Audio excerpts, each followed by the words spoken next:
Okay, I think everything's up and running. I'm going to bombard you guys with some artwork here in a second, so you get an idea of what the city of Setessa is like. Because it is very, very, very different from anything that you've experienced within the campaign so far, like within the main campaign. Exciting. Awesome.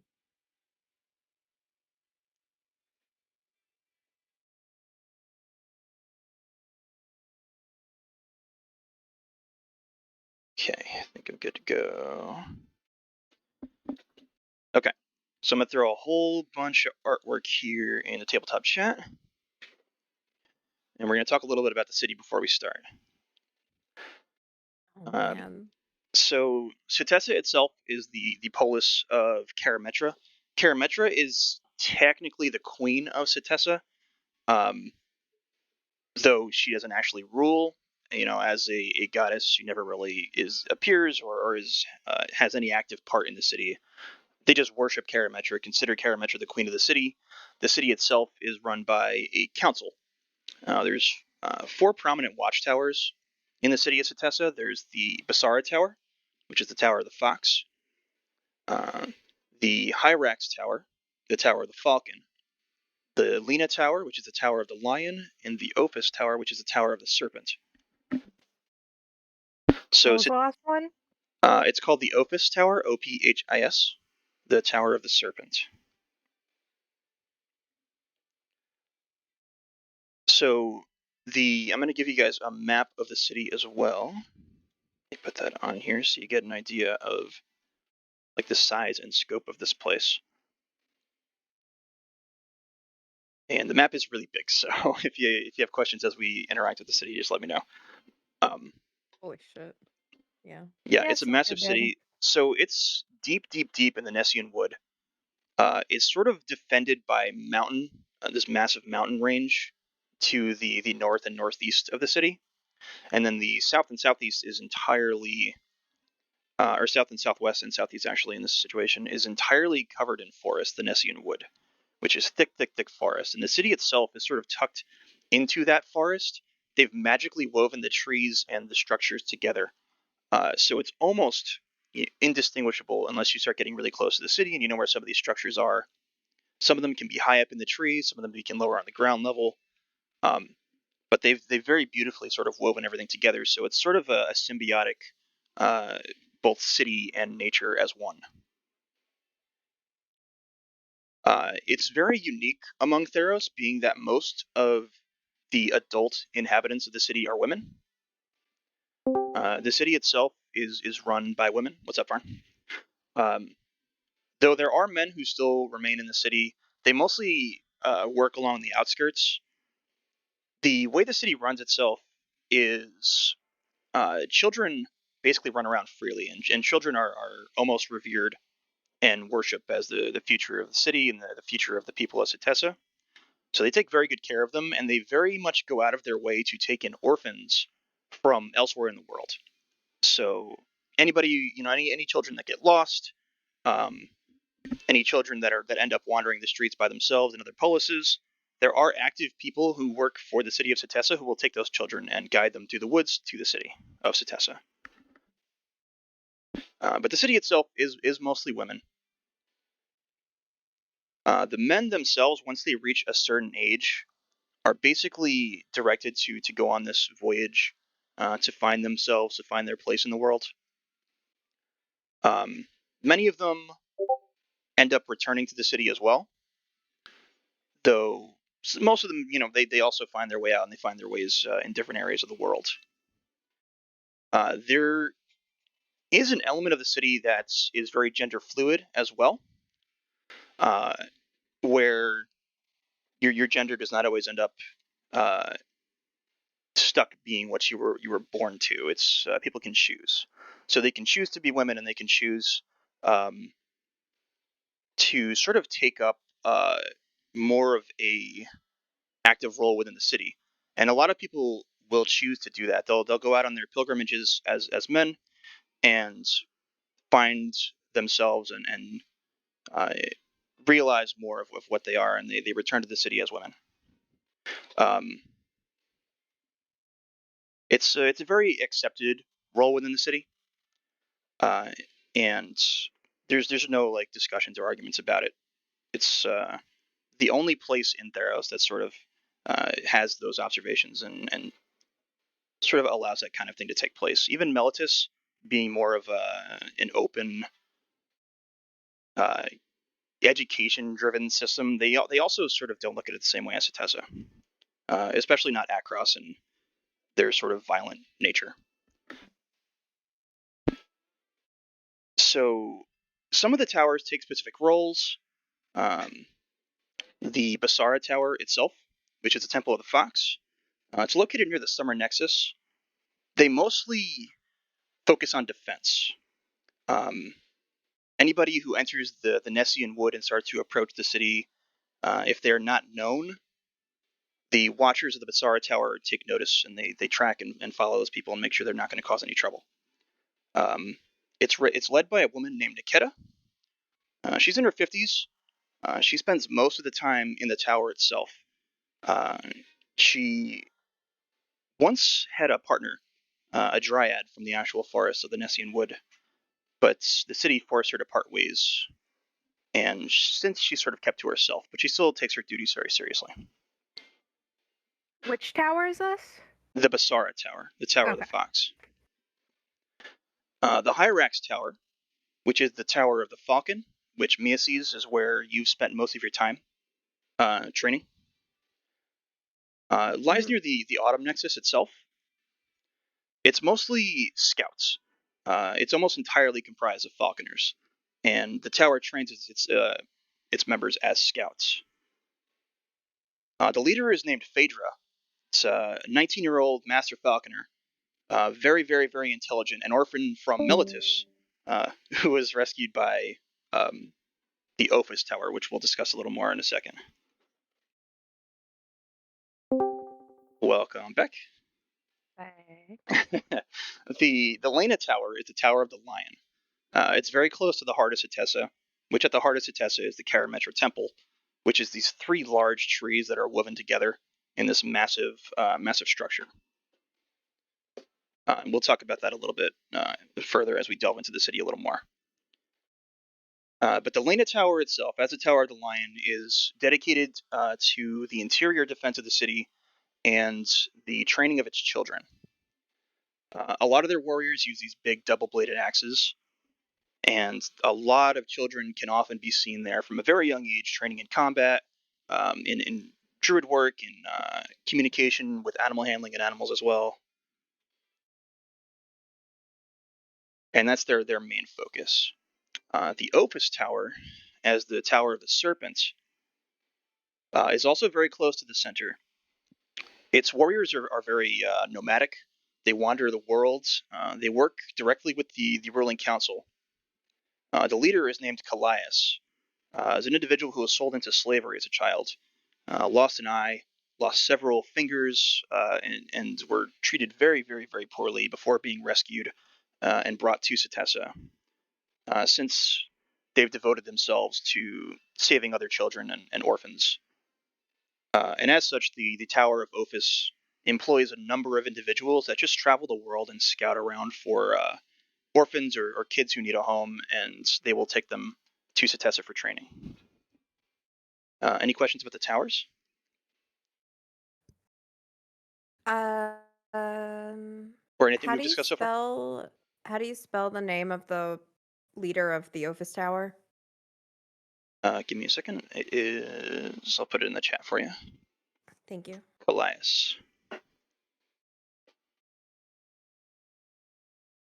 And the Hyrax Tower, that's of the what it critter? It's the Tower of the Falcon. Of the falcon. Yep. It's mainly scouts and falconers that reside within the Hyrax Tower. Thank you. Mm-hmm. So the ruling council, we talked about a couple of them. Phaedra of the Hyrax Tower, Callias of the Ophis Tower.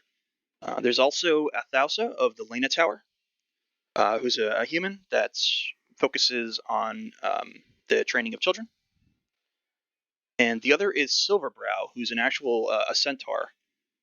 It's also they're known as an oracle. They read something called the Kalima Veil at the nexus of the seasons, which is sort of a way that Cetessans uh, divine providence from the gods. Basically, the Cetessan variants of astrology, if you would. Currently, Anthusa is the head of the council, considered Karametra's closest advisor and technically the ruler, though she does stand along with the council, and if they vote a certain way, she doesn't overrule them. Any questions about any of that? I don't think so. Okay. Again, children are very revered in the city. They're called the Little Bears. Um, uh, they're treated of the highest respect within the city, more so than adult men and women. Uh, they are deeply respected. They're considered sacred to Karametra, especially the orphaned and abandoned. Um, and orphans again are taken into the city and tended just as if they were Cetessan-born children themselves. As opposed to some other cities, there's a lot of discipline involved. Cetessan children have basic freedom. They can go about the city as they please, do as they please.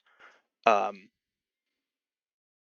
they generally will wander around temples and training grounds. It's basically abnormal to not see children, as opposed to just seeing them everywhere.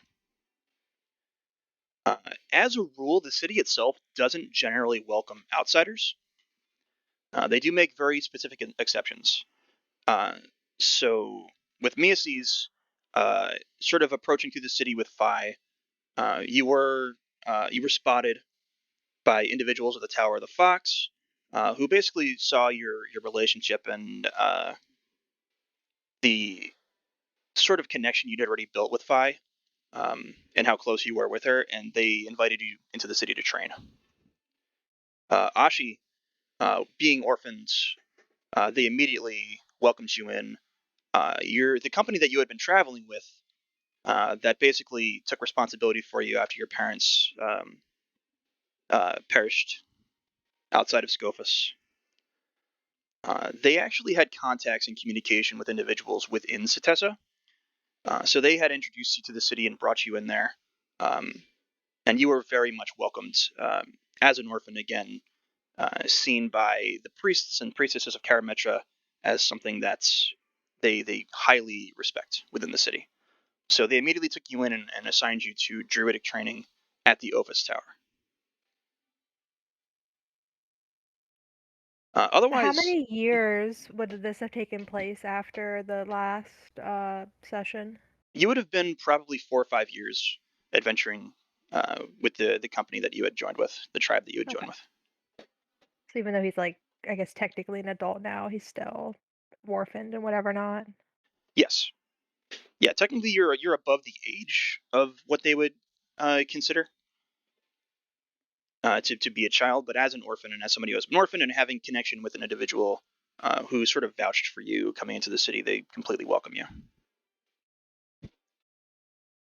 There are a good number of non-humans in the city as well. There's a ton of dryads and naiads that exist in the Nessian wood outside the city. They generally don't enter, but they're very friendly with the Bisaran soldiers who patrol the woods.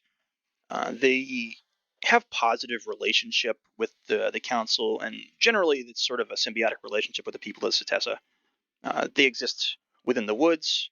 Most people in Cetessa stay within the city. They don't wander out into the woods, and vice versa. The dryads and the naiads of the woods do not wander into Cetessa. Um, but should either or happen, which is very rare, there's not any sort of conflict. So again, at the center of the city is the Temple of Karametra. There's these three ancient trees that spiral at the heart of the city, and the temple is magically woven in and built with them. There's strong magical wards that protect the temple. They sort of keep the temple ready for the time in which Karametra might deem visit. It's never happened. It may never happen, but they always keep the temple at the center of the city completely prepared and ready to welcome the goddess should she ever do so. There's 4 holy sites around the city as well. They call them nexuses of the seasons. They correspond to the 4 seasons.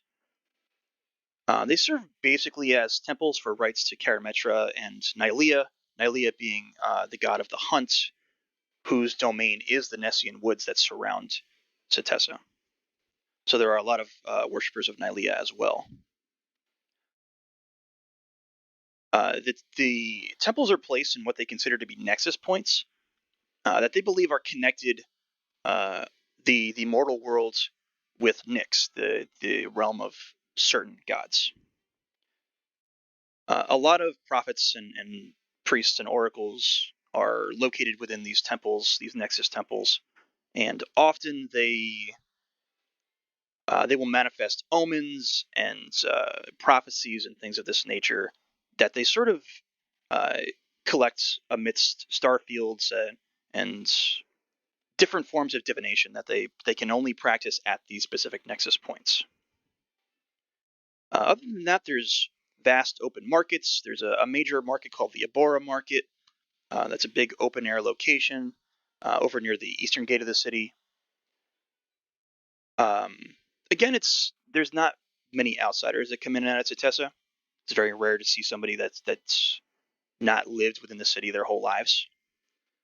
They do welcome visitors on a like case by case basis, so it's not impossible to see somebody like that. But for the most part, it's pretty kept within residents of the city. And then scattered throughout the city, there's also big garden groves. They call them caryatid groves. Mostly trees that take on uh, human-like forms and centaur-like forms, dryad-like forms. There's also a area of the market called the Raptor Hall, where falconers show off trained raptors. They sell some of these birds as well. It's a very, very popular place for hunters from all over the world to come in and buy these trained Setessan falcons. And one of the few times that they will welcome people in under guard to come and visit the marketplace, check out these falcons, and make purchases. Any questions? I don't think so. Nope, not at this time. Okay. So where we're starting with you, Miaces and Phi, you have both um, traveled to the city again. You were welcomed to train as a falconer. You have a pretty good relationship with Phaedra, who is the 19-year-old leader of the tower, the Hyrax Tower, which is basically where you spend most of your time here in the city. You don't really wander too much outside. You've been in the city probably 6 months to a year at this point, and you're still learning things. You're still trying to understand, get your way around. People are pretty welcoming of you, um, especially seeing that you've got Phi with you at all times, and you're training as a falconer. You're very welcomed within the city. Okay. Ashi, again, you're in the Ophis Tower is generally where you reside most of the time. Uh, you're still very uncomfortable in the city, and this is your first time being away from your tribe that had basically taken over raising you after the incidents that happened at Scophos. How long ago would I have arrived in the city? Like, how soon is it? Again, Or it's close? been about a year since you've arrived. Okay. You're very, very close with Callias as well, who's the leader of the tower. Again, somebody who was sold into slavery and grew up as an orphan for the most part before being rescued by the city of Setessa. You have that connection with Callias, and you both recognize, that hurt within that sort of you never lose really.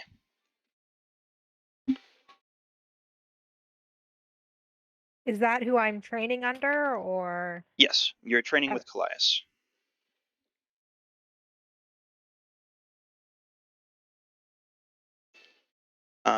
Any questions about the towers themselves? If you look on the map, I don't know if you spotted the towers there yet, but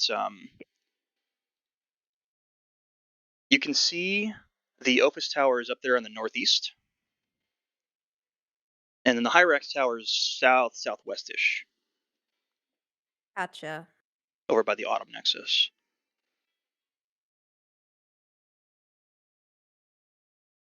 So, as far as the two of you are concerned, you haven't met yet. You're not aware of each other. These are two like radically different portions of the city, and you've spent most of your time, interacting with your own training groups. So you haven't really met anybody or seen anybody yet. So we're going to start with Miaces. It's early morning. Generally, as far as your training regimen is concerned, you don't train until about midday. You're reaching a point in your training that they are starting to send you out into the Nessian Wood um, to start learning how to operate as a scout for the city, which is basically what their plans are for you. Hmm. So about this time, you'd have the mornings to yourself to train as you're on your own to wander and do what you'd like before meeting with Phaedra to start your official training for the day. So you're inside the Tower of Hyrax. What would you like to do with your morning? Is it weird for people to go in and out of the Autumn Nexus? No, no. Again, the Okay. city of Setessa is very much open. They value freedom. So there's Okay. nothing really that's locked down from anybody. Even the council chambers where the councilors meet and discuss politics, things like that, is totally open for anybody to walk in and join the discussion. The temples themselves as well. There's a lot of like ritualistic rites being performed in there at all times, but the doors are never shut. Anybody can come on in and wander about as they please. Okay. Then I would like to take Phi, and I want to go to the Autumn Nexus with her. Okay. So I think I put an image of the Autumn Nexus in there already. Let me double check.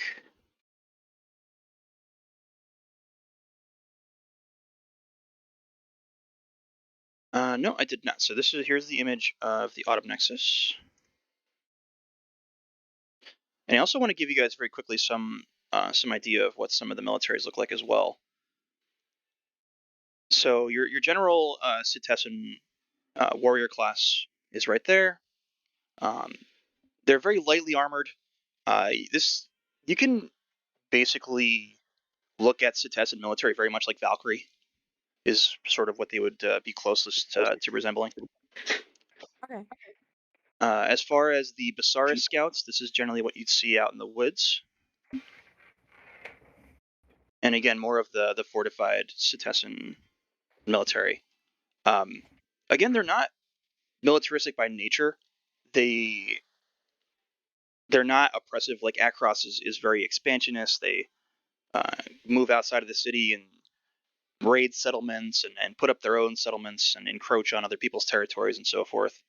Um, but Cetessa is not a place that they want to fuck with because the woods themselves are very dangerous. The Nessian Wood is very dangerous. They know that Cetessa has scouts all over it, and the city itself is surrounded by those fused walls of nature and structure that have magic woven in throughout. So, if one were to try and attempt to push in and attack the city, they probably would lose their entire army in the woods on the way. Hmm. And even if they did make it to the walls, they wouldn't survive, minutes against the archers and the defenses that they have outside of the city. So they're pretty well defended. And with the mountain range up above the north and the east, they don't really have much to worry about. So Macy's, you make your way out through the city. The city itself, it's active in the morning. Again, there's children everywhere, running about, running through the marketplaces and the stalls. Uh, you definitely note, and you have noted in your time here, that the children within this city are much more adult and respectful than in any of the other places that you've encountered and lived in your life. Again, the children here are trained from a very young age, and they're respected and treated as adults. Basically, from the moment they're born until they can walk and speak, they're given roles and assigned training and regiments. So they mature very quickly, and you can tell as you pass through the city. Um, they're very happy. They're very jubilant. Uh, they enjoy the freedom that they have within the city. There are fair few men that you know that have taking up roles here on the outskirts of the city around the tower. They mostly do physical labor and things of that nature. There are very few of them that work within the tower. There's one other male that is a falconer training with you, but for the most part, it's all women, and that's what you see throughout the city as you travel through to the Autumn Nexus. Arriving at the Autumn Nexus itself, there doesn't seem to be a whole lot going on here in the morning. There's some individuals that are just in light forms of prayer to Karamitra. There seems to be a merchant who has just dropped off a large shipment of grain.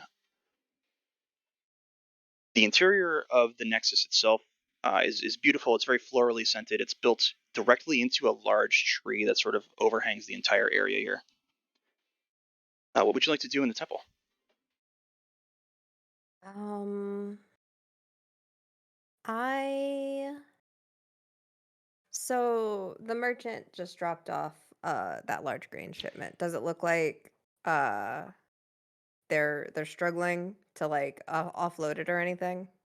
Not necessarily struggling, but if you wanted to go over and help, that's Yeah, I'll go over and ask if they need any help with it, with just by like okay. flying around a Yeah, little. it's an older woman, the merchant. Big black cloak. Looks like she's got the armor underneath of oh, poor Vel. She has the armor underneath of what you would see as a Cetessan warrior. So likely at some point in her life here within the city, she was a warrior, and she still retains that armor. Um, but she nods to you as you come over and you start to assist, and she smiles at you. She's very grateful.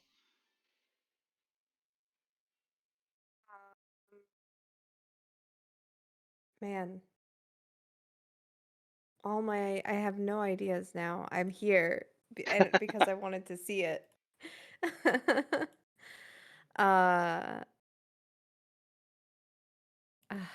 I mean, it's any portions of the city that you'd like to see. You've got time in the morning to do so. So if there's anything on the map yeah. that looks interesting or that you'd like to check out, you have the option, or you could just go and hang out and wait for your official training meet with Phaedra.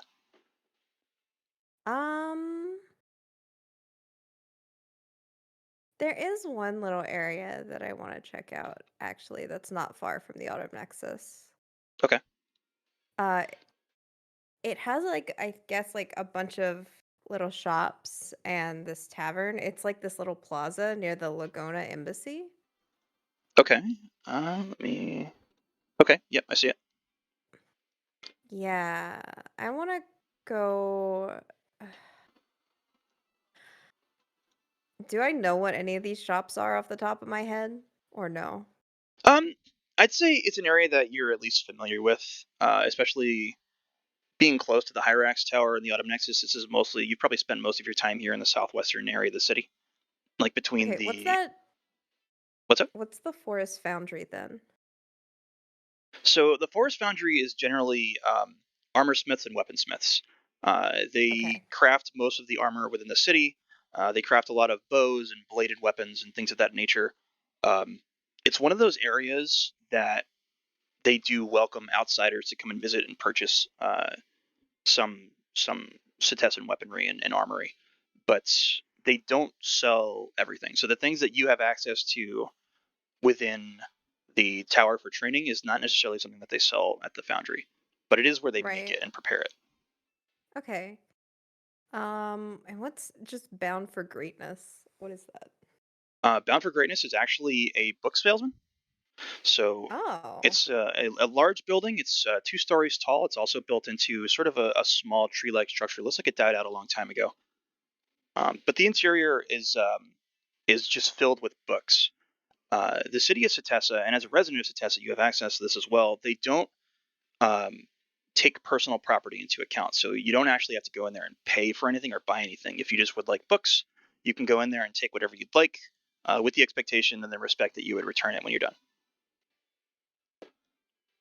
Okay.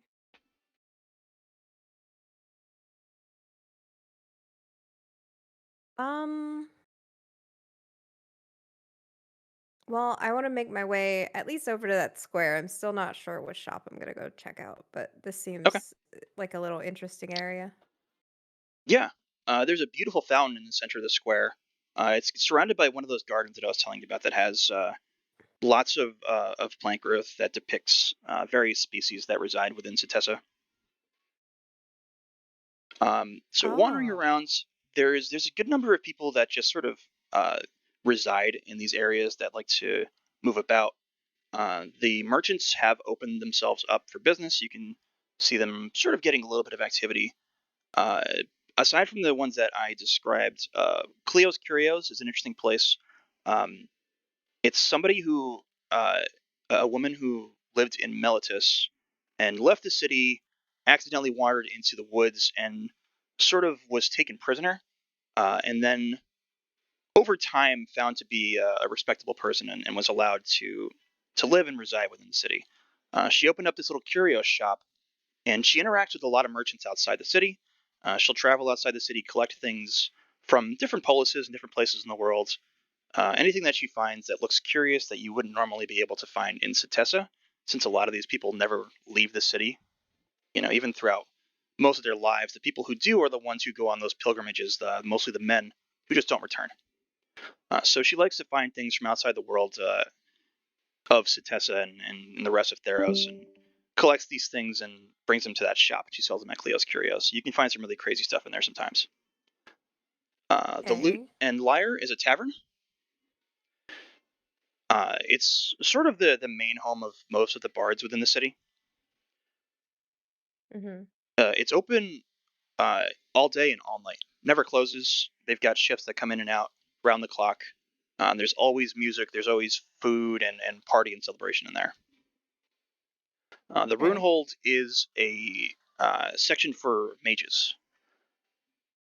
Generally, it's so. I should describe first. The Lagona Embassy is obviously an area to welcome people from other polis. You have to have very specific permissions to get access to the embassy. But once you're in there and you have access, you're basically seen as a temporary resident of the city. You're usually kept under watch, but you're able to sort of visit some of these areas. And a lot of these buildings are designed to take care of those people. So Mm-hmm. when you're here, it feels a little bit like other portions of the world, um, with still very rooted in Setessan architecture and such.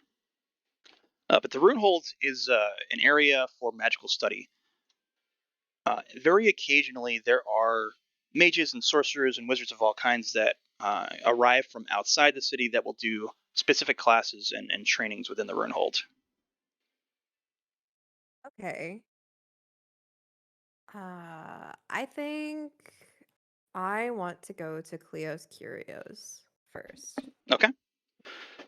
I should ask too, Bird, do I have my bracer yet? No, you do not. Okay. Okay. So yeah, you take the trip. It's a very short walk. As you pass through the foundry and you pass some of the garden structures, Cleo's Curios is open. You don't see Cleo anywhere. This is a woman that you've seen you maybe have not met yet. She's an older woman. Um, Obviously not Setessan. She's very much lighter skinned. You're not sure exactly where she originated from, but you don't see her anywhere here currently. She could be outside the city or somewhere else. But there's two young children who are running the shop at the moment.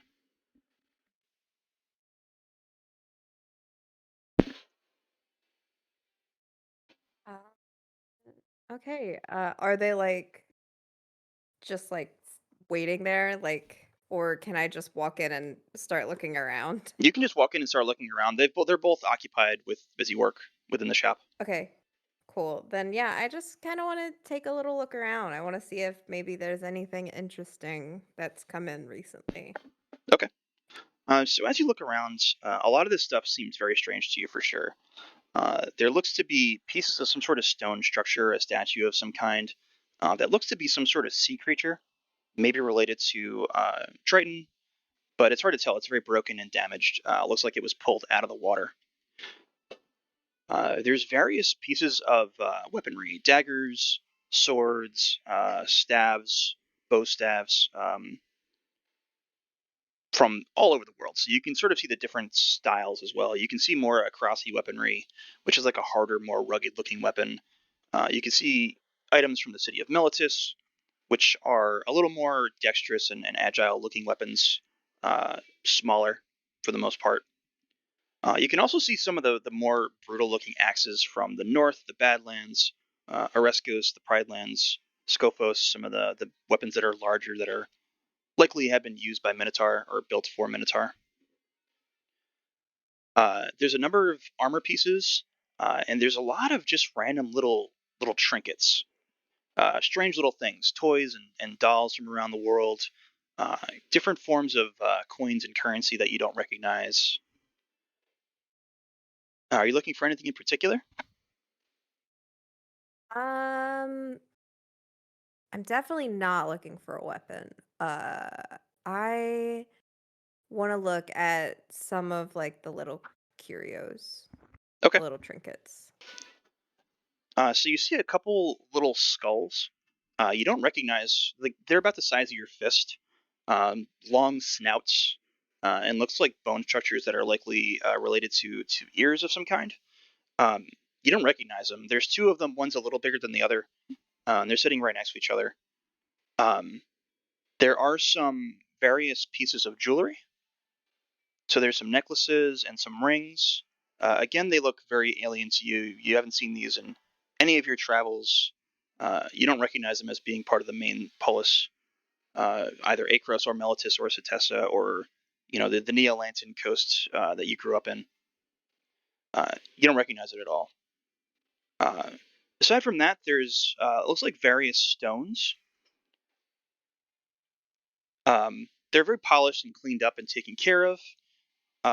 Looks like again some of them are very sea glass looking, very fragile looking. Others are a little more sturdy. Um, they all have sort of unnatural properties to them as you get closer and take a look at them. They give off strange auras that you can sort of feel magically as you get close to them and approach them. Uh, you can feel them sort of influencing your general state of mind in different ways. Interesting. Uh, what what kinds of like influence, or is it just like so many at once that I can't Yeah, really? as you get closer to them, there's a lot of different feelings that you get as you sort of grasp one. Let's see. Do you want to grasp the more reddish one? There's a bluish one, and there's a yellowish. What would you like to pick up first? Uh, reddish. Okay. So as you grasp the more reddish one, you feel a bit more of like an adrenaline surge. Like you get a boost of energy. Um, you feel like you wanna just take off in a sprint. Like you're energetic. Okay. Uh, man, I kind of want to put it down and try one of the other ones. Okay. Which one you want to grab? I'll try the blue one. The blue Okay. one. So putting the red one down, your energy goes down a bit. You pick up the blue one, and you start to feel very calm, very at peace. Uh, you get to be a little more in tune with the nature around you. You can hear a lot of the birds and a lot of the creatures within the city. Again, animal companionship's a very big thing in Setessa, and there's animals that work alongside the humans in various races as well. You can hear all of them. You feel more connected to them than you ever have grasping this stone. And again, you're very just calm and serene. I'm guessing Cleo's Curios is different than the other shops in the city where I have to actually pay for things here, right? Not everything. There are certain things here that you can take at will. There's a Okay. section of this of Uh, the store that is designed for things that are purchased. You're not in that section at the moment. oh, okay. Do I have to like let the shopkeepers know that I'm the one taking the stone? Like No, sign up. Okay. no, yeah, you don't have to Well, sign anything or take anything. Again, everything is very you're very free here in the city, and as long as you're a resident of the city, they expect that you give the same respect back as is given to you. So if you take a thing, it is yours to keep. But if for some reason you feel like you don't need it anymore, you would return it to where you got it. then I'm gonna take this blue stone with me and make my way back to uh my tower. Okay, the Hyrax Tower. Yep. Okay, and then you just want to you want to explore the tower at all, or do you want to wait until your training? I'll explore a little. I kind of want to see what's going on in the morning. Okay. So there is more of an early morning class taking place. As you approach the tower from the outside, you can see on one of the balconies above, there are individuals who are just barely starting out. They're using trained Cetessan falcons. There's a human woman, looks a little older, maybe in her 60s, that's giving orders and sort of training just a small group of children, maybe 6 kids. You can't really see all of them from the perspective that you're at looking up, but you can hear them shouting commands to the birds that are basically just sending them off into the air. They circle about and they return to the balcony to the individuals who they're training with. Otherwise, it's pretty empty on the outside, sort of entryway to the tower itself. You can hear the sounds of rushing water as you approach as well. Um, Underneath the tower, you know that there's a wellspring that travels through what is essentially ends up being the spring nexus in the Temple of Karametra, and it runs Mhm. underneath the tower and leads out into the Nessian Wood. You're not sure exactly where or how far it goes, but it's something that you always hear, and as you have that blue stone in your possession, you hear it much more at the moment. Okay. Um,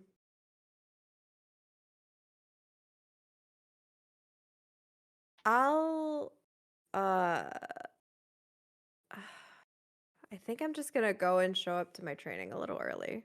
Okay. All right. So we're gonna drop Miaces as you're entering the tower. You're heading up the stairs towards your designated training area to meet with Phaedra. Mm-hmm. Ashi. Yes. Again, it's the morning now. You've just woken up bright and early. You also have sort of a midday training awaiting you, but you have the morning to do with as you please. You're at the Opus Tower, up towards the top of the tower. Um, the view that you have overlooks the river to the east and the Cypress Gates, and you can see a lot of activity back and forth in that area. A lot of people coming in and out of the city, scout groups, both with the Temple of the Fox and with your temple as well. But you do have a little bit of time. What would you like to do with your morning? So I'm gonna head out of my room and down through the tower. Uh, See if I pass anyone I know. Okay. You pass some fellow students, and you have basic, like cordial relations with them. You haven't gotten too close with uh, many of the individuals here at the tower, aside from the leader Callias, who's sort of taken like a personal interest in you. Um, Being a Naga, you are one of the only ones, if not the only one, within the city currently. You haven't seen any others. You've heard rumors that there might be one or two more somewhere else about in the city, but it's not something that's seen very often. So most people do take note of you when you're in that form. You're sort of just learning to take your more humanoid form as well. Something that Callias has taught you to blend in with the city. But it's not something that you're great at, and you still aren't very comfortable on those legs. You're more comfortable in your Naga form, so it is something that you would choose to maintain most of the time. But it does cause people to be very interested in you, not in a negative way, but being as something that's not really seen much here in the city, people do take interest in they're curious. Uh, Most of the other students as well, they're very curious about you. Um, they've asked you questions, they've wanted to learn about you. Uh, how open you want to be about that is up to you. How do you think Ashi would react to questions about their past? I guess it depends on the type of questions about this past. It would be questions about where you were from and what life was like in Scophos, if you choose to give them any information about that. I feel Um, like he'd be fairly open as long as people are like pleasant and are like just curious and aren't like yeah, nothing's very invasive. judgmental Yeah, kind of there's no stuff. judgment. Nothing's invasive. You know that they've never really asked you any questions about your family. Um, it's not really a notion that you've come to understand Cetessans care about. Um, the city themselves, the city is the family. Karametra is their family. Uh, they like actual blood relation is not of much meaning in the city. So they don't really ask you anything about that. It's fine for Ashi considering the situation. Yes. Yeah, but he'd be he'd be pretty open and friendly with other people about like talking about his past and who he is. Okay. So yeah, you've made a few friends here in the tower, mostly just other students that are in training. Uh, for the most part, nobody else really trains directly with Callias. Callias sort of took you under his wing um, after learning of your situation, and he was close friends with one of the members of your tribe. And let me pull up the name. It would be Pachaka Longsight, and I'll give you the image of him as well if you've forgotten him. He's sort of that big, broad minotaur that saved your life for the very first time when you were in the city getting followed. Yes. Uh, he was friends with Callias and basically vouched for you and got you into the city. So Callias took an interest in you almost immediately, and you became very good friends with Callias.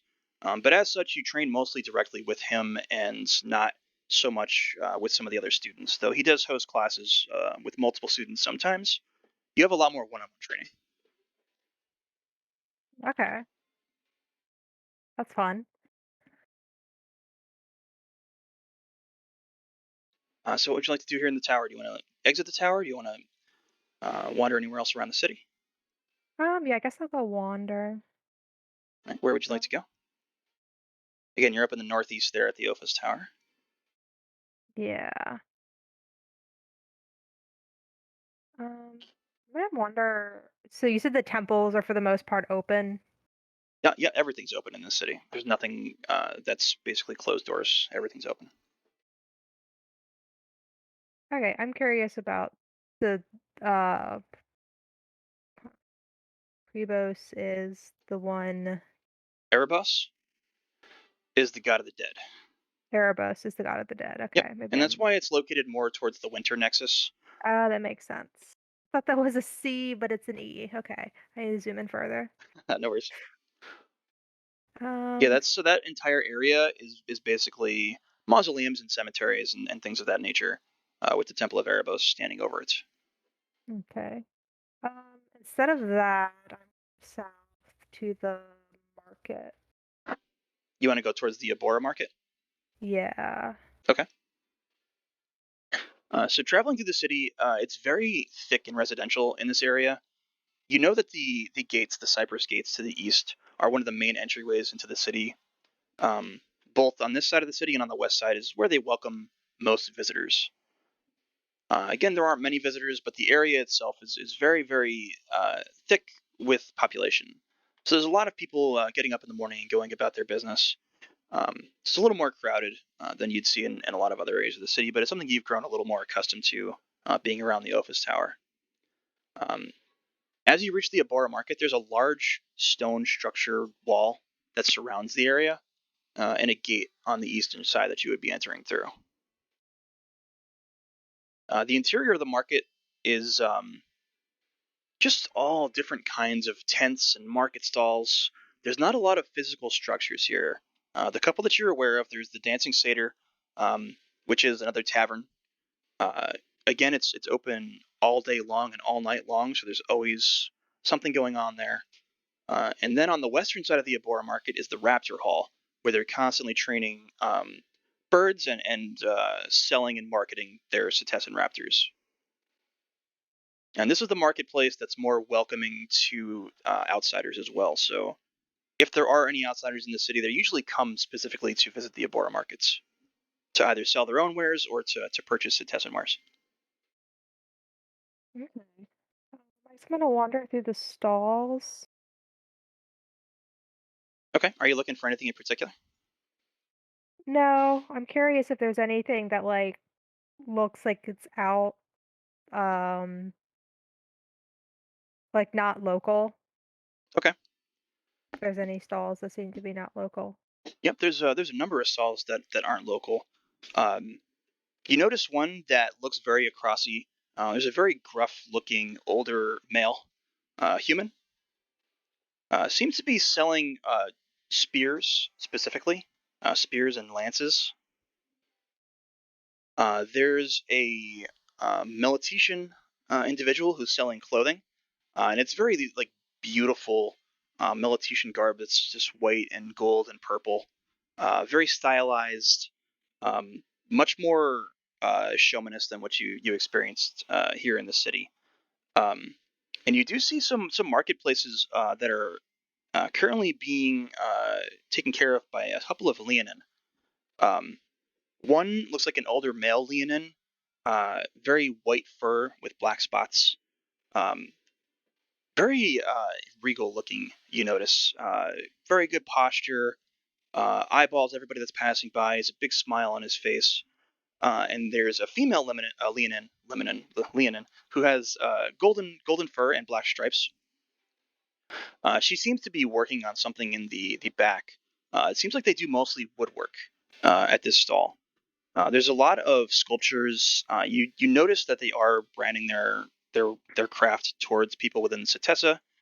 Some of these are models of different structures within the city. You see a lot of worship idols for not just Karametra, but Nylea and some of the other gods as well.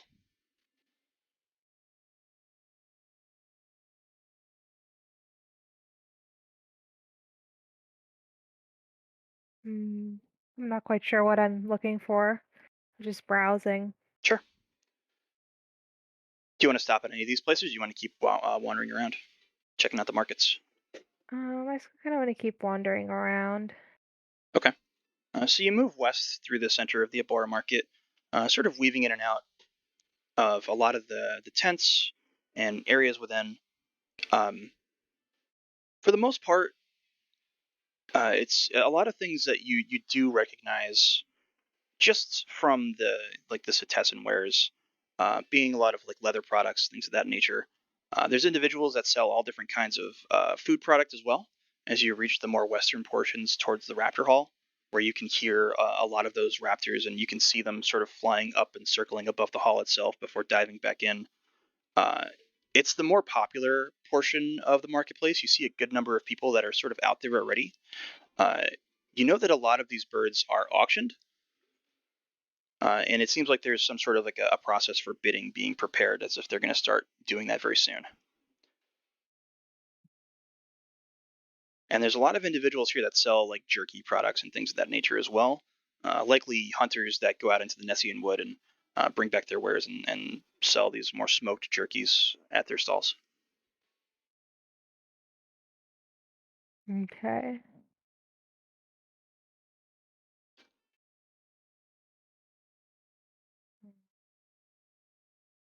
Anywhere else you'd like to go here in the markets? Or anywhere else you'd like to travel in the city?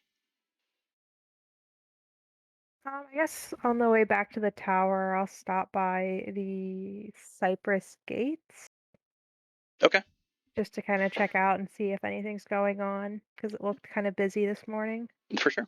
Yeah, you see a couple scouting parties, um, definitely from the Temple of the Fox, um, the Basara Tower. They look very well armed, a little more armed than usual. And they usually don't go out in large parties like this. They usually are just two or three individuals in very small, fast moving, stealthy scouting parties. Uh, When you say large party, how large? there's at least a dozen of them that you can see preparing at the gate with a couple of troop leaders. These are entirely comprised of women. And they're all like helmeting up and armoring up, and they seem to have additional weapons than what you're used to seeing. They seem to be getting ready to head out into the Nessian Wood to the east on some very specific mission.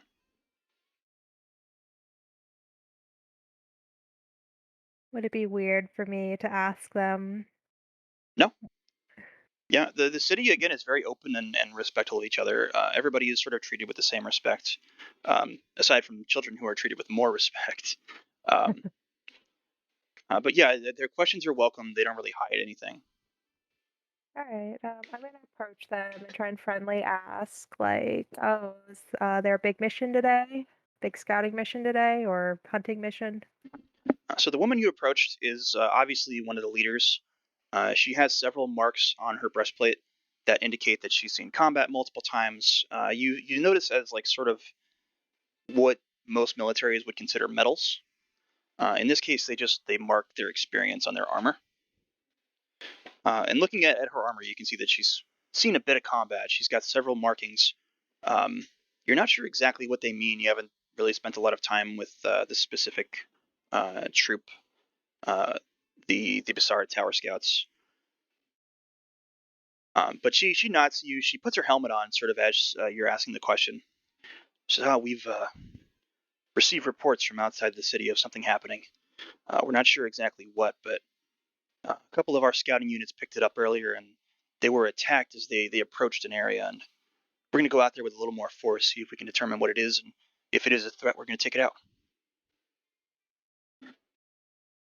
Oh, what kind of threat is? Do you know if it's like a beast or another something else? Not sure. Our scouts weren't able to get a good look at it. It sort of retreated back into the mountains as they made contact and exchanged bow fire. So we don't know a whole Oh, lot. That's why we're sort of making sure we're a little better armed and a little more in numbers so we don't get caught by surprise. oh, well, good luck. I hope your mission goes well. Thank you. I wish you luck with your training. Thank you. All right. I don't have any more questions. Okay. She nods to you, and as you sort of move away from the gates, they form up and they begin to exit. Um, the area on the outside of the gates is what is essentially just a land bridge.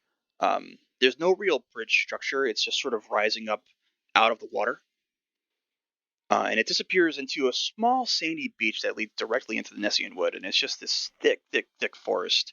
The second that you would enter it, it's easy to get lost if you don't know where you're going. And you yourself, you don't have a lot of experience in the woods, so looking out there, it's still kind of scary. Hmm. But aside from that unit of troops, there's a few people coming in and out. There's a couple small sailing vessels that are moored on the very edge of the southeastern portion of the gate.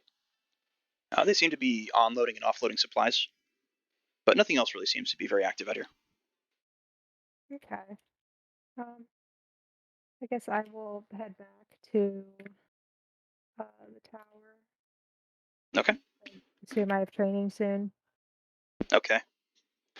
So we'll jump. So you go ahead. You go back to the tower. You move up to the very topmost portion of the tower and await Callias. So Miaces, you spend a little bit more time, and once your scheduled training time is ready, you move out and you head to meet with Phaedra.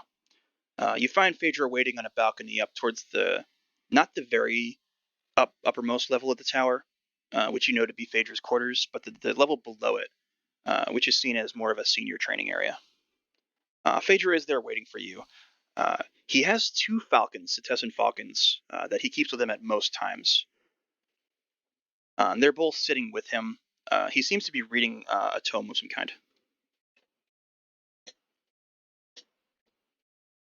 Uh, all right. I'll just walk in and ask, is this a bad time? He immediately smiles when he sees you. It's like, no, no, no, you're right on time, actually. Uh, he whistles a couple times, and the two falcons fly off. First around the tower, and you see them disappear in the direction of the city. Uh, Phaedra looks to you. He's like, "Here, follow me. We have a little bit to discuss about what is going to be essentially your first real mission." Okay. Uh, So he I'll follow beckons. after. Okay, yep, he beckons for you to follow him, and he walks around the outskirts of the balcony that looks south into the woods. Now, around the Fire Axe Tower here, the edge of the wall just is the tree line. As you walk around the borders of the tower itself, below there's a small gate that leads directly into the woods. It's an overbridge that travels over the wall, which is again just these like stone and gnarled wood structures that are just magically forged and lifted up from the ground below. There's a small bridge that travels directly from the tower into the wood and down the wall. It's very, very hidden. It's a thing that's, if you didn't really know it was there, it'd be hard to spot. So you're walking around the outer edges of the tower, sort of overlooking where you know that bridge to be and the pathways that you use to travel through the wood. You have spent a little bit of time training on the outskirts of the Nessian Wood. You've sort of been given some basic training on how to navigate. You know a lot of the markings to look for in the wood. You know how to travel and get around. You feel pretty confident that you could navigate at least through certain areas of the Nessian Wood pretty comfortably and make your way back to the city without any trouble. You've been trained a bit with Phi, so you can use Phi to scout in the air and find your way very easily like that. So Phaedra, as you're sort of walking along the outskirts of the wall, he begins to tell you about this operation. So it seems scouts from Basara have located some sort of a fissure or pit located in a mine along the mountain walls to the north.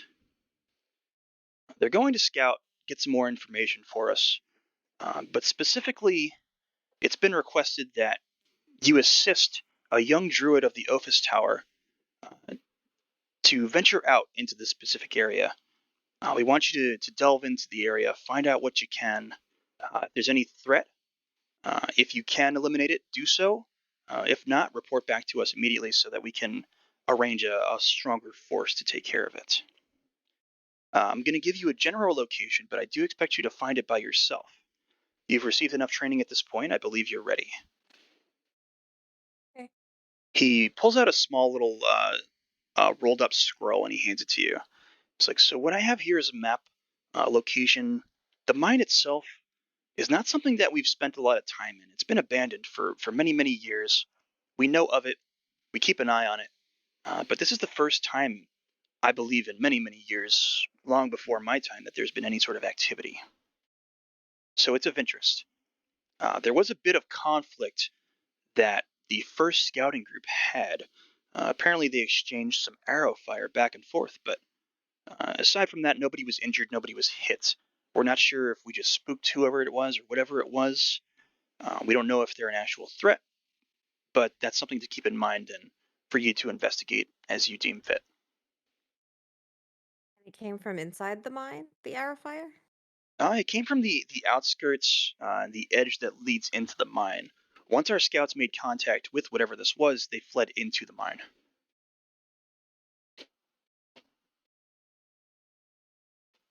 Okay. Do you have any questions? Um, uh, so the fissure was in the mine, right? Is what he said? Yes. Okay. I'm going to give you another map. Give me 1 Thank second. you. Only kit, and this is going to be a map of the Nessian Wood, which is basically what he just handed you on this tome.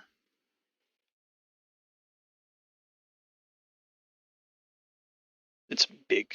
It's taking a second to upload. All good. Okay. So you'll see Satessa right there in sort of the northeast area of the Nessian Wood. Mm-hmm. To the east, you see the Winter Nexus. Southeast of that, along the Catachton mountain line, you'll see the mine. Okay. Yeah. He has that Okay. marked for you. So he points it out. Um, So the area between here and there is mostly clear. We don't have any issues along the mountain lines. You might want to watch out for the Gorgon, and he points specifically to the Gorgon lair south of the river. We don't have negative relations with the Gorgon who reside there, but they don't like their territory encroached upon, so you might want to avoid it if you make your way through towards the mine. okay. Has anyone heard from the scouting party since? Do we know if they're okay? Yeah, Or is this also a rescue mission? the scouting party returns just fine. We've sent out a larger group to sort of inspect the area. They'll likely return before you leave the city for your specific mission. And first, I'd Okay. like you to visit the Ophis Tower and collect a Naga named Ashi.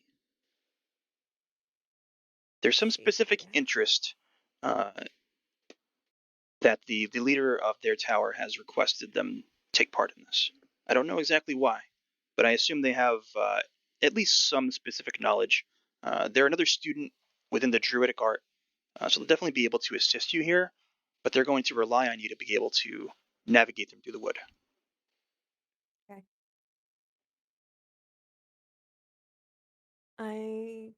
I don't think I have any other questions. He nods. It's like, all right, well, I believe you've studied enough, you've learned enough.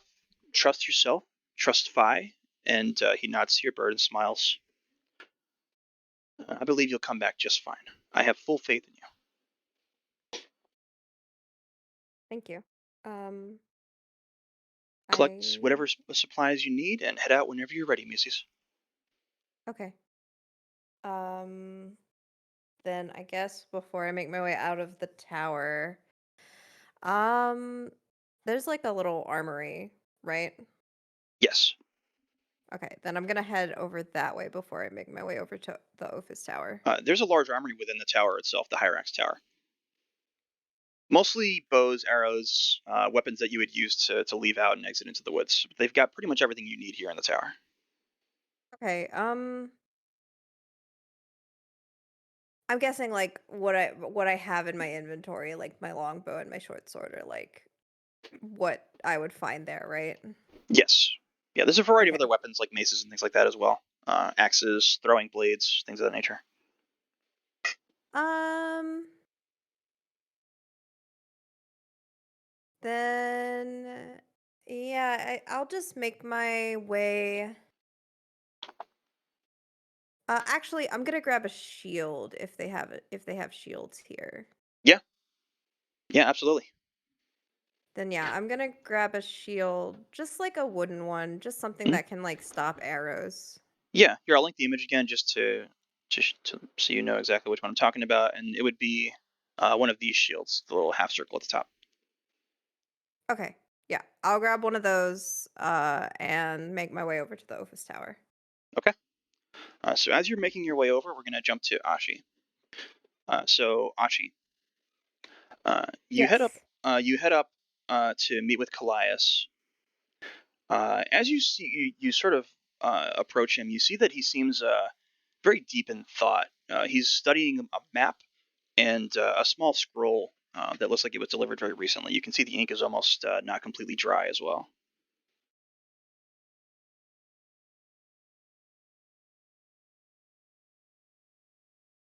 Say, looks important. He looks to you. You see, he just looks a little worried, um, but you see that he's trying to steel himself. Says, Ashi, come here. I have some sensitive information to discuss with you. Mm. All right, I'm gonna approach him. What is it? Okay. He shows you the map, which is again that map that I had just showed to Miaces of the Nessian Wood. So I understand you've had specific experience in nature to an underground lair in your childhood. Our mutual friend gave me some information about what happened to your family down there. I'm sure you remember this place. Vividly. We have some information of something similar happening in the east in a mine. Our scouting party just actually wrote to me this very moment. This letter arrived shortly before you. We don't have much information. It's very bleak, but making the connection between the story that your friend told me and the information that our scouts provided here, I thought it might be something you want to look into. Yes. What information do you have? Unfortunately, not very much. I said that there's some large fissure or pit that has opened up within this mine. They exchanged some sort of very light combat with some inhabitants that we've never encountered before within the mine. They never got a good look at them.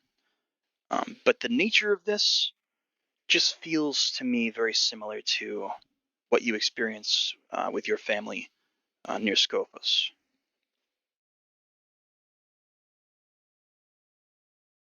Quick, out of character question for like lore. Mm-hmm. What exactly is a Gorgon in Uh, this universe? Gorgon are Medusa-like creatures. Okay.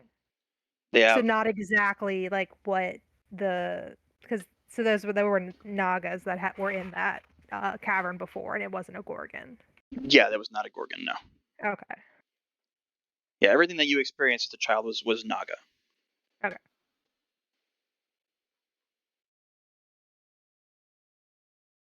And so there's a fissure in the ground inside the mine. Yes. Scouts did not get a very good look at it.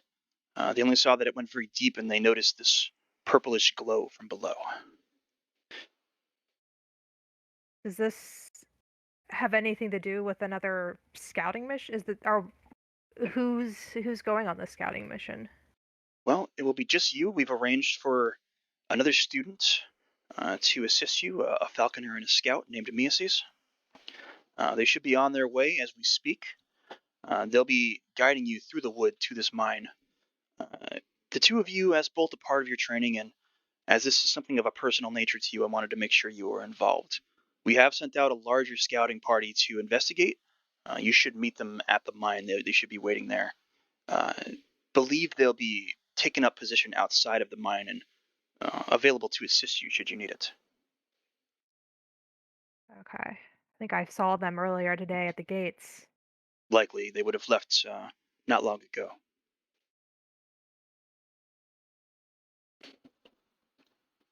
So he gives you the map.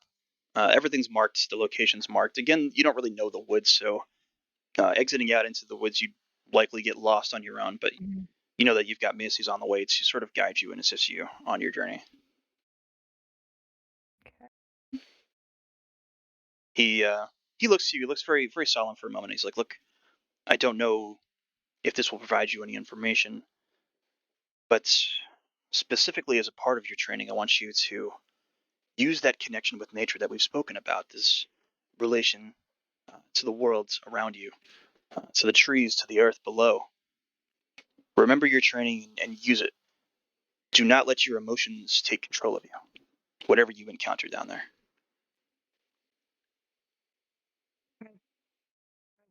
I will. And won't. He nods to you. So, do you have any questions for me? So there was a creature spotted, but we don't know what that creature is. There was something they encountered in the dark of the mine. They exchanged fire, and the creatures retreated further inside. Our scouts exited to report the confrontation. We don't know exactly what they were. They didn't get a good look at them. Okay. And this is purely a scouting mission. Yes, purely a scouting mission. I want you to get inside and gather what information you can. Report back to the city and to me as soon as possible. Okay. Don't Will put do. yourself at risk. But for whatever you see down there, if it is related, you'll probably be the only person that would know. So I want you to get that information back to us. All right. But Thank your you. your safety and the safety of Miaces is of our prime concern. This is again part of your training. It's something Of that course. you should have the skills necessary to complete. You'll be a little more combat experienced than Miaces, but Miaces will have the knowledge of the wood and the assistance of a falcon to guide you. Well, hopefully we won't see combat, but if we do, I'll be prepared. Excellent, and I'll be here waiting for you. You can leave whenever you're ready. All right. Um, do I have any weapons that I should be bringing? What would you like? Daggers are the ones that give like really terrible damage, don't they? They're D4s, so unless you're like specifically skilled with daggers, yeah, it's. Yeah, no. Um, But the tower can arm you basically every you need, so they can give you a shield, they can give you bows or crossbows, short swords, spears, axes, whatever you'd like. I feel like it'd be safe to just do a shield and then a bow and arrow, since Ashi has experience with a bow and arrow. Okay. You want to take a short bow and a shield? Yes. Okay. So you leave Calais, you move down a couple levels to the armory, and you gather the supplies that you'd like to bring. Okay. Then I will head out to where I'm supposed to be meeting my scouting partner. Yep. As you leave, Miaces, you easily spot Ashi being the only Naga that you've seen here within the city in your time, just exiting the Ophis Tower as you arrive. Okay. I'll make my way over to him, and have Fi land on my shoulder. Uh, Hello, I'm Miaces, and this is Fi. Hello, Mia Season 5. I'm Ashi. Um, I'm guessing you've been told what we're going to look for. Yes. Okay. Inside the mine, there is a fissure in the ground, and we are to investigate it. Mm-hmm. Uh, All right. Not sure what is in it. It seems to be something similar to something I've experienced before. Oh. Uh, Oh Oh no. no. thanks, Discord. Cut me off mid-sentence. But we are going to go and see. Yeah. Um, if you have a handle on what's in the mine, I have a handle on what's in the woods. I can get you there pretty safely. So Okay. we should go if you don't have anything else you need to grab. Nope, I'm ready. Okay. Okay. Out into the woods. Excellent. So you both venture out the gate. Um, there are some defenders at the gate that sort of nod to you, smile, women that know exactly what you're on your way to do. Um, you exit out the eastern gate. Which route would you like to take? I need to I need to go between my maps for a second. Hold on. Sure. Which gate do we go out of? These are the Cypress gates? Yes, the eastern side gate, which is, I believe, the Cypress. Yes. Okay, I see it on the map here, so I just want to make sure I know where we are. I don't know how specific I should be with the route, but I mean, I'm gonna guide us to the fork in the river, is what I'm gonna do. Okay. Um, you would just want to head directly through the woods to that fork along where it forks into the mountains. Yeah, I wanna stick away from the Gorgon lair. I Okay. don't wanna go up towards the rock lair. I wanna try to get right to that fork. Okay. So you both begin your journey. You travel outside of the gate. You immediately are lost within the trees of the forest. Even just walking for 2 or 3 minutes, you've completely lost sight of the city behind you, camouflaged within the forest. As you travel through, you do hear and you know how to spot some of the Cetessan scouts from the Tower of the Fox. You see them up in the trees. They make note of you as you exit, and these are more of the outer gate watchmen, so they keep an eye on things that might be approaching the city walls. But they're up there making their rounds. Um, you're able to generally make your way through the woods very easily. There's a couple areas that are a little more overgrown, that it's a little more difficult to get through. That you're able to utilize Phi and your connection with Phi to reach the water. Um, this time, being out of the city again, you notice with that blue stone in your possession, you can connect better with the water as you reach the closer to where you know the river to be. You can hear it, you can smell it as if you're right next to it, and it's able to assist you in guiding you to that river line, and you're able to follow it down to where that fork in the river is. Um, you're walking for probably 3 hours, roughly, as you reach that fork. Um,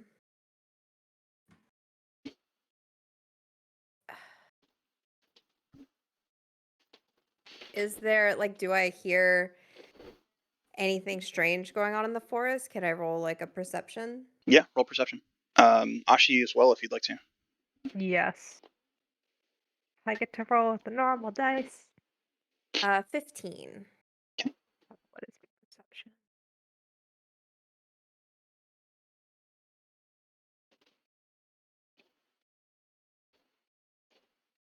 18. Okay. So you both stop for a moment, rest and collect yourselves as you reach the fork. Miaces, you send Fi up to sort of just get a general idea of the area. Um, Ashi, you sort of try to fall back on your training, focus and connect with the nature around you, with the trees, with the water. Um, you both, almost at the same time, immediately take notice of a group of naiad. You can just barely see the top of their heads and their eyes peeking out from the river line, peering over the water at you. It's a group of what? Naiad. They're basically fey like dryad spirits.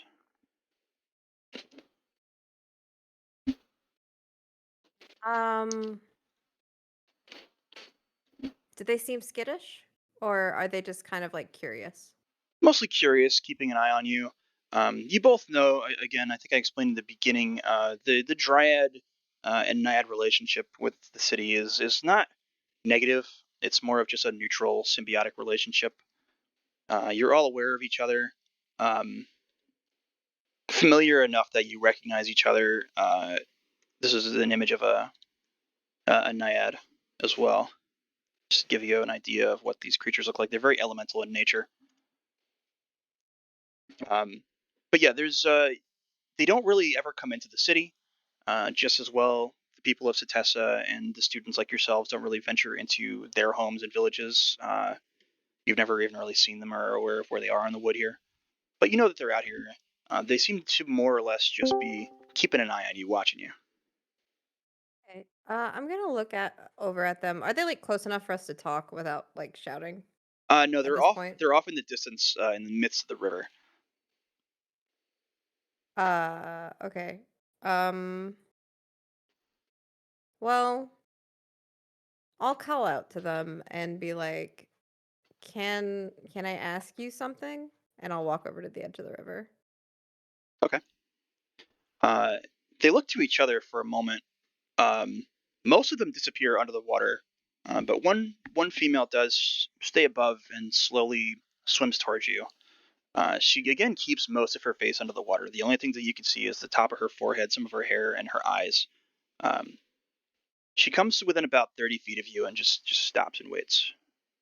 Okay. I'm gonna crouch down and I'm going to ask her, um, has anything felt strange this morning? We're going out towards the mine in that direction. Have you heard anything of what's happened over there? She slowly rises a bit more out of the water so you can see her ears and her nose and then her mouth. Uh, she glares at you for a moment, sort of just taking you in, whether or not she can trust you or not. Looks to Ashi as well. Um, Looks back to you. Says, "There's dark whispers from that place. Dark whispers? They travel in the wind. If you listen, you can hear them." Um, I want to actually try to like focus and see if I can maybe hear them. Uh, I want to see if she's just saying the truth. I'm gonna like Roll hold that nature. stone. Okay. Okay. I want to hold that stone too. Okay. See if it helps. That's a 16. Okay. Um, so that you do feel like the stone assists you and helps you connect with the nature around you. You are very easily, especially like holding it in your grasp, you're able to sit back and fall into more of a meditative state. You can sense the other naiad beneath the river as well. Um, Somewhere in this central portion of the river, in the deeper areas, waiting, you can sense them watching and keeping an eye on you and their ally here that you're speaking with. Um, Moving a little further out in the range of your senses, you do start to hear something that sounds very, uh, almost like speaking in tongues. It's very like very very wispy. Like you can't exactly make it out, but the more that you find yourself listening to it, you start to lose that calm. You almost feel like the stone in your hand the effect of it is fading, and you're becoming worried and fearful. I'm gonna open my eyes to get out of this because Okay. I don't want to do that Yeah. anymore. You do fade out of it very quickly. And the stone sort of returns you to that calm state, but you feel very unnerved. Um, I'm gonna thank the naiad. She Uh, she nods to you, but before she leaves, you shouldn't go to that place. Noted. Um, She and then ducks back under the water I'll and returns to the rest of them in the middle of the river. okay. I'm gonna go back to Ashi. Um, I'm gonna ask, did you hear anything? Because I mean, I assume I heard that Yeah, conversation. you did. I heard a strange language. It was very hard to make out. It was not pleasant. Um, but I'm not turning back from this. Uh, we will just be very cautious when we go into the mine. Uh, yes, we should be very, very careful. Okay. Well, I think we've rested long enough. We should make our way along the river towards that mine. Good. Let's head that way. Yep. Okay. So you both gather your things and you continue on the route. So you follow the river off to the southeast. As it bends, you move away from the river and you're able to move towards the mountain line. After another 40 minutes to an hour or so of travel, you see the entryway to the mine. As you're approaching, you see a number of what look like bodies in the area around the entryway to the mine. What type of bodies do they resemble? Like Yeah, do human they have bodies? How are they Setessan dressed? armor? Yeah, that. You'd have to approach closer. From the distance that you are at the tree line, you can't really make it out. Everything's very thick out here. The tree line basically goes right up to the edge of the rock, where the very like jagged, crudely cut opening into this mine is located. A lot of the area around the entryway has collapsed as well. It's hard to see. Um, you'd have to get closer to inspect the bodies. Okay. Okay. I'm gonna move in front of Ashi. And kind of hold my hand out to like wait. Okay. And I'm gonna have Fi fly over and see if she can't recognize any like Setessan armor. Okay. So Phi goes over and inspects. Your connection with Phi is still growing, so you're not as telepathically linked as you would be in the future. Mm-hmm. But you focus in, you try to follow on your training and things you've learned from Phaedra, and you get the impression from Phi that these are Setessan scouts. Okay. Anyone like that? Well, I guess I don't know that because I'm not that connected with Fi. Um, does she see how they died? Like, are there obvious wounds, or You'd is have to that go up also? and physically inspect that. Right. Yeah, I'm gonna. Can I do a perception check? Like, I want to look around to like see if there's any like remnants or like. I also want to see, are there any animals in the area? Okay, roll both perception and nature. Um, perception is 16. Okay. And nature is. Oh, where's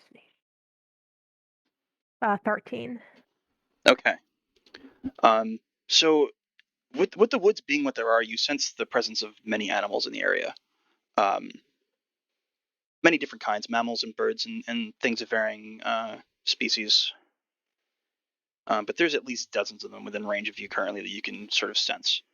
Um, As far as what you can see, sort of inspecting the area, S5 flies in, and as Miaces is obviously um, using that bond to pull information out as well. The inside of the mine itself is very dark.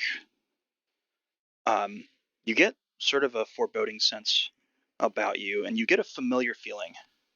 You can't quite place it or understand it, but it almost feels like you've been here before. Even though you know for a fact that you haven't, it feels like you have. You can't quite put your finger on why. Mm. Okay, what I want to do is I want to see if I can find an animal that I could use. Uh, what is it? Speak with animals on that might have witnessed what happened. Okay. Um, roll animal handling very quickly as you focus on some animal calls to try and attract something to Ooh, you. natural 20. Okay.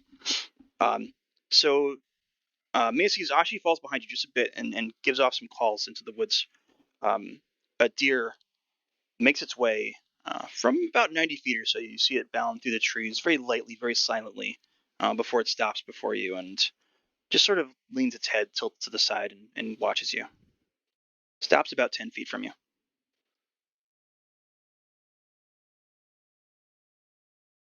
Okay, so I can talk with it now. Do you want to cast Speak with Animals? Yes, I want to cast Speak with Animals. Okay. Did you see what happened here? There are creatures within the mines. Small creatures. I did not recognize them. They're not native to these woods. There are many of them? I'm not sure. There was some sort of fire from within the mine. I think there's something else in there. I don't think it was the small creatures that killed these.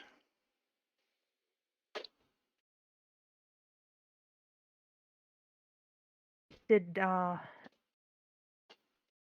did anyone is the entire or did anybody flee or escape? No. Or did you so everyone They all everyone died at perished once. at once? You said it was fire that came out? It was black. It was black. It came out very suddenly and grasped them and pulled their lives. Oh, thank you. The deer sort of bows to you very gracefully. All right, I'm gonna bow back to the deer. It turns and returns to the woods. I'm going to turn to Miaces and essentially relay what the deer saw. Okay. That there are many small creatures, as well as some, or most likely something large, and some dark magic that came out and killed the entire scouting party. Hey, I don't think we can do this alone anymore. Um, I think we should wait here. And I'll send Phi to man. I can't decide if I want to send Phi to the tower or if I want to send Phi to where I saw those scouts with a message. Okay. Um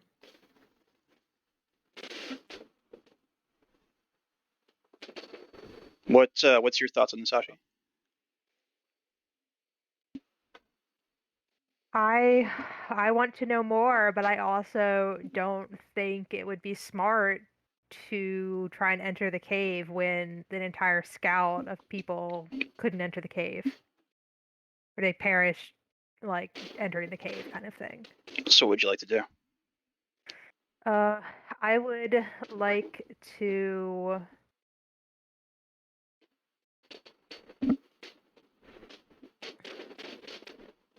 I think that we should go and tell the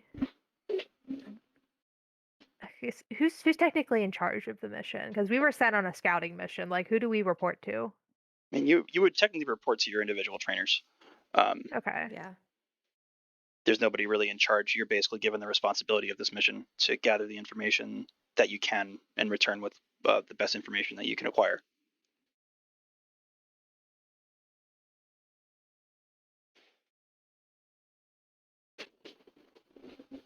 So what would you guys like to do? Thinking if there's any way to like scout further without it being extremely dangerous. I can try to listen to the wind again. Now that we're closer, it's probably going to be easier, Yeah. but I want to get this message back to at least Phaedra first. Okay. So you want to send Phi? I am going to also ask Ashi if. Do I know the name? I know Callias's name, just kind of Yes. by who he is. Okay. Do you want to send a message for Callias with Phi? Yes. Okay. Then she's going to have two messages. Okay. One for Callias and one for Phaedra that I'm assuming are going to say basically the same thing. But mine is going to say that some dark magic from the mine killed the entire scouting party. Okay. And what would Pretty you like much. yours to say, Ashi? The same? Yeah, I mean, pretty much it. A magic killed the entire scouting party. And that we are waiting, or we're keeping watch outside, waiting, I guess, reinforcements or further instruction. Okay. Yeah, I don't want things from this mine to get out into the forest, so I don't want to Yeah, leave. I think that staying watch outside is our best bet while Okay. we potentially get reinforcements or backup or any more assistance. Yep. Okay. I'm gonna send Phi. Callias's tower is closer to Callias first, and then to Phaedra. Okay. And then I'm not gonna hold the stone this time. I'm just gonna try to focus and have a listen. Yeah, Okay. I also want to try, and I mean, I don't know what if there's an official, like, I don't know what exactly you would call that, but I guess like just general druid, like, You can roll nature, and then Miaces, you can roll perception. or just trying to like commune with nature and like see like what I can sense and whatnot. I got an 18. Okay. Oh God, I got a 1. That's what I get for getting a 20 on the last one. Okay. Oh no. So Miaces, you focus in. Um, you are able to sort of hone in and focus on that whisper that you heard before, and the name you hear repeated almost over and over again is Ashi, Ashi, Ashi. Macy's, as you're sort of listening in on this and hearing it, you get that same immediate feeling of unease. Ashi, you connect with the nature in the area. You're almost immediately bombarded with just dark energy. You hear screams of your father, screams that you haven't heard in years now. You hear screams of your father from inside the mine.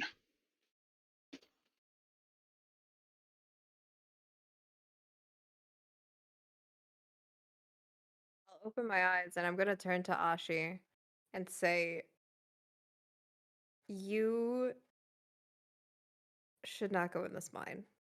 Ashi, this snaps you out of it. It's you're basically at this point now terrified. You haven't heard your father's voice in years, and you just heard it coming from the inside of that mine.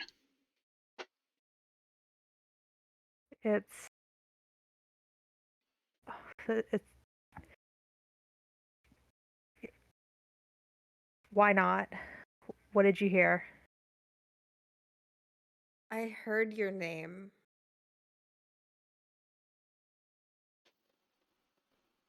Over and over and over again. Whatever's in there, it wants you.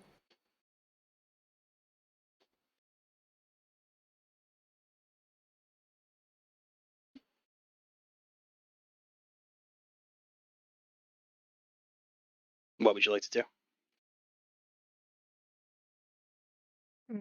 trying to resist going in there. I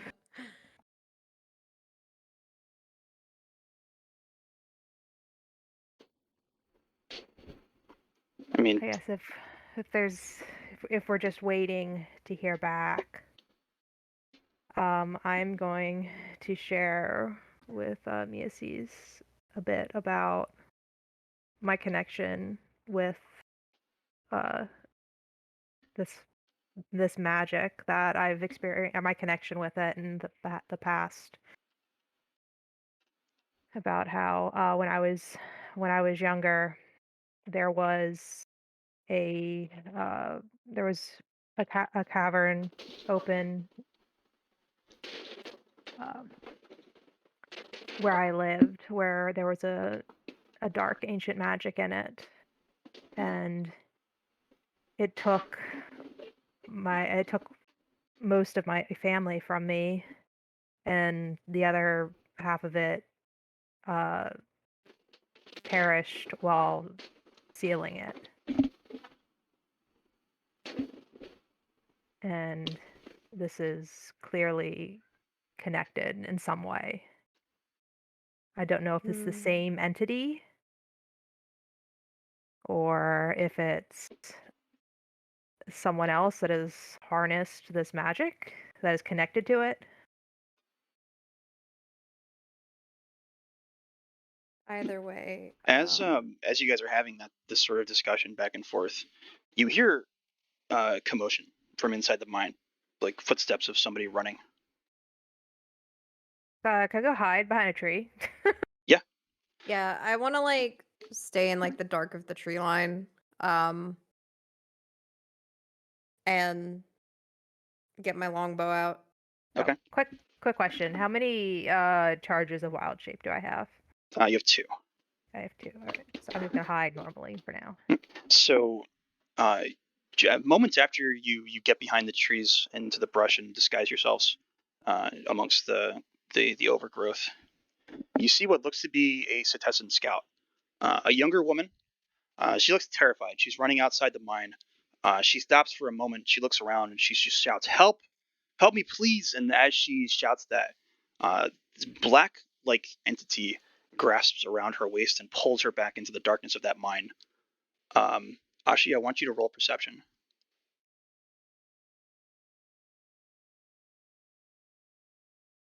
I got a 9. Okay. For a moment, you saw the flash of a face that looked very serpent-like, but it very quickly disappeared into the darkness.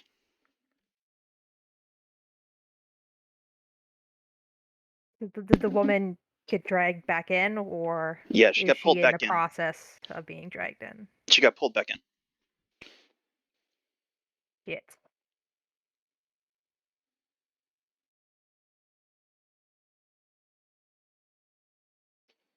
We have to go after her.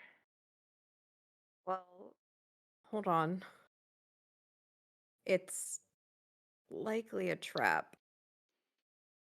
If we enter by ourselves, I mean, it took out this many fully trained scouts.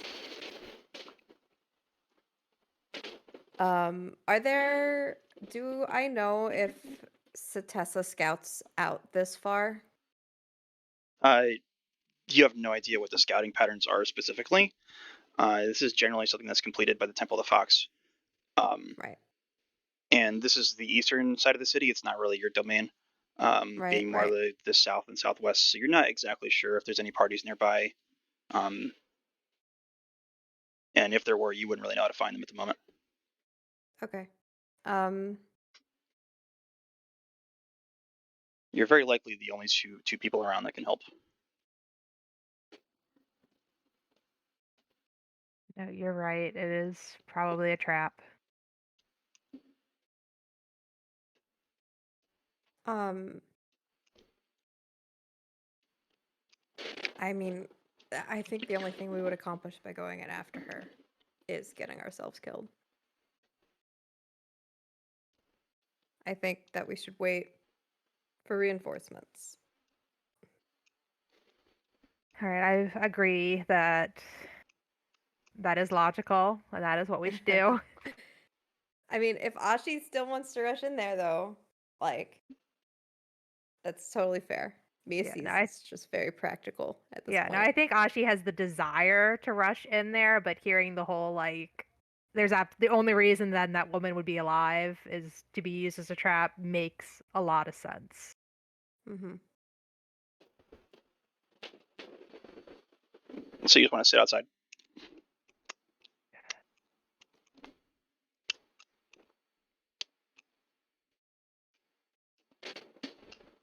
How long do we think it would take to hear back or to Could be hours.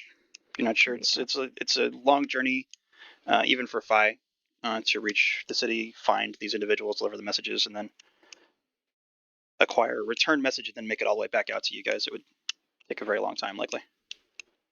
Mm-hmm.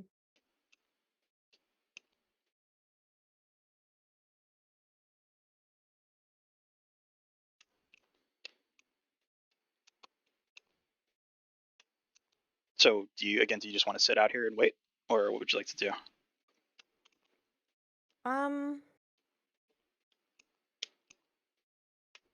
Yeah, I don't know. Uh, it's up to you, Ashi. I mean, I want to run in after her, but I don't. If this is the same creature that I dealt with in the past, then I don't. The two of us aren't like we're not strong enough to just go in there with these two of us. Okay. I yeah, I have no idea what's in there, so I completely trust you on that. So if you want to sit out and wait, how long do you want to sit out and wait? Um, do I even have like an idea of how long it would have taken Fi to reach the city if she were just like flying? At least an hour, if not longer. Then I'll suggest that we wait for like a few hours Okay, Ashi, to you see if agree? I can.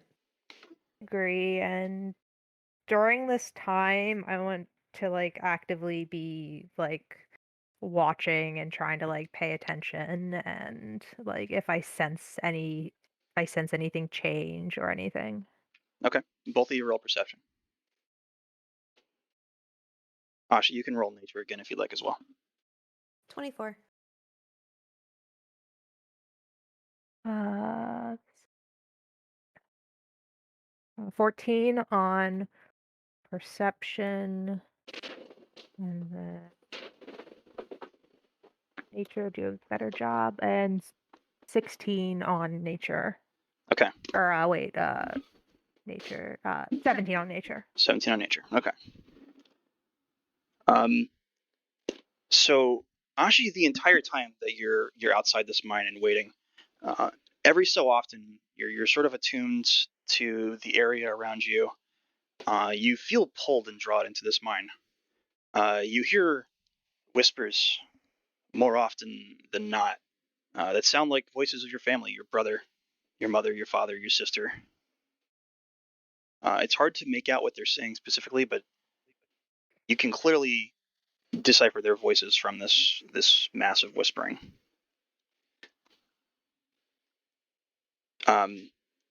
After a while of that, Miaces, you're sort of focused in.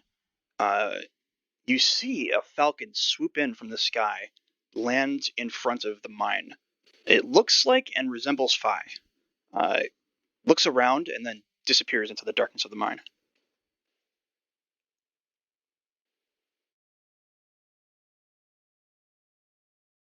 So it resembled Fi, but I don't feel that same kind of connection to what I just saw fly into the mine, right? You feel a connection, but something feels wrong about it. Okay. Um,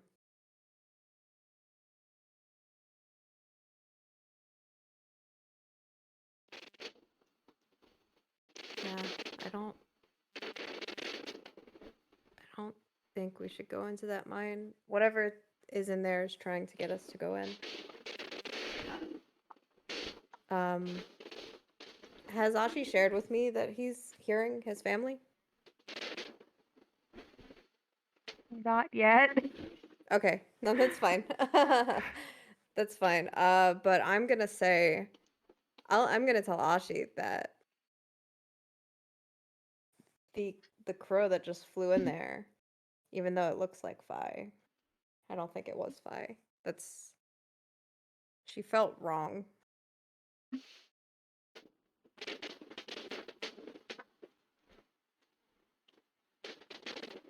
Well, like what time in the day is it now? It's getting later towards the sun's probably likely going down soon. Have Oh. we waited Oh, that full span of time, like those 3 hours? Yes. Or has it been okay? Well, we either go back to the city or we go in the cave.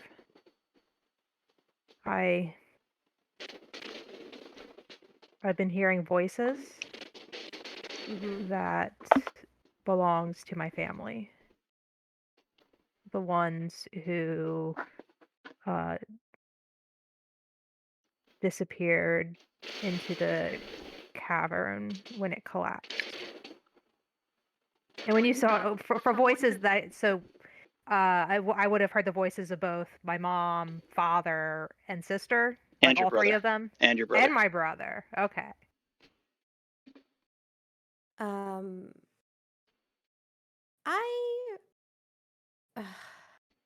I think whatever this magic is, it's making us think our loved ones are in this cave.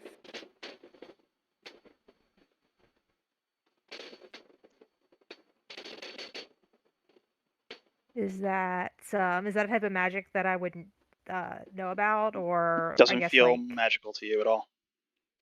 it doesn't feel magical? No, something about this feels very real. And also, I'll say that, I mean, my family disappeared in essentially a very similar circumstance, so it's not that much of a stretch that this would be like directly connected to it.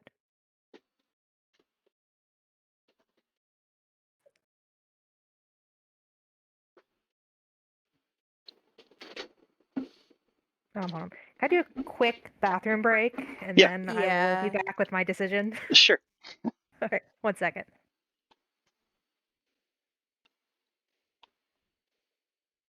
God. I'd say don't think hard about this as Ven. You got to put yourself in the eyes of a young Miaces, as well as. I just like anytime it comes to magic, I feel so out of my depth.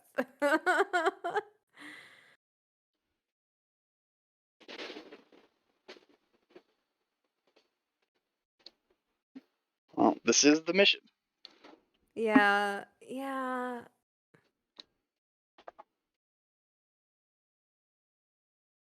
You have to ask yourself: is Miaces a coward, or is Miaces brave?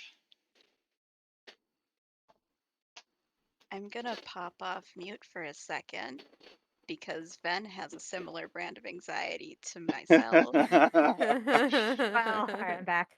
Good thing that Ashi's going to be a little bit more reckless than you guys. Yeah. We worry about surviving and things going well. Bird does not make death traps.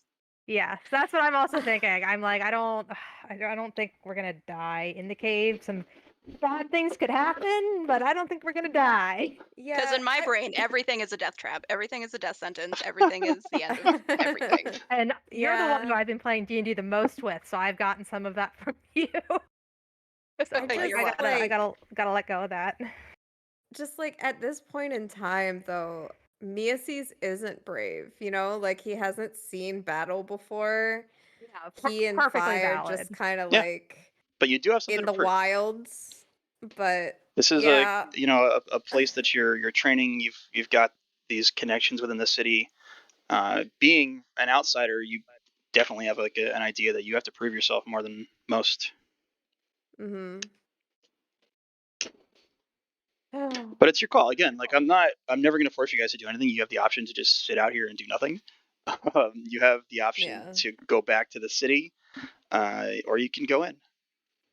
I do think that at this point, Miaces will feel like he's done, as much uh preparing as he could. He let people in the city know that, hey, something really bad is happening here, and like I saw that fight that I'm assuming is fake because something felt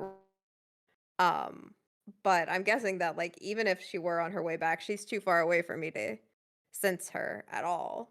Yeah, you have not sensed her returning. So yeah.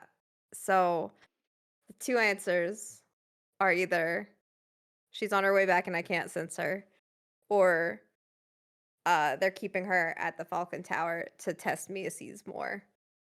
But I don't really know. Either way, I think Miaces is gonna end up going in this mine. What do you think, Ashi? So I need to go into that cave. It's this is my this is my fight, not yours. So you do not have to come with me. I don't want you to put yourself at risk, but I need to go and see what is in that cave. Well, ensuring your safe return is one of the things that was tasked to me. So I'll be going with you. I'm going to ask that you stay behind me. Okay. Yeah. I at least have a melee weapon. You have just a longbow, right? Yeah, I've Okay. You both got shields. ranged. Yeah, we also do I both do have have. shields. I am a druid, so I do have some. I have magic, Okay. so I should be able to hold my own to a certain extent, depending on what approaches us. Yeah. I'm just convinced that whatever's in here wants you. So Yes. I would rather you Well, I'm not be concerned the is that first one it's in. not gonna hesitate to go through you to get to me. I'll be okay.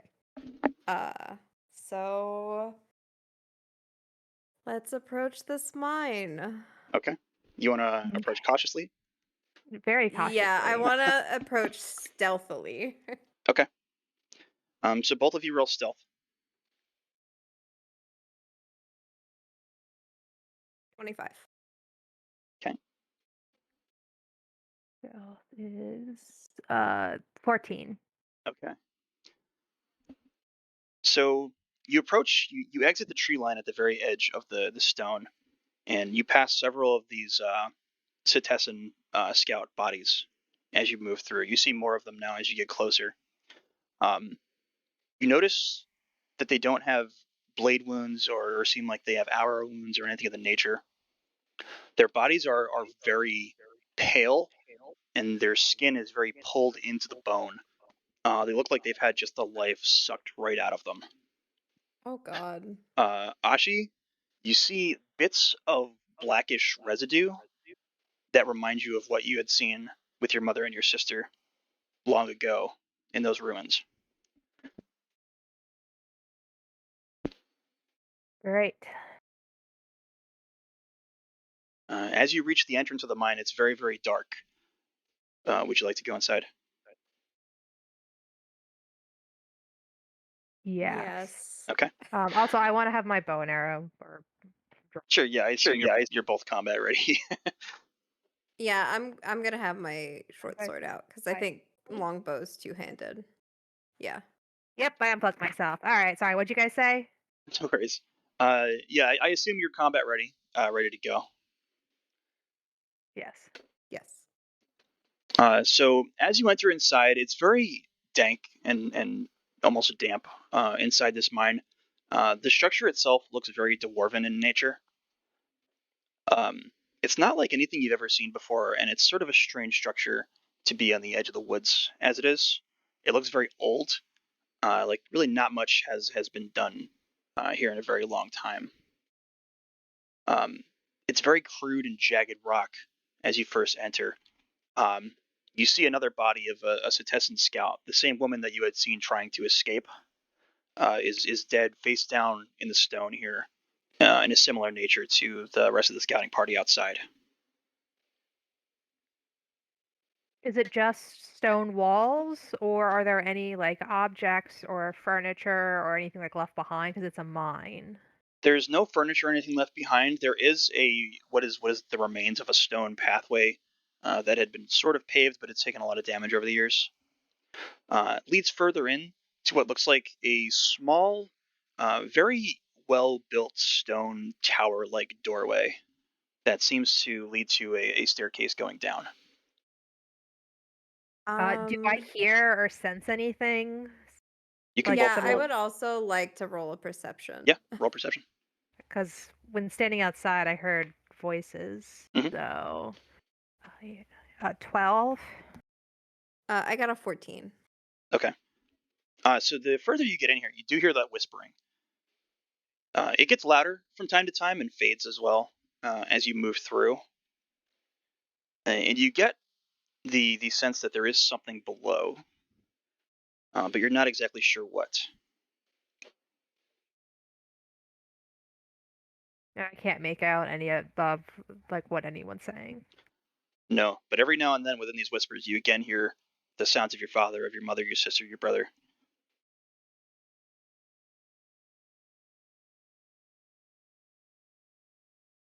Okay.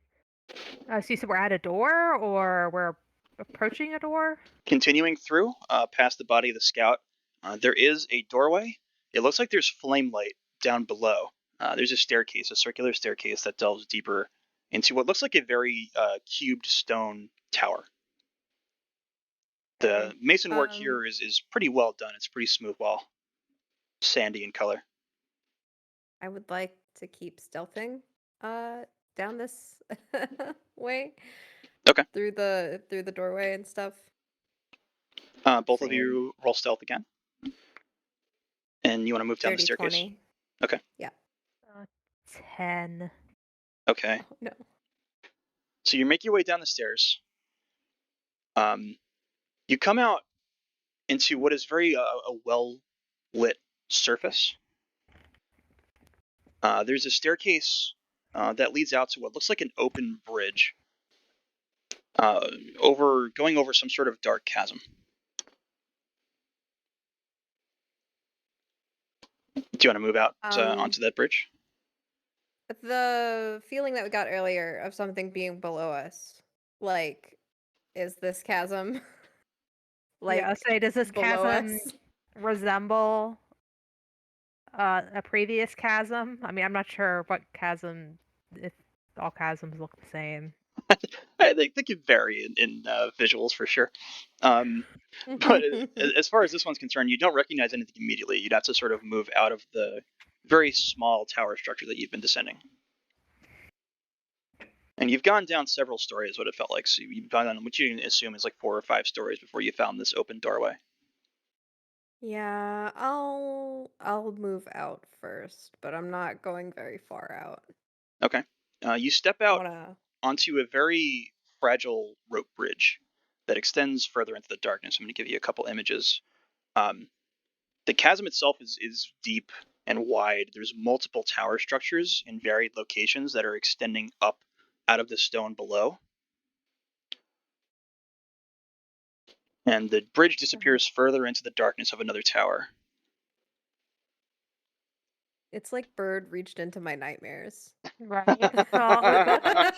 Hey, both of us can fly, right? So I can fly for a minute. Wow. I think this is way bigger than a minute of flight.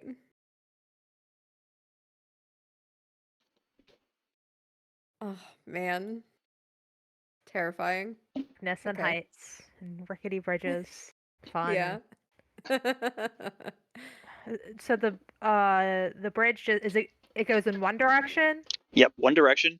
You see that tower, it's going to be off to your left-hand side as you move down this bridge. with a balcony below. There's no access directly to the tower. If you wanted to get to it, you'd have to like jump to it. But crossing the bridge, it does lead into another tower, the top of which there's a doorway in, and it would descend down further. Oh, Okay. odd. I Oh, would okay, I see. like- From the other angle makes more sense. I just pictured it going like directly above the door. And I was like, why is it doing that? I would like to do another perception now that we're in this area. Yeah. Specifically, I want to make sure that none of those like small creatures are Okay. lurking around here. You both can.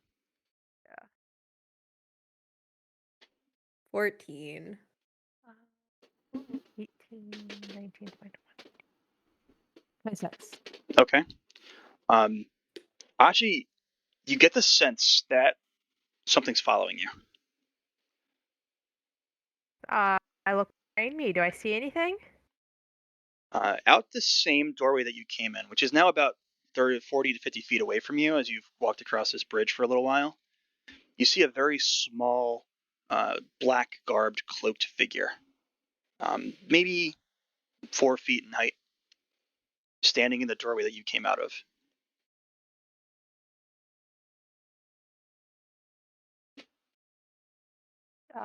How far behind us is that? About 40 feet. About 40 feet.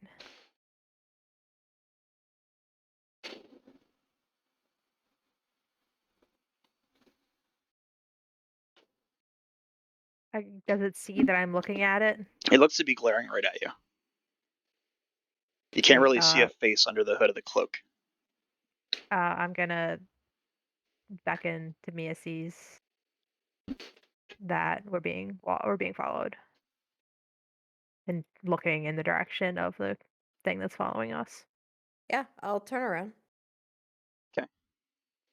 As you do, the creature at the end of that bridge that's been watching you whistles. You hear commotion from the opposite side of the bridge. The doorway from the tower that leads further down into the chasm. You see a similar black cloaked figure standing in that doorway. So one on either end of the bridge. I'm gonna raise my shield up. Okay. I'm gonna turn back like towards the opposite one, with my like back against Ashi's, and I'm gonna raise my shield up and just say, "We don't want trouble." Ashi, do you do anything here? Oh, I'm trouble. I'm ready to attack. They slowly begin to approach, and you get a better view. They look like dwarves, but very pale, their eyes lifeless. What the hell is that first one holding? A wand of some nature. Okay. Cattle prod. It looked like one of those grabby claw things. Great for picking up small objects.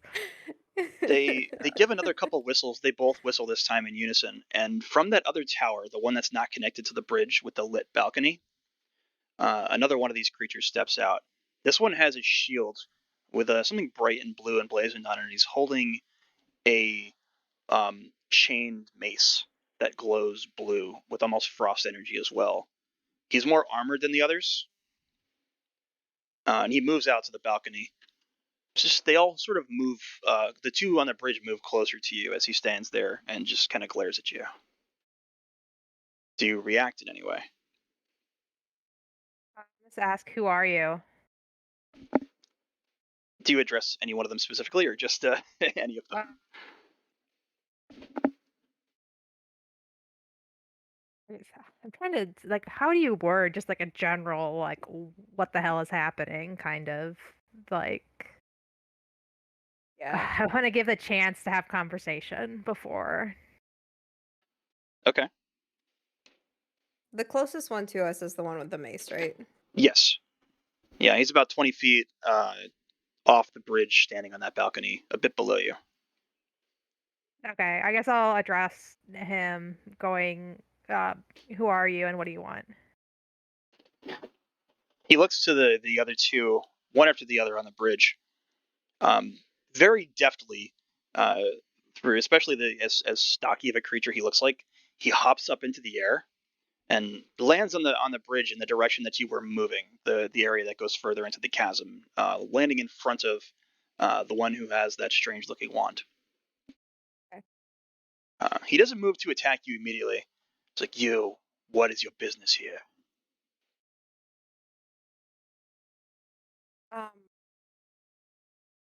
We were sent here because there's a fissure somewhere in this mine. We were told to scout it. The He creature somewhere in this cavern. Ashi, the one that's closer to you, the one wielding the blades, moves up within like 5 feet of you, rushes up very quickly. Do you react at all? I've got my shield up. Okay. They stop. Stops in front of you and sniffs you multiple times. This one looks more female. And she sniffs you up and down, glares at you with those void of eyeballs that she has. Her face is very, very wrinkled and crude looking. She's very dirty. Looks like she's been underground maybe her entire life. But just sniffs you and then looks over your shoulder at the white bearded dwarf and nods and steps back away from you. It gives you a little bit more space. He looks to you, Miaces. My name is Cromwyn.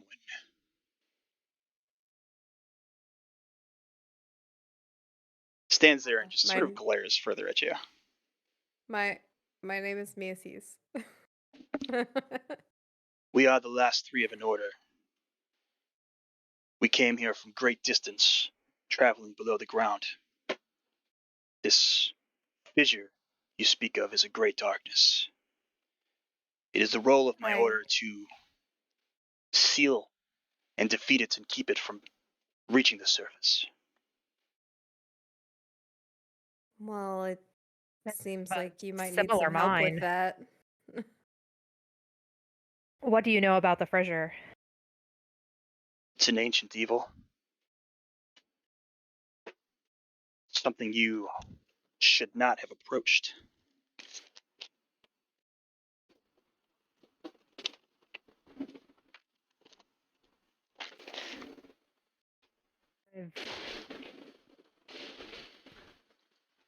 I've been in one before, which is why. What? Roll persuasion really quick. They're not gonna believe me. What is my persuasion modifier? It is 13. Okay. His eyes narrow a bit as you say this. See, that is very unlikely. Unlikely, but possible. Where? Outside of, yeah. Oh my God, I'm blanking on the name. Scophos. Scophos. In the what were those called? The Deadlands or the Badlands? Badlands. Outside of Scothos in the Badlands.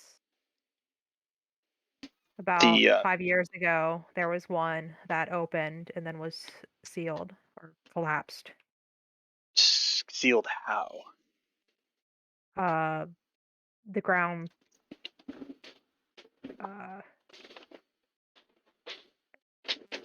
collapse. The ground collapsed on its own. There was people in the party that caused the ground to collapse and became trapped inside. I was one of the few that made it out before it collapsed. Who caused the collapse? Which one made it collapse again? I have these in my notes, but well, it was your father, and it was Artikai, the Minotaur that was allied with. Artikai was the one who cast it? As far as you know, You saw him begin to cast some sort of a spell with your father down at the bottom of that pit. Okay. I'll tell him it was. I mean, he's not gonna know who these people are. Presumably. Does he want their name or? He asks who. All right, I will tell him who. Okay.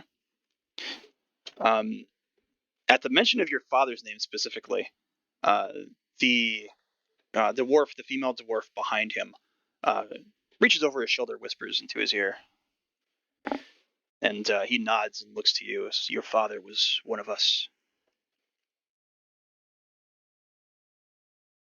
He was? A member of our order. I never knew. He sort of growls and looks to the other two. Motions to the one on the opposite side. She moves around you, the one with the blades, and joins with the other female dwarf behind this male. He looks to you both, says, "Well, we have work to do. We journey further down."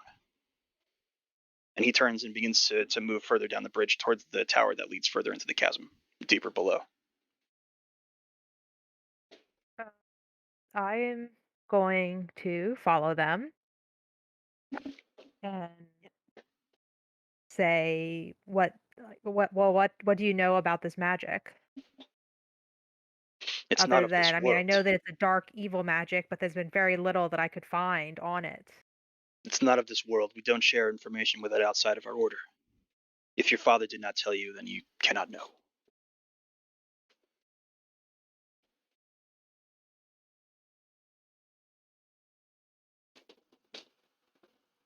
Are you following along as well, Miaces? Yeah, I'm gonna follow along and be like, look, whatever it is, killed an entire company of scouts on the surface. They were Why not? foolish and untrained. We can handle this. How exactly do you handle this? Some creature of some means is likely maintaining this fissure, widening it, opening it. There are some that worship the evil inside. Whatever this is, we'll find it, we'll kill it, we'll destroy whatever altar they are utilizing for their spell work, and then we'll collapse this mine.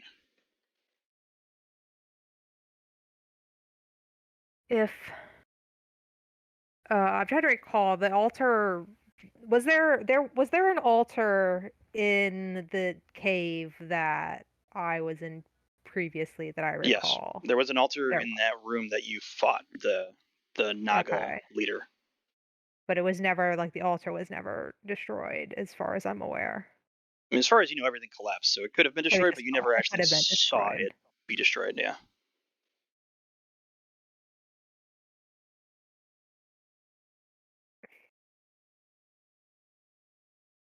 They're continuing to move through the tower at this point and beginning to move down the staircase further into the chasm. Do you continue to follow them? Yes. Okay. Yeah, I'll follow Ashi. I'm Are trying you? to get information out of them, which is difficult.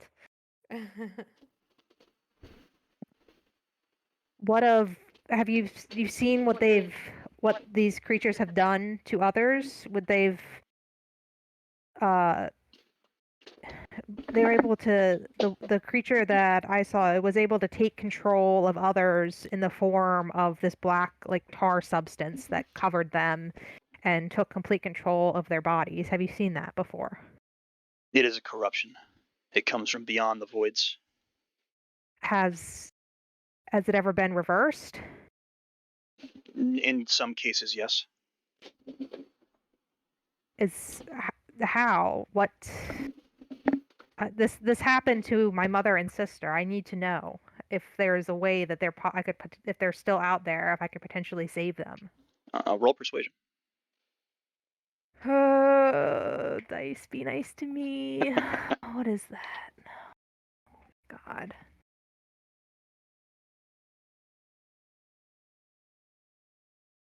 It's an 8.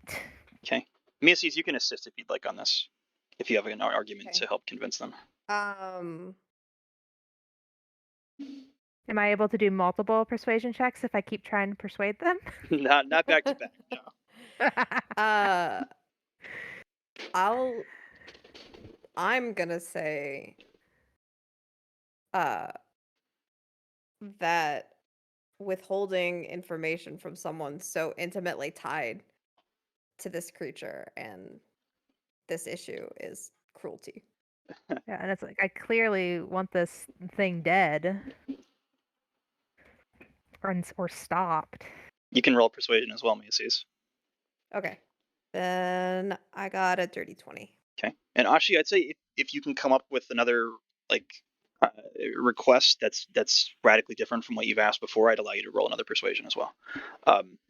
So Miaces, he sort of turns to you now. He stops as he's descending this staircase, and turns to face you specifically. You can see in those irisless voids that he has for eyes, he stares directly into you. He looks very upset. Certain knowledge can cause devastation in your world. Knowledge of this, knowledge of these creatures, the more it spreads, the more of these mindless worshippers come down here and delve into the underworld. They delve deep and they seek to summon this darkness for its power.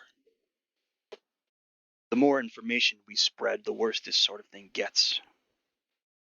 So I'm sorry for your family. Your father again was of our order, and he was honorable.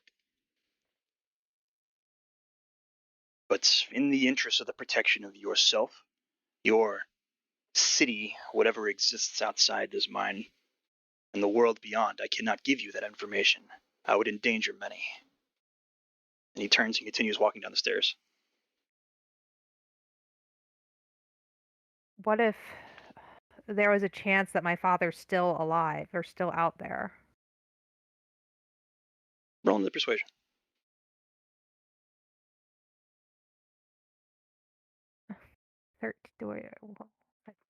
I need to have this printed out because my tablet keeps turning off. I can't remember what my modifiers are. That's all good. 13. Pen and paper is always the best. Yeah. Okay. So he pauses for a moment. He continues moving down the staircase, but he's listening to what you're saying. It seems very cold and emotionless, though. Without looking at you, continuing to move down the stairs, he says, "If your father was turned by the corruption, it's likely that he's been long gone, especially if it happened that long ago. Well, I would you said give up your hope." I don't know if he was turned or not. What the last I saw him, he wasn't. And if he continued his oath to our order, he's still down here somewhere fighting. Are these chasms connected to each other? There are places below the ground across the entire world. These chasms open up where interlopers involve themselves in things which they should not.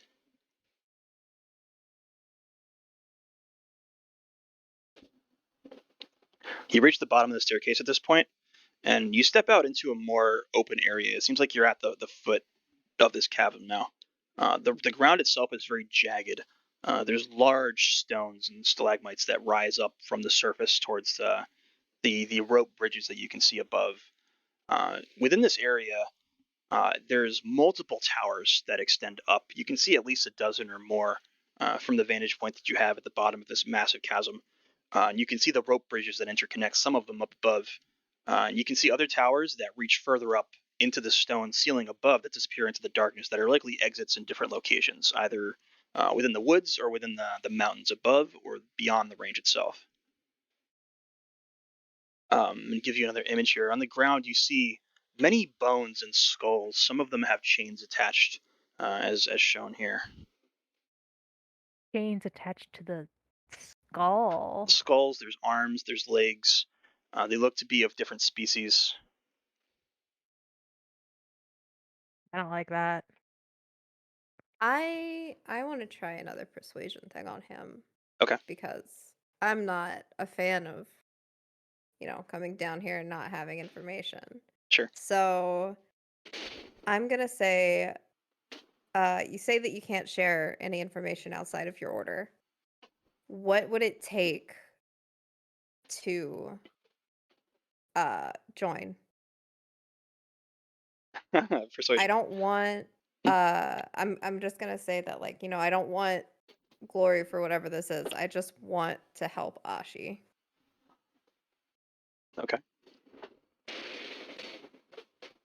Same. I'm curious to know more about this order. Like, apparently my father was in this order, so I would like to know, like, who this order is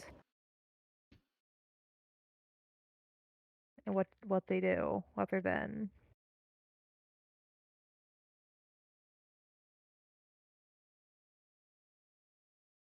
Bert? What was your roll? Persuasion. Oh, sorry. I didn't hear you ask for it. Okay. Yeah, I didn't hear it either. 28. Okay. So he stops for a moment. The area that you're in is sort of a very small open area of stone, and you're surrounded on multiple ends by these very thick stalagmite structures in the base of them that sort of extends out very widely, leaving very narrow paths between. They seem to know exactly where they're going, but he stops at this, looks to the others. One of the women approach him, and they whisper to each other a couple times back and forth. But he does stop and he looks to you. You cannot join our order. It is not something you join. We do not recruit. And even if you did, you would have to spend the entirety of your life underground. You would likely die. Well, how was my father a part of this order when had he lived above ground? He had a family. There are different aspects of guardians. Some of them are above. Your father, he seems like hesitant to explain things to you, but um, he's trying to. You can tell that he's trying to give you as much information as he can without revealing too much about what all of this actually is, and he seems genuinely concerned for you, and not so much that he's just trying to hide things from you for the sake of it. Says your father. I met him once, long ago. I recognize your kind. He wasn't like us. How so? Though he was a member of our order, he was something else. He had allies above the ground, and I don't know why he delved deeper. He should not have. He should have stayed above. We delve deeper because this creature, this evil, took my mother, his wife, and my sister. Miaces roll perception while this is happening. Um, you said your mother and your sister were overtaken by the corruption, Yes. We went in to try and rescue them. and you failed. Yes, we did. They're likely on the other side of the rift by now. If your father succeeded in closing it, they're likely never to return.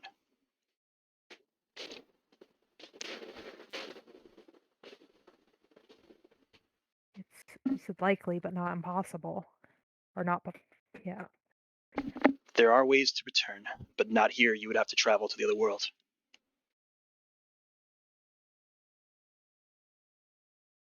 I see that, Ven. Thank you. Mm.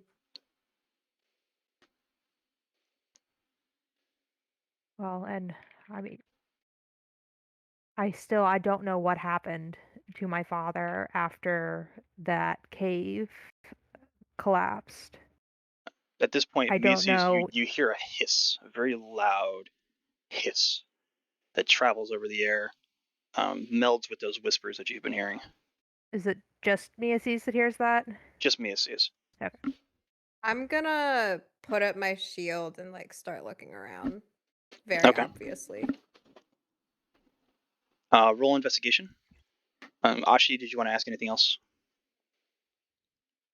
Um, I was just saying that I don't know if my father is dead or not. I guess I'm still just trying to convince him to tell me information. Mhm. Ugh.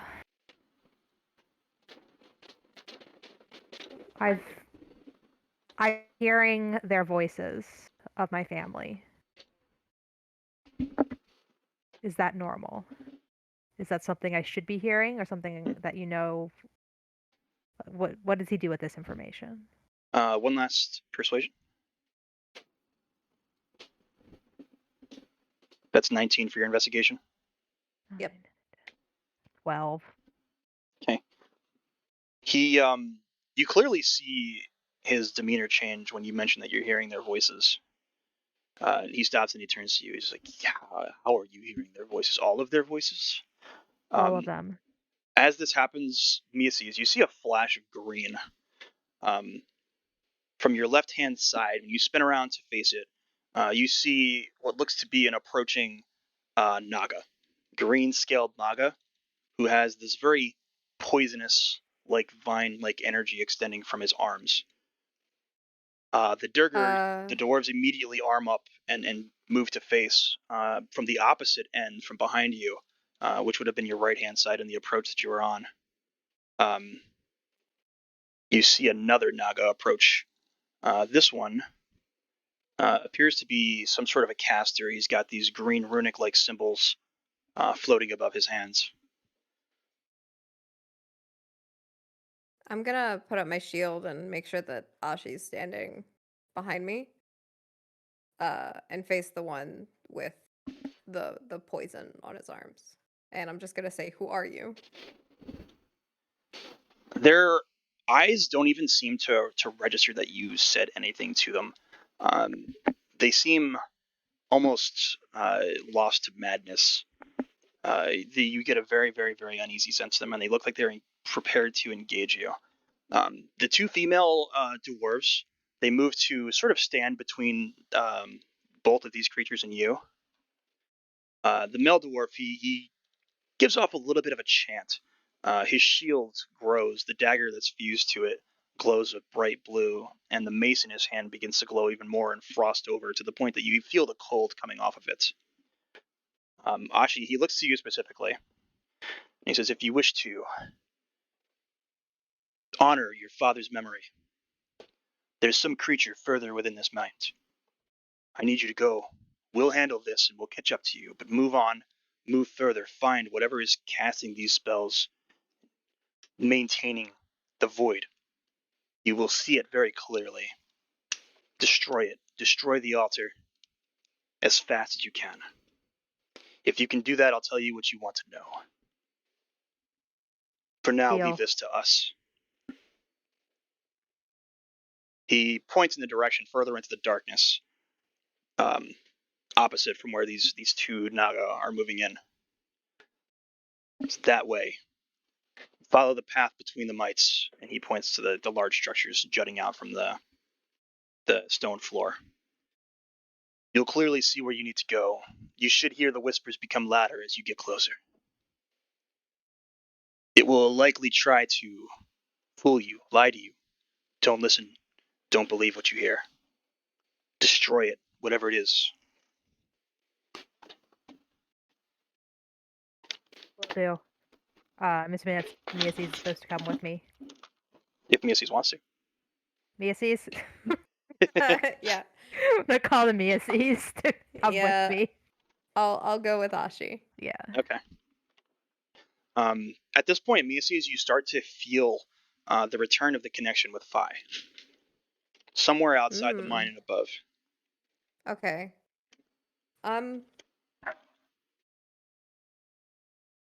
can't really communicate with her. I can only kind of sense her, right? Yes. Okay. Well, at least I know that she's okay for now. Do you want to? You can see basically you can summon. You can't really like directly communicate, but if you want Phi to come to you, you can summon, or you can keep Phi outside.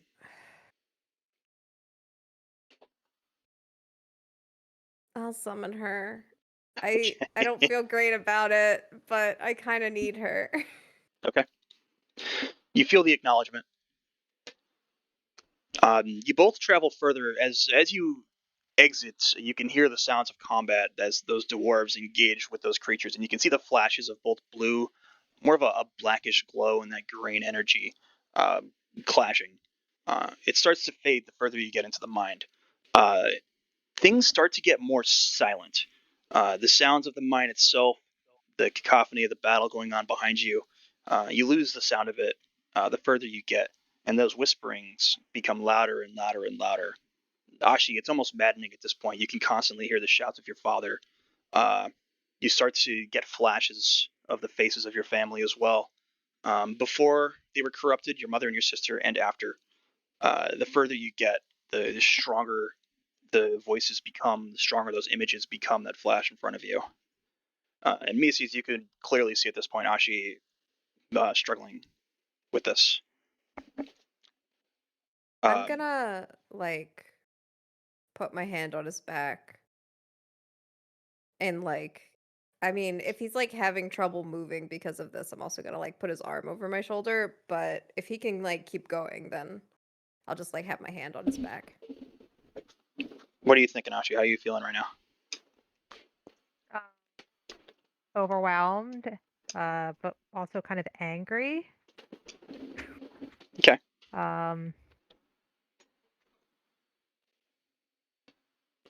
I mean, I don't think it's more of like a mental like thing than a physical like thing though, right? Yeah. Yeah, it's So not exactly physical. It's all in your head. You can clearly tell that it's yeah, all in so your like head. it wouldn't really like affect me being able to like move there. So like I could still like walk fine or slither fine. It's just that it's mentally crushing. Okay. Keep moving. Yes. Yep. I'm also Okay. very determined. Like even though it's overwhelming, it's just I'm determined to get answers. Okay. So as you make your way further in, you start to encounter a very menacing sort of mist. The rock begins to slope downward. You can feel it actively slope downward until you reach what appears to be a pool. You can see the glow of what is likely the altar at the far end of this pool. Mist is sort of rising up over the surface of what looks to be very shallow water. The altar itself is glowing red and green. You can see that same purple energy, Ashi, as well, emanating from the water and from the altar itself, that you recognize from your time in those ruins where you lost your family. You said the water, like the water that's on the floor. Mhm. All right. So what do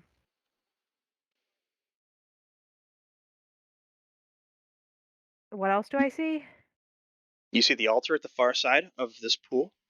You're not Okay. sure exactly how far it extends, but you can clearly see the altar in the darkness. It's lit up and glowing with that energy. And it's like an actual pool like of potentially deep water, or is it just It like a looks very layer of shallow. Oh, okay. I would Is like is there any to do creatures? something. Like What would you like to do, Miaces? I want to are there like loose rocks here, or is this still like that very fine mason work, like very smooth stone? It's very smooth, jagged stone. There's not really a lot of loose rocks around. Okay. Then oh man. I want to get that blue stone out of my pocket Okay. because it gave me a really good connection with water earlier, and I Mhm. want to see how it reacts to this pool. Okay. So I want to like try to I don't really know how this rock works. I just kind of want to try to sense things with Sure. it. Roll nature as you grasp the stone. 13? Okay. So you feel the connection again. You immediately are connected with the pool and the mist around you as well. Um, but you also sense something else, something that the water doesn't like, the air doesn't like, the mist doesn't like. You get the feeling that whatever this is directly in opposition of the nature surrounding it. You can Can I clearly make tell where out that's coming from you or can no? clearly make out the shape of it. in the mist Oh. now that you're focused on it. And this thing seems to have noticed you now as well. A humanoid shape, begins to move out from the mist. And Ashi and Miaces, you see what looks to be a dark elven woman wading through the pool.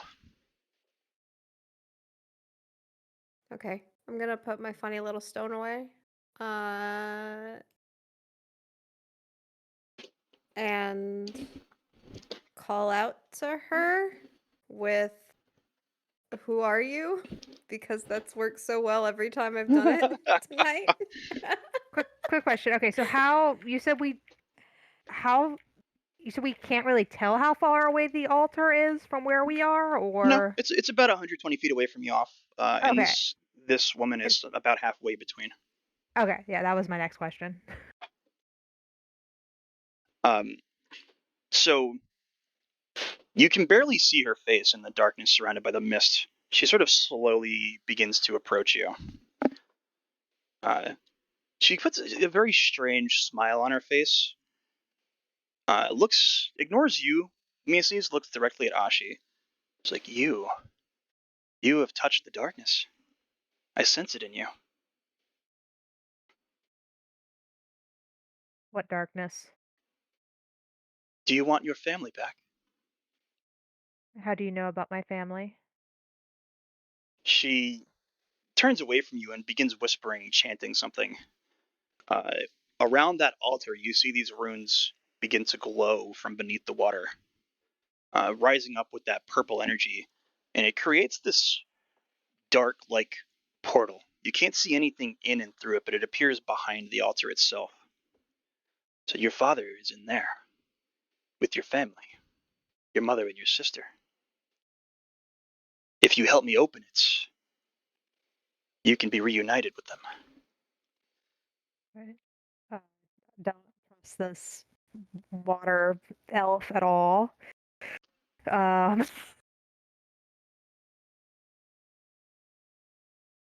Stone is saying, how do you know about my family? I have also touched the darkness. They trapped things back there. Your gods sealed them away, locked them in a prison. They had no right to do that. I'm going to release them. Your father is there in that world. He chased your mother and your sister through, into the void. When you say your gods, who is your? She laughs at you, like you don't know your own gods. Which gods? She gets a very dark, menacing look about her face, losing all joy and smile that she had previously.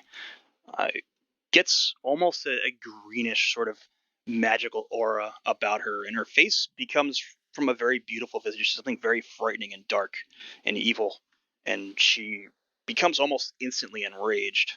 So all of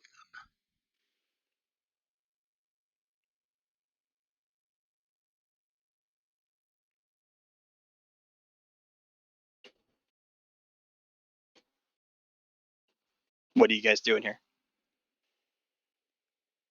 Uh, You can feel Fi getting closer, Miaces, but it's not yet arrived. yeah, I'm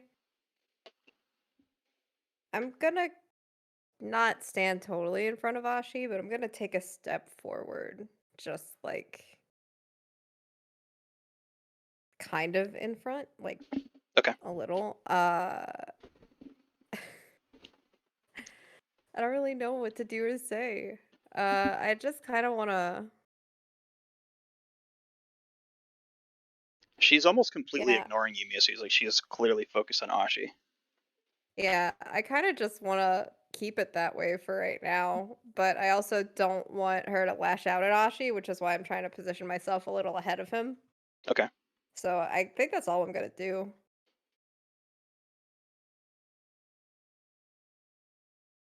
Ashi, anything else?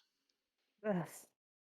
Um, So she's saying that my family is on the other side of this portal.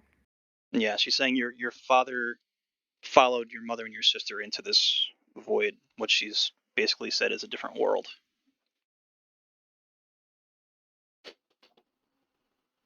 And she wants you to help open it. Well, how do you open it? I just need a little bit of your blood.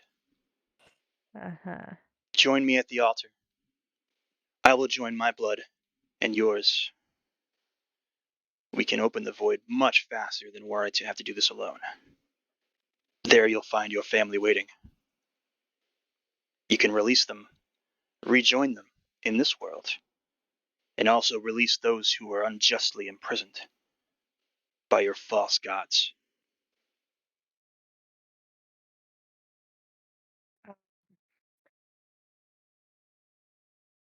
Would there be a way for me to have a private or hush conversations with Miaces before we like Probably not. approach You, her? Oh my god. you don't have any sort of spell work that can do that right now. No, I only have 4 cantrips and I can speak to animals. Yeah. Like I mean, I can tell you things, but that doesn't help you. No, that doesn't help me because like I want to like discuss like my thoughts on this. I am gonna actually use Psionic Mind now to Ashi. He doesn't know that I have this ability yet. She's always gonna suddenly like jerk, like he's just gonna twitch. Yeah. And I'm just gonna say, remember, we were told that they would lie. Yep. All right, I'm gonna give Miaces like a look and just kind of like attempt to discreetly like nod, like kind of like acknowledgement, like Sleight of hand. whatever that is. Do I have to roll sleight of hand? Yes. Okay. What is sleight of hand? Is that Dex. Dex. Dex. Where is my dex? Let's see how terribly I messed this up. Oh, I actually did decent for once. 16. Okay. Why couldn't I roll a 16 when I was persuading? So Even I have. after you give that gesture, what do you do? I guess I'm going to approach the altar very cautiously, keeping like an eye on this elf She's lady. between you and the altar, so you would have to go through her. Yeah, but I mean, Or okay, around her. so well, it sounded like she wanted me to go to the altar. She wants you to join her at this altar, yes. Yes. So I guess I will join her at this altar, So but you I'm also move into being the pool. very yes. How deep is it when I go into it? Like the deepest it gets is about waist deep to the point where she's standing. Oh, okay. I still don't like that, but Mia sees as you follow as Ashi wades into this pool. It doesn't seem like Ashi's getting hurt by going into the water, right? Because No. that was my first thing that I was trying to figure out, is if this was actually like a pool of acid or something. No, you don't feel any So- pain. It feels very cool. The water itself and the mist is also, it feels cool as well. Nothing is causing you any pain or harm. Then yeah, I'm gonna slowly wade in after Ashi, but I'm gonna keep my shield out and up. She, as you approach, she faces you, Ashi, and she moves to stop you and looks you right in the eyes. You will join me then. Assist me in opening the rift. yes, but I want to know more about how this works. Do you actually intend on helping her? No. Roll deception. God damn it. Oh my god. This is where I die. Oh, you said what you said I'm rolling deception. I got a good old the whole 6. You see a glow in the water below you. She forms 2 bright silver blades and raises them slowly out of the water, They're dripping at this point. You see two more arms sprout from behind her as well, grasping two daggers. She finally acknowledges you, Miaces, and you see her eyes sort of narrow, and then she looks back to you, Ashi. It's like, you would lie to me? I'm gonna unsheath my sword and stand beside Ashi. Everything you want is behind that gate, Ashi. If you assist me, I can bring you back to your family. We can return them to this world. Why would you fight against that? For what, your gods? Do you care for them so? More so than your family? I don't give a shit about the gods, but there's something darker here at work that you're not telling me. Very well. She lunges at you. Roll initiative. Great. Macy's as well. Oh, I I got a keep- 20 when I don't need one. I mean, that's I keep pretty forgetting. important. Initiative is plus dex. Yes. Okay. I got a whole 7. I rolled a 2. 20 from Ashi. Okay.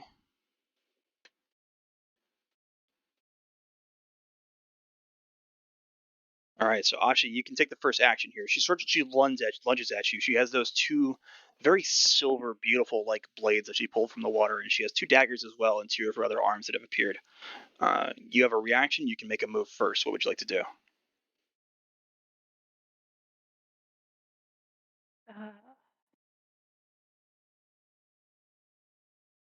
So I have Gust again, but it says one medium or smaller creature, so I can only focus that on one thing. I mean, she's the only thing around. What else would you Well, like I to mean, focus on? are these swords not coming at me? I mean, she's holding them. Oh, okay. You can gust at her. Oh, okay. And it would catch the weapons as well. What's your goal? What are you trying to do? Trying to not get stabbed. You're Or just trying to push her back. skewered. You're trying to push her back with gust. Yeah, I was. Well, It's a creature that you must target with gust. I guess the other question. Well, I'm trying to figure if I want to do that or if I just want to attack her. Because if I just attack her, then these swords could attack me. Correct. I mean, she's coming to attack you right now. Yeah, she's clearly lunging at you Well, with yeah, all I four know of these that. weapons. I'm more worried about these like floating swords because those are kind of like They're not individual. floating. She's holding them. She has Oh, 4 she's arms. holding them. I thought Yeah. they were just. I missed the part where she picked Yeah, them no, up. no. Okay, never mind. Cross out my concern. She materializes, has them held in her arms, as well as 2 daggers. She has 4 arms, 4 blades. Okay, she has 4 arms. Okay, for some reason I was like, oh, these they're just floating in the air, ready to stab me. No, they're in her hands ready to stab you. That makes much more sense. I. Oh, hold on. Let me see. What does this do?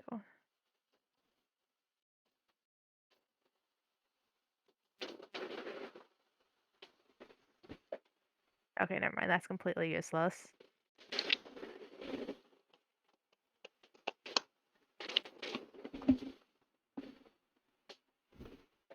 What's your move? I am going. Yeah, I'm gonna cast Gust. Okay. To try and to shove her away. Okay. I'm trying to get out of melee range. You look at your spell DC. Okay. She fails to save, so she makes a push at you, and you immediately just put your foot into the ground and call on your training and cast the spell. You do manage to push her 5 feet further back through the depth of the water towards the altar. Anything else on your turn?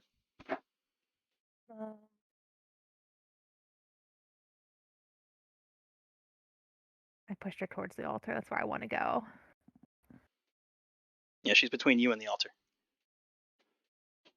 Do I have any of my my Naga abilities? Yeah, you do. All of your So my racial abilities racial you would have. feats. Yep.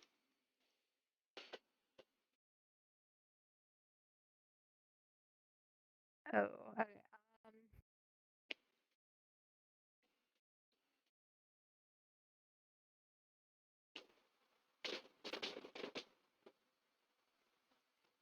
You want to use one of them? I kind of counter.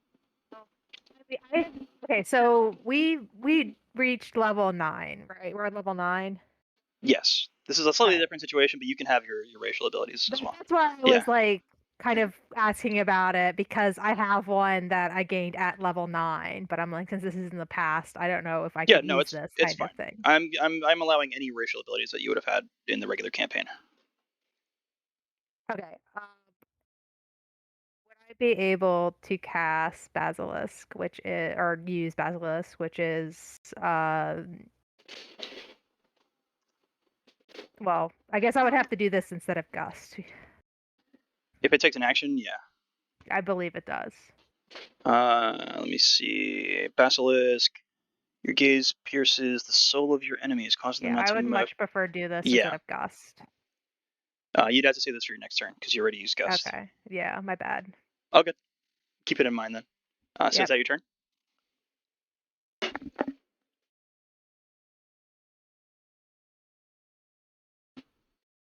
You're all done, Ashi? Yeah, I'm done for now. Okay. So she retaliates. You push her back, and she gets pushed up the water. She rushes forward. You start to see a more serpent body underneath her now, that you recognize as of your own kind. As she swings twice at you with her blades, and then twice more with the daggers. You're having trouble with the depth of the water, but you're able to avoid her with the two blades, the two swords. You're able to dodge to the left and then swing very quickly off to the opposite side, right side, to avoid the swings of her swords. But she does connect you with the daggers. A couple of quick slashes to your sides.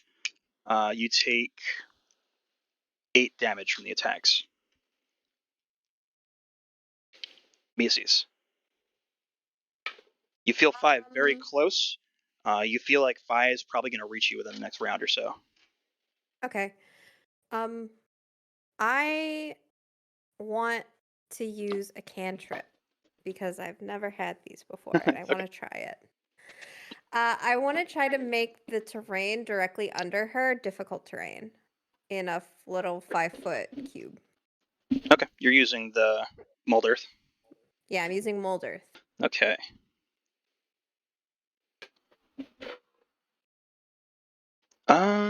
Okay. And You do that. So you cast a spell, and you feel the ground shake underneath you as you cast. You can't really see the effect with the mist, the depth of the water, but you can see her clearly lose her traction below. Okay. And that's it. I don't think I can attack because that was an action, right? Yeah, Cantrips. unless you have bonus actions. Okay. Or you want to use movement at all.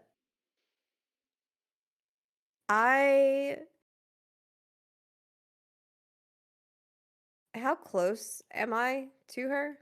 Because I was kind of like right next to Ashi. Yeah, initially. so she moved up, so she's roughly 15 feet from you now after being pushed back and engaging with Ashi again. Okay, then one sec. I need to check this racial trait. Okay. I don't remember if this is an action or not. What's it called? It's my breath weapon. Oh, I believe that is an action, but it might be a bonus.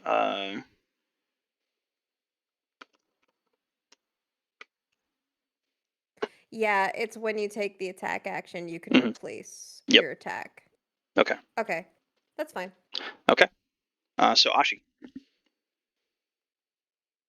I would like to try and use Basilisk. Okay. So that is a wisdom saving throw. Okay. What's your wisdom modifier? The plus bonus for your wisdom? That is +4. Okay. So DC 14.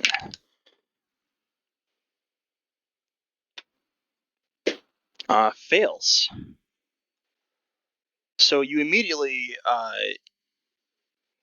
connect the gaze with hers, and you're able to, especially with her being of the same race, she sees exactly what you're doing, and you see the fear in her eyes for a moment. And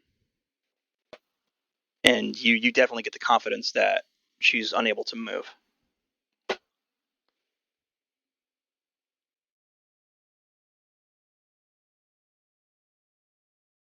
Anything else, Ashi? I'm rereading the description of what it is to make sure I You fully understand what I'm doing. It basically reduces her movement speed to 0 until the end of her next turn. So once she comes up, she won't be able to move again. You can only use it once though, before Yeah. a rest. Okay, so,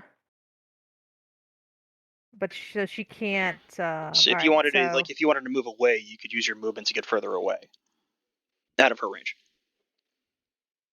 okay, so she goes next, but she wouldn't be able to move during her turn. Right. She won't be able to move until her immediate next turn, not this one, but the following. If a creature can't move and someone attacks it, how does that affect their like attacking? Doesn't affect the attack at all. You'd still It attack as doesn't. normal. Okay. All right. I'm gonna or move past. I'm sprinting towards the altar. Okay. So you want to go around enough to avoid an attack from her, and approach the altar. Yes. Okay. How far would I be able to get on one turn? So you'd have to spend some of your movement to avoid her to get around to her side. Oh.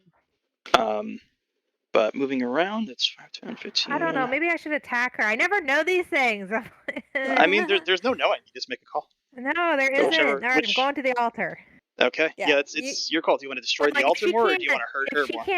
if she can't move, she can't attack me. Then I wouldn't need to like move around her. I could just go directly towards the She can altar, still, right? she can't physically change. She has no Oh, she movement can't speed. physically move Yeah, her. she can Okay, attack. She I can get it swing now. her swords at you, but yeah, she can't. Her movement speed is Okay, reduced to 0. it's not like hold person. Okay, Right. I get Yeah. it. She just can't move. It just Okay, or affects her like movement move. speed. Okay. Yeah, I'm gonna go around her. Okay. So you move around at the angle. You're able to go around. She's clearly furious, but has no ability to retaliate. You get a distance around. You have to spend some of your movement to get around her, but you're able to move up basically alongside her at a distance of about 15 feet and approach towards the altar. You still have about 60 feet to go to reach the altar itself. On her turn, she can't attack you, but she looks to Miaces specifically, and she throws those 2 daggers at you, Miaces. Can I attempt to block it with my shield? I don't know how shields work. Your shield Does it just adds increase my 2 to your AC? it adds 2 to your AC. Okay, so my AC is 18 then. Yep, so both daggers, one of them clanks against the shield, strikes it, doesn't penetrate. The other one you're able to deflect off the side with the hilt of the bow as it comes towards you, and neither of the daggers make contact. Awesome. She uses a bonus action. You see, with one of those arms that tossed the blade, she prepares a spell cast. Off in the opposite direction, she targets Ashi, who's moving towards the altar. And Ashi, I need you to make 1 second.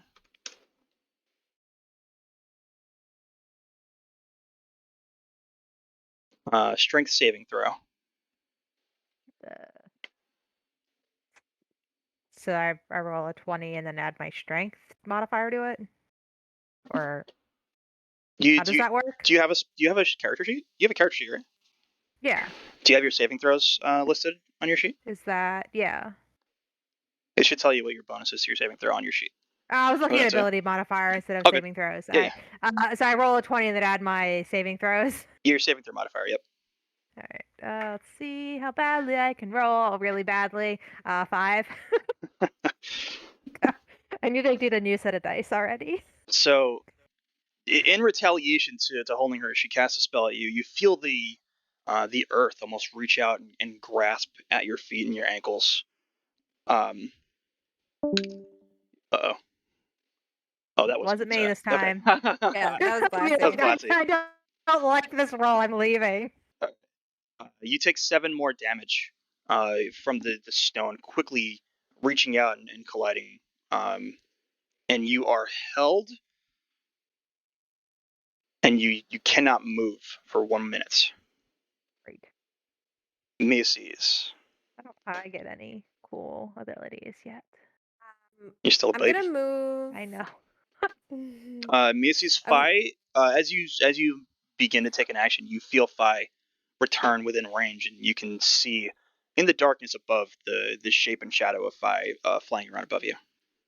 Awesome. I'm gonna move behind this elf, and I am going to use my breath weapon at her. So she needs to make a Constitution saving throw of 14. I Fails. think. Okay.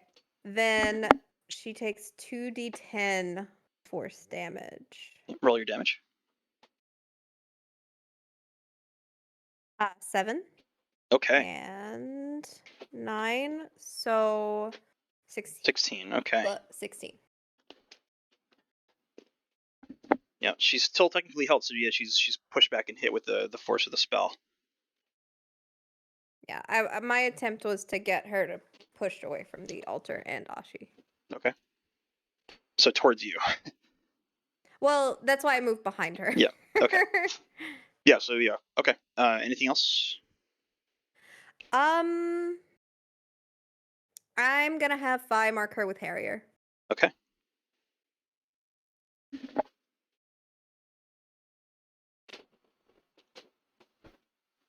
Anything else? No, that's all I can do right All now. right, Ashi. Am I able to pass? You can try to break out of the earthen grasp if you make another strength check. This wouldn't be a saving throw; it would just be a strength plus your strength modifier. Okay. I am going to attempt to do that. Okay.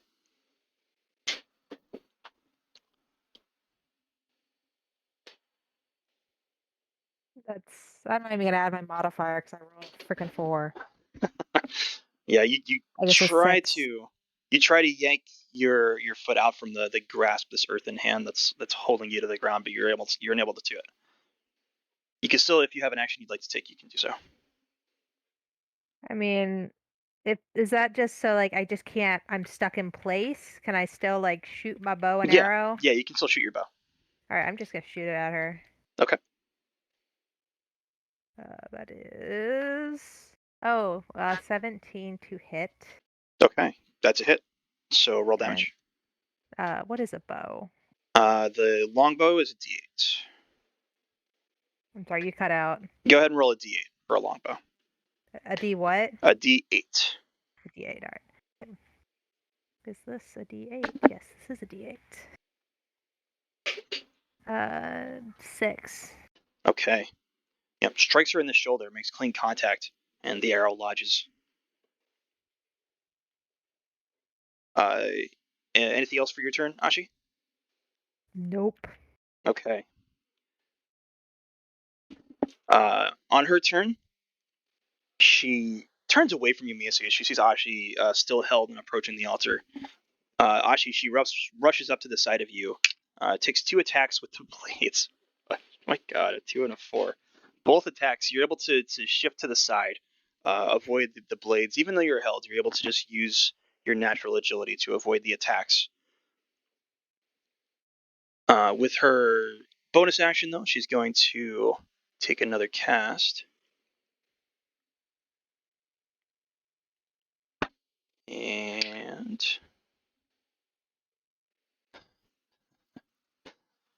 You see her attempt to prepare a spell. She fires it off, but you're still able to duck below and avoid the cast. We're Miaces. both just rolling terribly tonight. Yep. Those are all 3 rolls below a 5. So Oh my goodness. No. Miaces.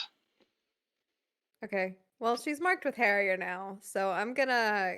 Do I have to use like a whole action to like get my bow out since I didn't have it out already? No, you can use half your movement to draw the weapon if you'd like. That's fine. Okay, then yeah, I'm not gonna move from my spot. I'm just gonna pull out my bow and I am gonna shoot it at her. And let's see, it's a long bow. So 21 That's a to hit. hit. And then D8. She takes 13 damage plus, The Harrier bonus. yeah, plus Harrier bonus, which is 7 more. Okay. So you make another strike against her. You can now see, as she's sort of taking the hits, her visage is growing again, less beautiful and more dark in nature. You see her eyes shift out and disappear, and her clothing becomes these tattered rags. She begins to gather like green energy about her, to be more of a spectral, supernatural entity than you've experienced before. Ashi. As a bonus action, real fast Oh, though. okay. Fi's gonna mark her with Harrier again. Okay. All right, Ashi, you're up. And You gonna try and break out of that grasp again? am I able to do that? Well, yeah, I was able to do this. Yes, I'm gonna attempt to break out of this. Okay, another strength check. Do better this time, dice. Hey, that is much better. What is, you said it was strength, so that is 19. Okay. So yeah, this time you were able to just yank enough with enough force to pull your foot and shatter that stone grasp. What would you like to do? I would like to poison spray, Okay. which they must succeed on a Constitution saving throw or Yep. take 1d12 poison damage. Fails. Go ahead and roll your damage. All right, now I have to figure out which one of these is a d12. It's one of the I more guess it's this hexagonal big, ones. big one, biggerish ones. Yep, it looks It's kind a of like a 5. mini d20. A 5? Okay. Yes.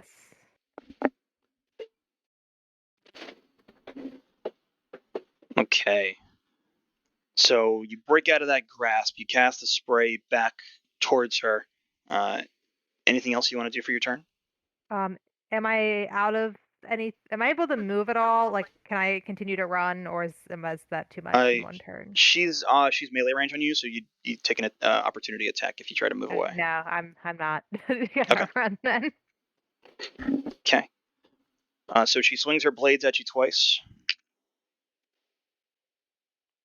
God.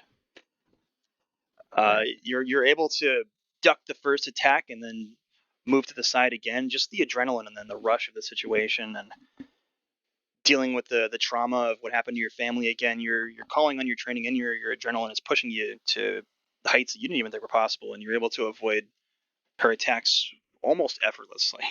Because I literally am rolling like 2s and 3s. She's going to reach out one more time again as a bonus action. You can sort of see like she's getting desperate. I put that image in the chat for you to sort of see what she's becoming. And the more damage she takes, and the more she's unable to lash out at you and take vengeance for these strikes, she's becoming more and more unhinged, more and more dangerous.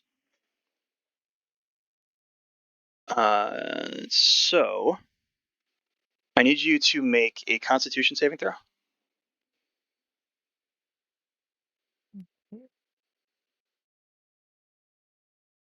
Constitution is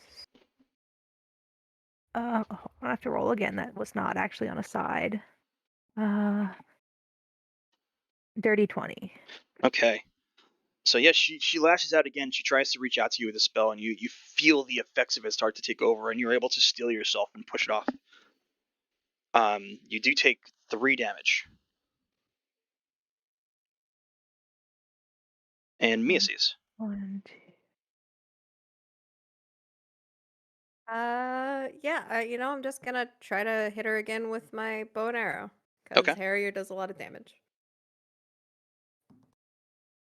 That was naturally a 19. That's a hit. Okay. So...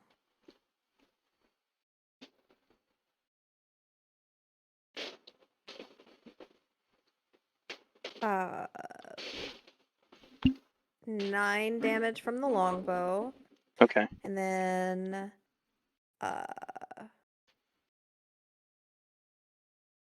another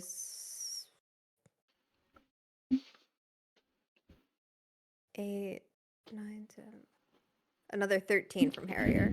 And I'm gonna use my last Harrier to mark her one more time. Okay. She basically, you hit her in the back with the attack, so she's focused on Ashi. But with the damage, you get a howl. It's very supernatural like howl that seems to echo around the cavern. And she turns to face you. Ashi, it is your turn, but before you take your turn, you hear her voice in your head. Miaces, you don't hear any of this, but Ashi, you hear her. She says, "You would do this. You would forsake your family. If you destroy me, if you destroy the altar, you'll never have another chance to see them again." I don't trust this person at all. It's your turn. What would you like to do?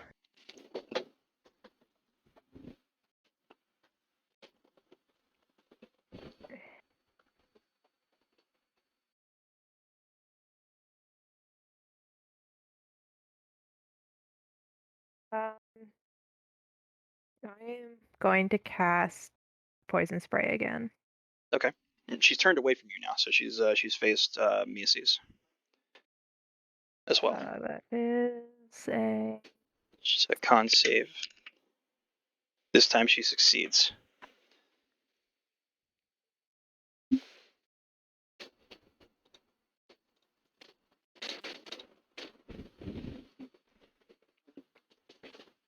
Anything else, Ashi? Do you want to use your movement, anything like that?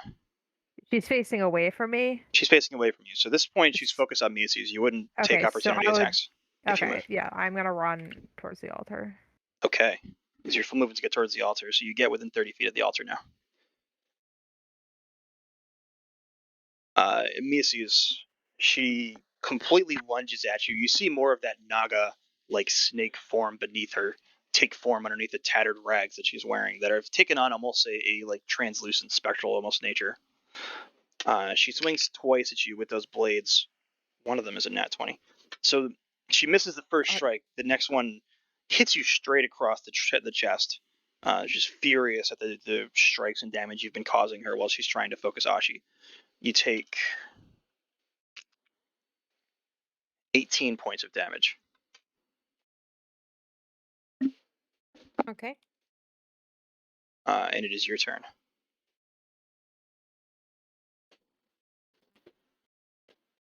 My hit points are 69. Nice.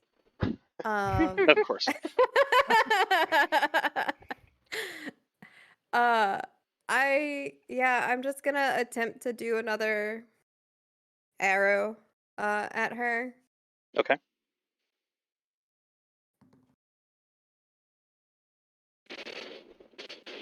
Dirty 20 to hit. And that's a hit.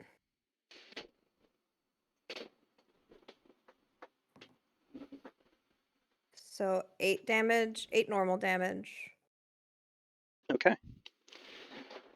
and 10 extra damage. Okay.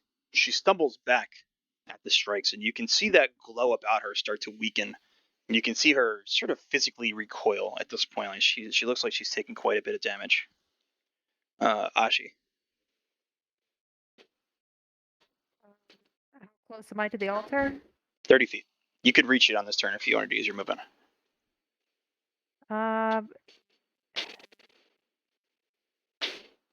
And how far away am I from where she is? She moved directly towards Miaces, so you're about 45 to 50 feet away from her currently. Okay, I'm gonna finish moving to the altar. Okay. As you reach the altar, you see the pit beneath it and behind it, deep in the water. Gazing down underneath, you can clearly see the image of your father staring back up at you. Alongside is an image of your mother and your sister. They're not corrupted by that black tentacled darkness as you last saw them. They appear as you saw them last before they were corrupted. They're just staring up at you from the inside of this void. I don't trust it. What do you do? What is the altar made out of? Is it stone? It looks very fragile from what you can tell. It looks like it's something that she constructed down here. You don't recognize the material at all. It looks like it sort of juts out from the water. Oh.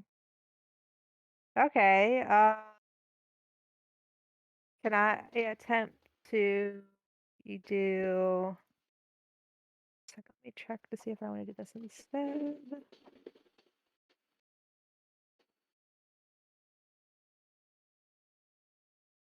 No, I'm going to attempt. So one of my other cantrips was Thorn Whip. Can I attempt to destroy it with that? Sure. Yeah, I mean, you can swing a weapon at it. You can use a spell, whatever you'd like to do.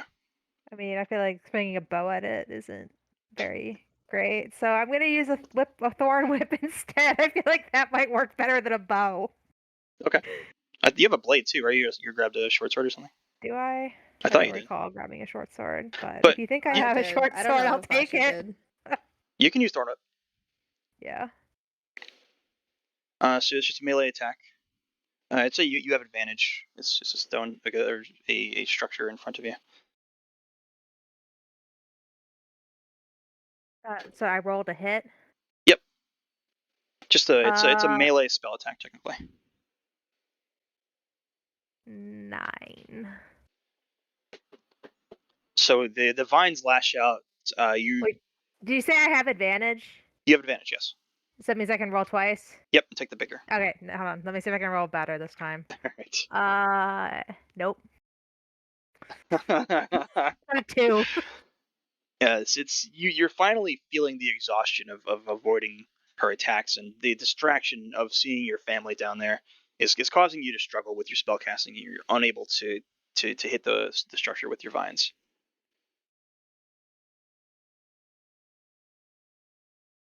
Kick it. I mean, Against the foot. yeah, you kick it, nothing happens. But with that, back to the sorceress. Miaces, she takes another couple swings at you. You can see that she's exerting what's left of her energy to sort of throw these attacks at you. God. The first one connects with you. Okay. You take 5 damage from the strike. The other one was a natural 1. Oh no. As she swings back at you, you're able to make a retaliation. So go ahead and make just a straight. You can fire a shot with your bow if you'd like, after you avoid the attack. That's what I'll do. I also rolled a natural 1 on my retaliation. So you sweep to the side. You try to get the reaction. You try to notch the arrow, but it just falls to the water below. Okay, that's fine. But it is that your didn't turn count now. as my turn, right? No, Okay. it Okay. I am gonna try to hit her with my bow again. Okay. 18. That's a hit. Okay. No more harriers, so this is just straight damage now.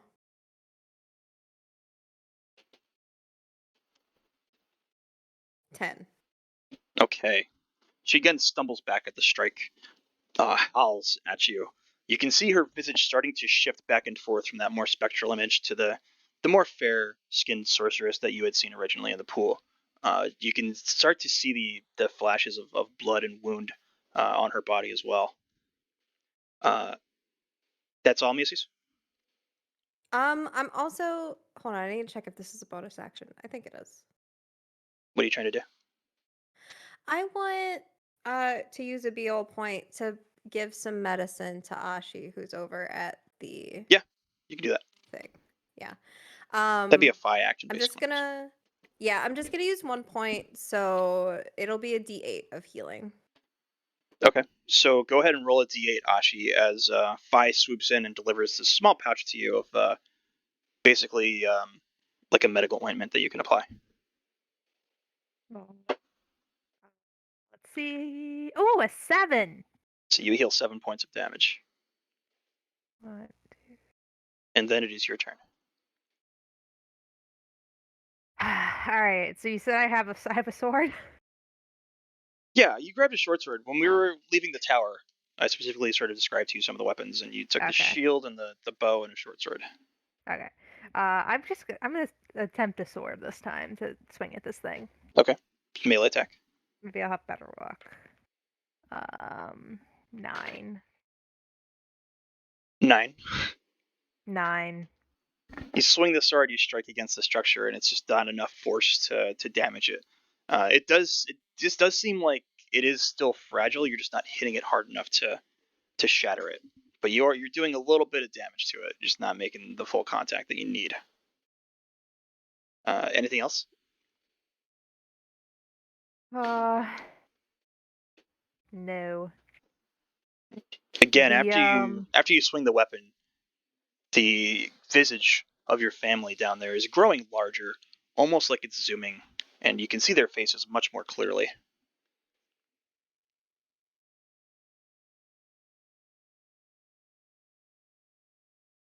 and they're just looking at me. They're not saying anything. They're not saying anything at the moment. They're just looking at you. And it's just them. I can't see anything else behind them. Just them inside this dark void of a rift in the earth below.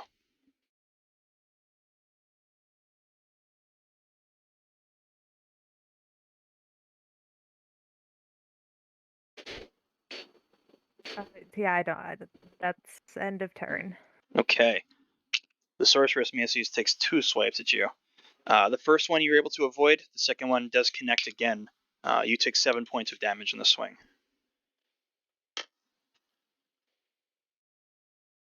She turns very quickly, looks at the altar at Ashi, but then turns back to focus on you. Miaces. We're gonna shoot more arrows because Okay. that's all I have that does damage right now. I think.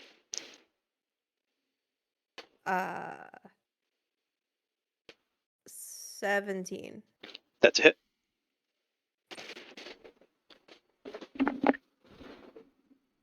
and 11 damage this time. Okay. With this final arrow strike, catches her right in the chest. She falls backwards onto her back beneath the water below. Ashi. I am determined to break this stupid table. I'm gonna hit it with a sword again. Okay. 20. All right, that's a hit. So you don't have to roll damage. You swing the sword. As she sort of crashes into the water below, you hear it splash. You hear finally the voice of your father. It says, "Ashi, help me. Help us. Don't."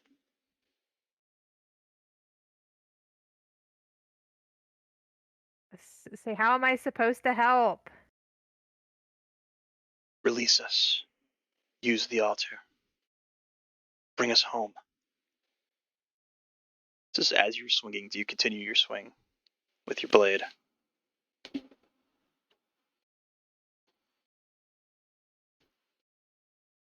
Yes. You swing straight through, and the altar shatters. Cleaved in half, the upper portion of it breaks into pieces and falls into the water below.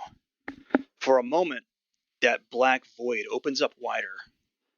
The visage that you had of your family shifts. They meld into each other. They become this dark, almost tar-like beast, resembling what you had seen before, staring back up at you from inside the void of this rift as it's sealing up as this creature. Menacing, standing on runic circles.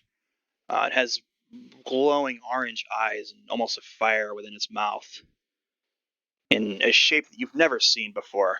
It's staring up at you, screaming. Uh, Miaces, you can't hear it, but Ashi, in your head, you just hear screaming and howling and rage. You're almost thrown backwards from just the force of the energy this thing is emitting as the ground slowly begins to seal and the image of him disappears to become just lifeless stone once again. Miaces, the sorceress, the body of her was floating momentarily as that rift sealed and closed. Her body turns to ash, disperses amidst the water in front of you.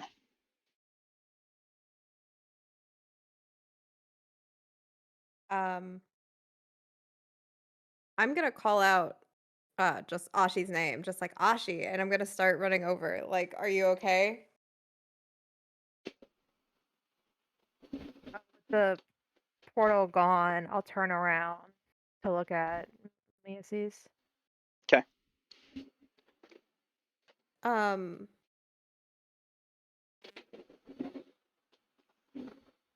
but I'm everything fine. like seems calm right now. Everything seems calm and Right? quiet, yes. Okay. I'm gonna say it's gone. Okay. The altar's gone. I think it's sealed. We should find those dwarves again then. We should. Okay.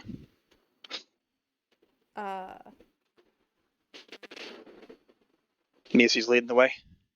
Yeah, I'm gonna lead the way through the pool.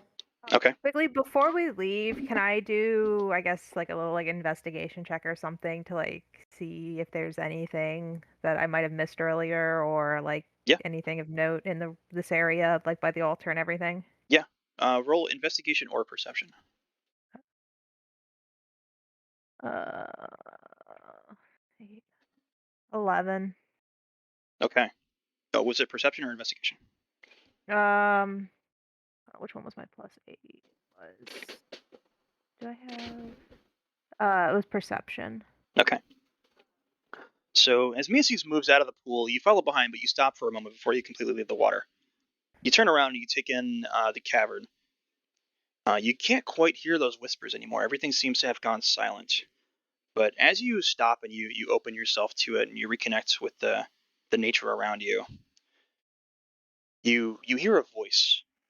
For a moment, it's the voice of your father, and then it changes to the voice of your mother, and then it changes again to the voice of your sister before it becomes something alien to you. Uh, it simply says, "Your fate is joined to this. You must release us. You must free us. Your gods enslave you. You must open the rift. Listen for the heartbeats. Open the rift,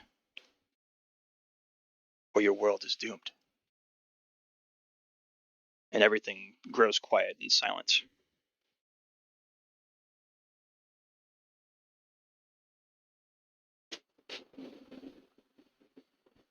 A little unsettling. All right, I'm gonna take note of that. Okay, follow me as he's out. Yeah. Okay, so you make your way out of the pool up the ridge. As you pass that slope that you had come down, arriving to the pool, you see the dwarves just finishing up.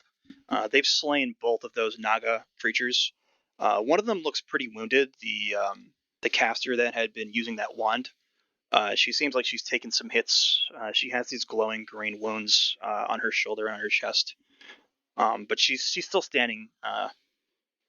They're moving in the direction of the two of you. I want to call Fi to my shoulder. Okay. Does Fi have any return messages? Not yet. No, nothing attached to him or to her. Sorry. Okay. Yep. That's fine. I'm gonna approach Okay. the dwarf crew and say, "The altar's been destroyed." He turns to you. He says, I felt it. You did well. Your father would be proud. Good. Now, tell me what you promised. If your father is alive, if your mother and your sister are alive, they would have likely gone through the rift to the other side. I can't guarantee you if he is alive, if he made it, if he succeeded in restoring them, but you will have to find a way to breach the seal that your gods placed on that world without releasing the darkness from within. That same darkness I'm sure you saw as you closed the gate. Yes, I did. It cannot come into this world, or it will destroy everything in its path.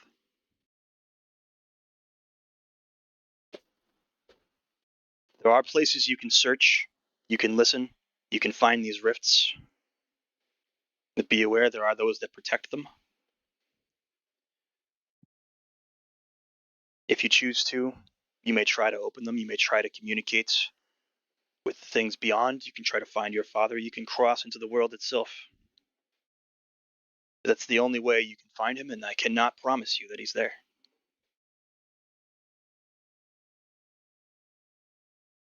I have reason to believe he is. When you say gods, which gods? All of your gods. All of the gods. They fear what's behind that gate, what's behind that rift, as well they should. That's why they sealed it so long ago. Okay, so the gods seal whatever this is inside there. I thought like it was a god sealed in there. That's why I'm confused. What they are is dependent on your perspective. They have great power, enough to combat your gods. If you consider that godly, then they are gods. Okay.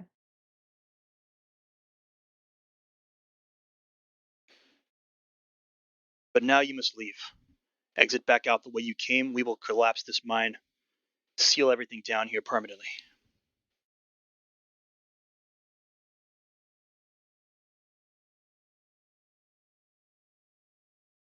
Do you have anything else you would like to ask them? Does your order have a name? You will know it when you find your father. I cannot speak to you. I hope you do find him. Thank you. I hope Now I do go. too. Both of you hurry, leave. I believe your friends are on their way. All right. I'll head out with Miaces. Macy's, you I'll good to go? follow. Okay. Yep. The dwarves nod to I'll you and they. give I'll use my last Beal point to give that one really beat up dwarf some medicine. Okay. She doesn't even seem to acknowledge you. She just sort of grunts and nods to you. They move into what looks like a circle, and they begin to draw runes and cast spells at the stone beneath you. And you do start to feel everything shake, very lightly. Make your way back out. Yep. I'm gonna hurry. You know? Okay.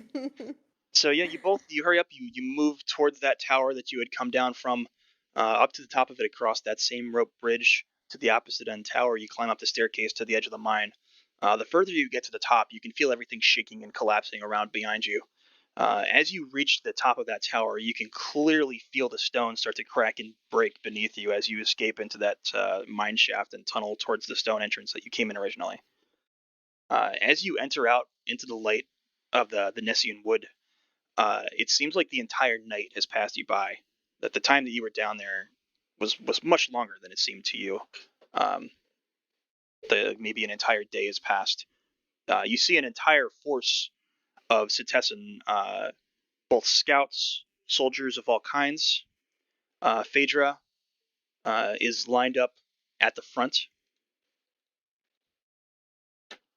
um, as well as Callias, both of whom are looking very nervous, but again very grateful now to see you as you both emerge. As you do, you hear the full collapse of everything behind you. You stumble forward out towards the Cetessan forces that are basically standing guard on the outside, were likely awaiting you. As the entire structure of the mine collapsed, the mountain caves in on it, leaving nothing but just jagged stone. If you'd looked now, you never would have known there was a mine there to begin with.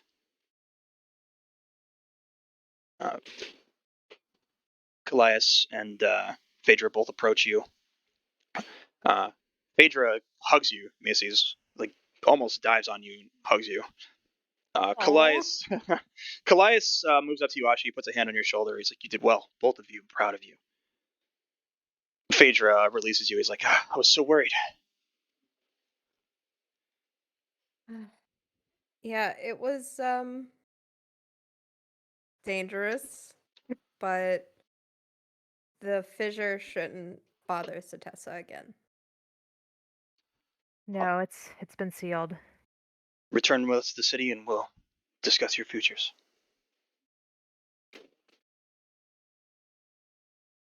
All right. Okay. You make the Mhm. journey back to the woods.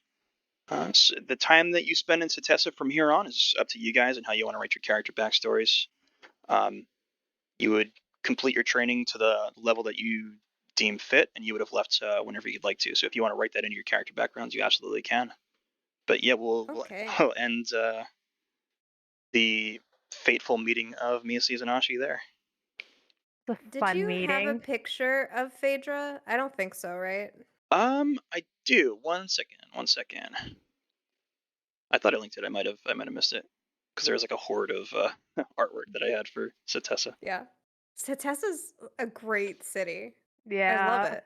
I like it too. Yeah, it's a beautiful city. It's amazing. It's really cool. It's very unique. There's so many things to do in it. Yeah. Yeah, it was a I little feel like that overwhelming. about It's every very city. big.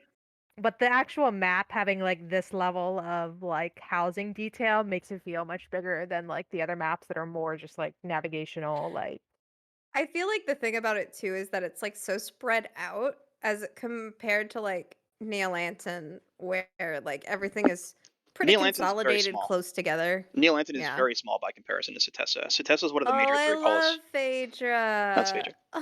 they've got Super Oh, Saiyan hair. yeah. It matches the bird. Very I like cool it. character.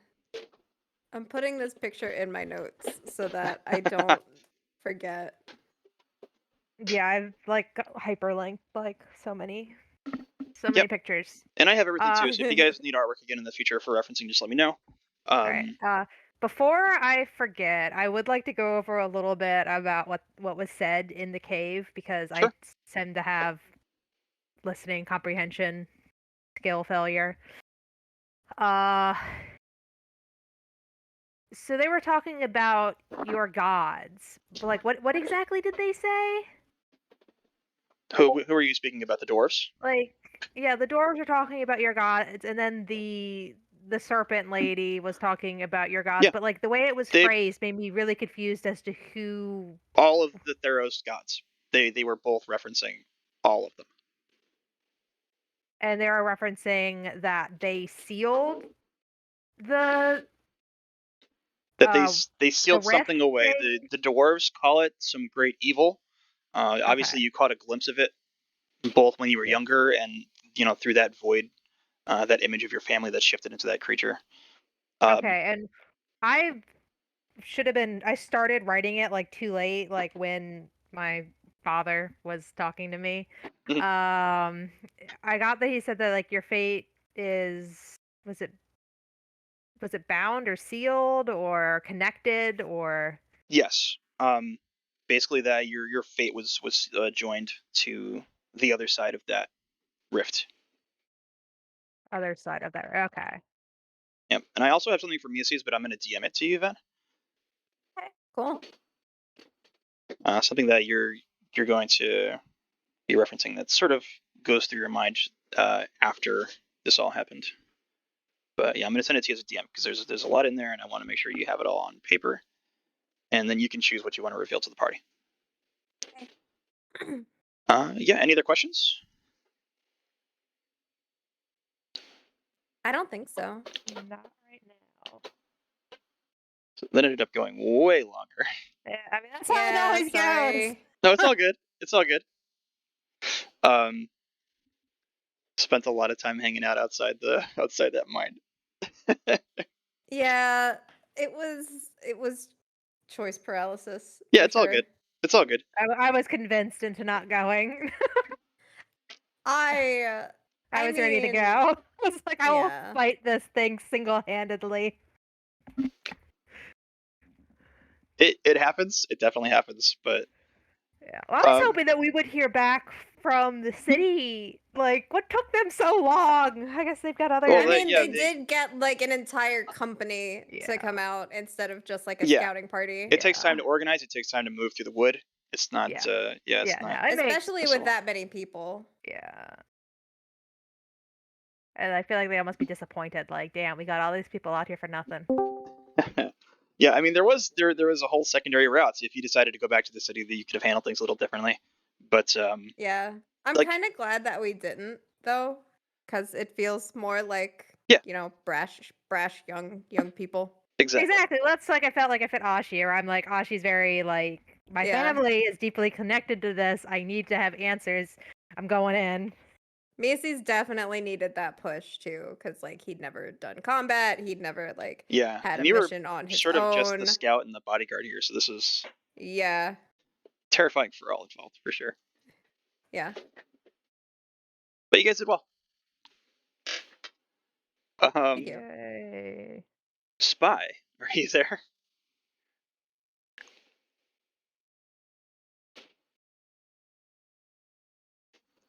I don't know.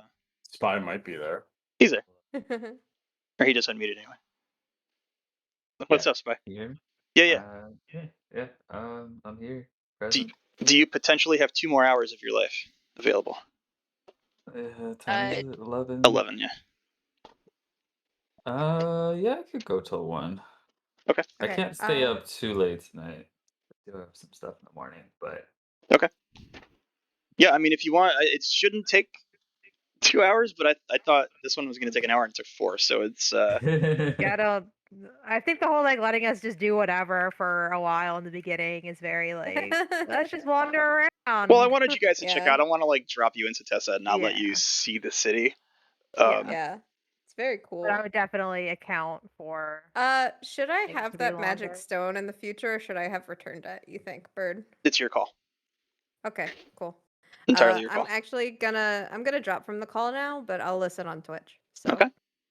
Thanks, Van. good luck, Spy. So Elwynn. yes. So what I want you to do, we're going not very very far in your past, just a bit of a ways in your past. You spent a lot of time alone, trying to find yourself, and I know you spent a lot of time searching for the identity of your father specifically. Yes. So you ended up banding together with lots of different parties and different people in different places, tracking down leads, following information, investigating as best you can. Where we are joining Elwynn now is about 3 years prior to joining the crew of the Theros. You joined up with a band of adventurers. You get a tip, something about an island with a celestial ruin with some grand treasure. This band of adventurers specifically is obviously out for the treasure, for the reward, whatever they're going to find there. You've got ulterior motives, but you're joining this quest, and you're going to be taking part in the hunt for this, traveling to a remote island. You don't yet have your pact. You don't have your Sunblade. Interesting. So any other weapons that you'd like to have at this point in your life, you can. As far as spells, I'm going to say you have access to your full kit. I'm not going to restrict you at all on that. So I have my Eldritch Blast and stuff? Yes.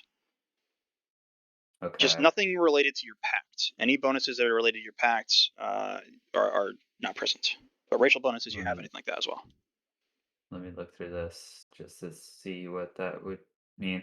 So I guess okay, so that would just mean the extra fire damage I get from my pact and my genie's vessel. Yes. And then the Pact of the Blade, which is my pact weapon, which in this case is the Sunblade, so that would also be gone. Yes. Okay, so that just leaves me with, I guess I have my Celestial, my Asimar features, and then I have my block stuff. Okay. He would also have a short sword, I believe, in this Okay. situation. Yeah, any weapons that you'd like to have, you can have, like I say, because you've been out in the world for a minute and you've been exploring around and tracking down leads and trying to figure things out, but also just living your life to the best of your abilities. And at this point, you've received warlock training and so forth, so you're armed.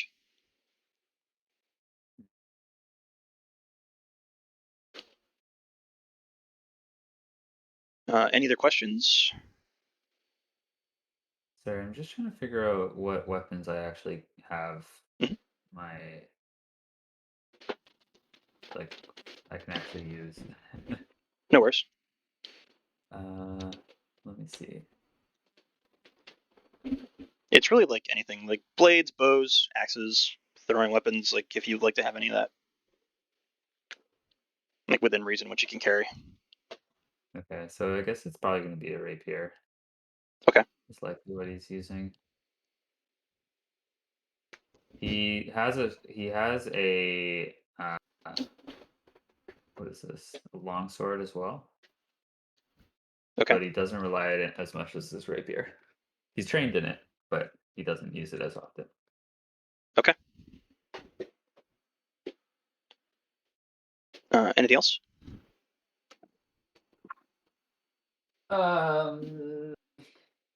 No, I think that's good. Okay. And no other questions?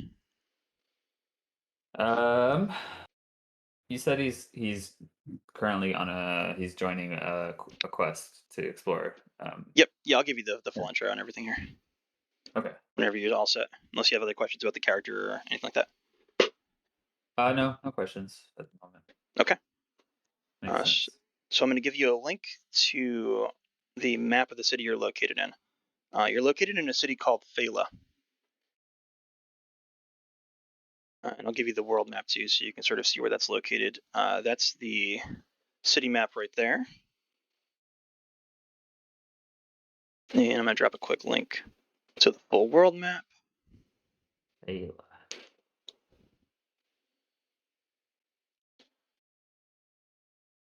And there's the full Theros map. So if you look if you see where Meletis is, directly southeast of Meletis, all the way on the tip west of Asphodel, you'll see the city of Phalia. Yeah, I see it. So it's a very small port city. Not a lot happens here. It's very quiet. It's a very limited population. People that are traveling south through the waters generally end up here. A lot of people avoid the city because it's very close to the Returned. Asphodel is a city of the Returned, which are basically undead individual souls that have returned from the underworld, lost their identities, lost their memories, and are trying to forge a new life here. But they've kept enough of their semblance that they didn't join with the King Tymeret, the Murder King, up in the north. They didn't join his legions. They have enough of themselves that they were able to separate and just try to live quiet lives in the city of Asphodel. So they're not really threatening, but they're creepy enough that most of the civilization in Theros likes to avoid them. And Phalia is a city that's very, very, very close to the borders there.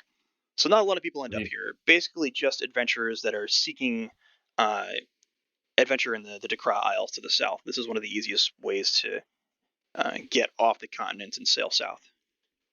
So it's a port city, but not the most commonly used port city. Right. Neolanton would be the easier access, but Neolanton is more of a link to the Siren Sea. Right. If someone wants to go south to Dakra, Phalia is the place to go. Yeah, and there's a lot of the ships that anchor here are trawlers that'll take you out in that direction. A lot of these captains are skilled with the waters around the Dekra Isles. They know of areas that most other ship captains do not. They've sailed these routes multiple times. The waters are very dangerous. The isles are hard to get to. A lot of them are unmapped. So it's just word of mouth mostly, and seldom traded maps that float around with maybe accurate information, maybe not. But it's all very sought after by adventurers. I figure this town is mostly adventurers then. For the most part, there's still the fair few merchants. There's armors and taverns and so forth in the city. There's a small population that lives here and works here, but for the most part, it's just visitors and travelers.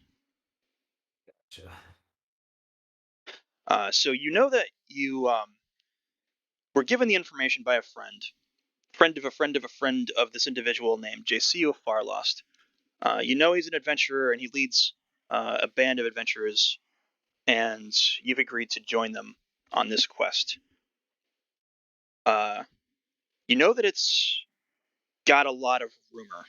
Just running about the city before this and getting as much information as you could, knowing that it was some sort of celestial ruin, it has ties to celestial entities that are otherwise unknown to the world, is what really drew you in. But it's said that the island is covered in a fog that never fades. It stretches out to the water for miles around the island. And multiple parties and groups that have gone to this island in the past to seek out this valuable treasure, this priceless treasure, whatever's there, have not returned. So most people have not pursued it since.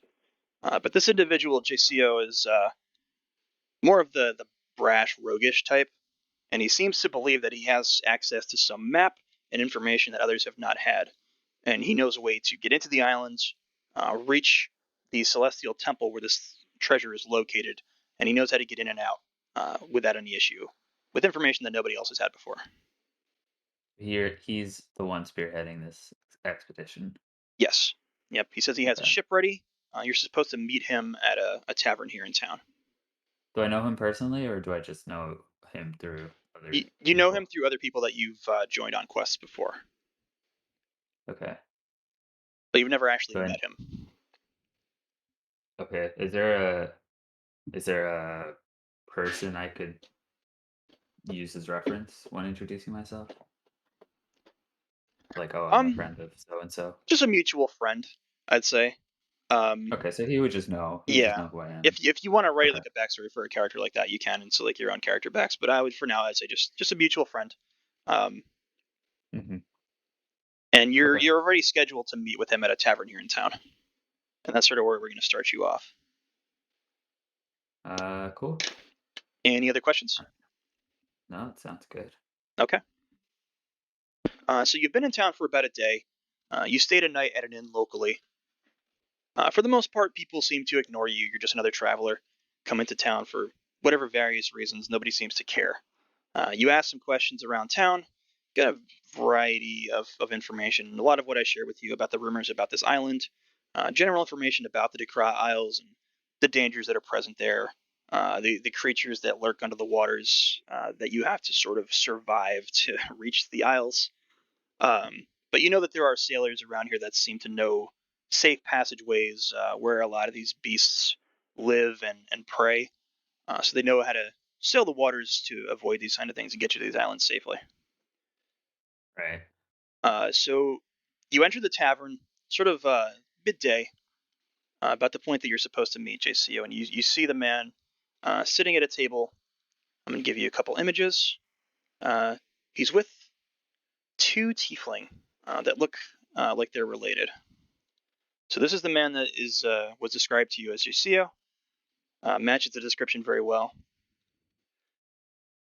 And these two tiefling, you know that they're related.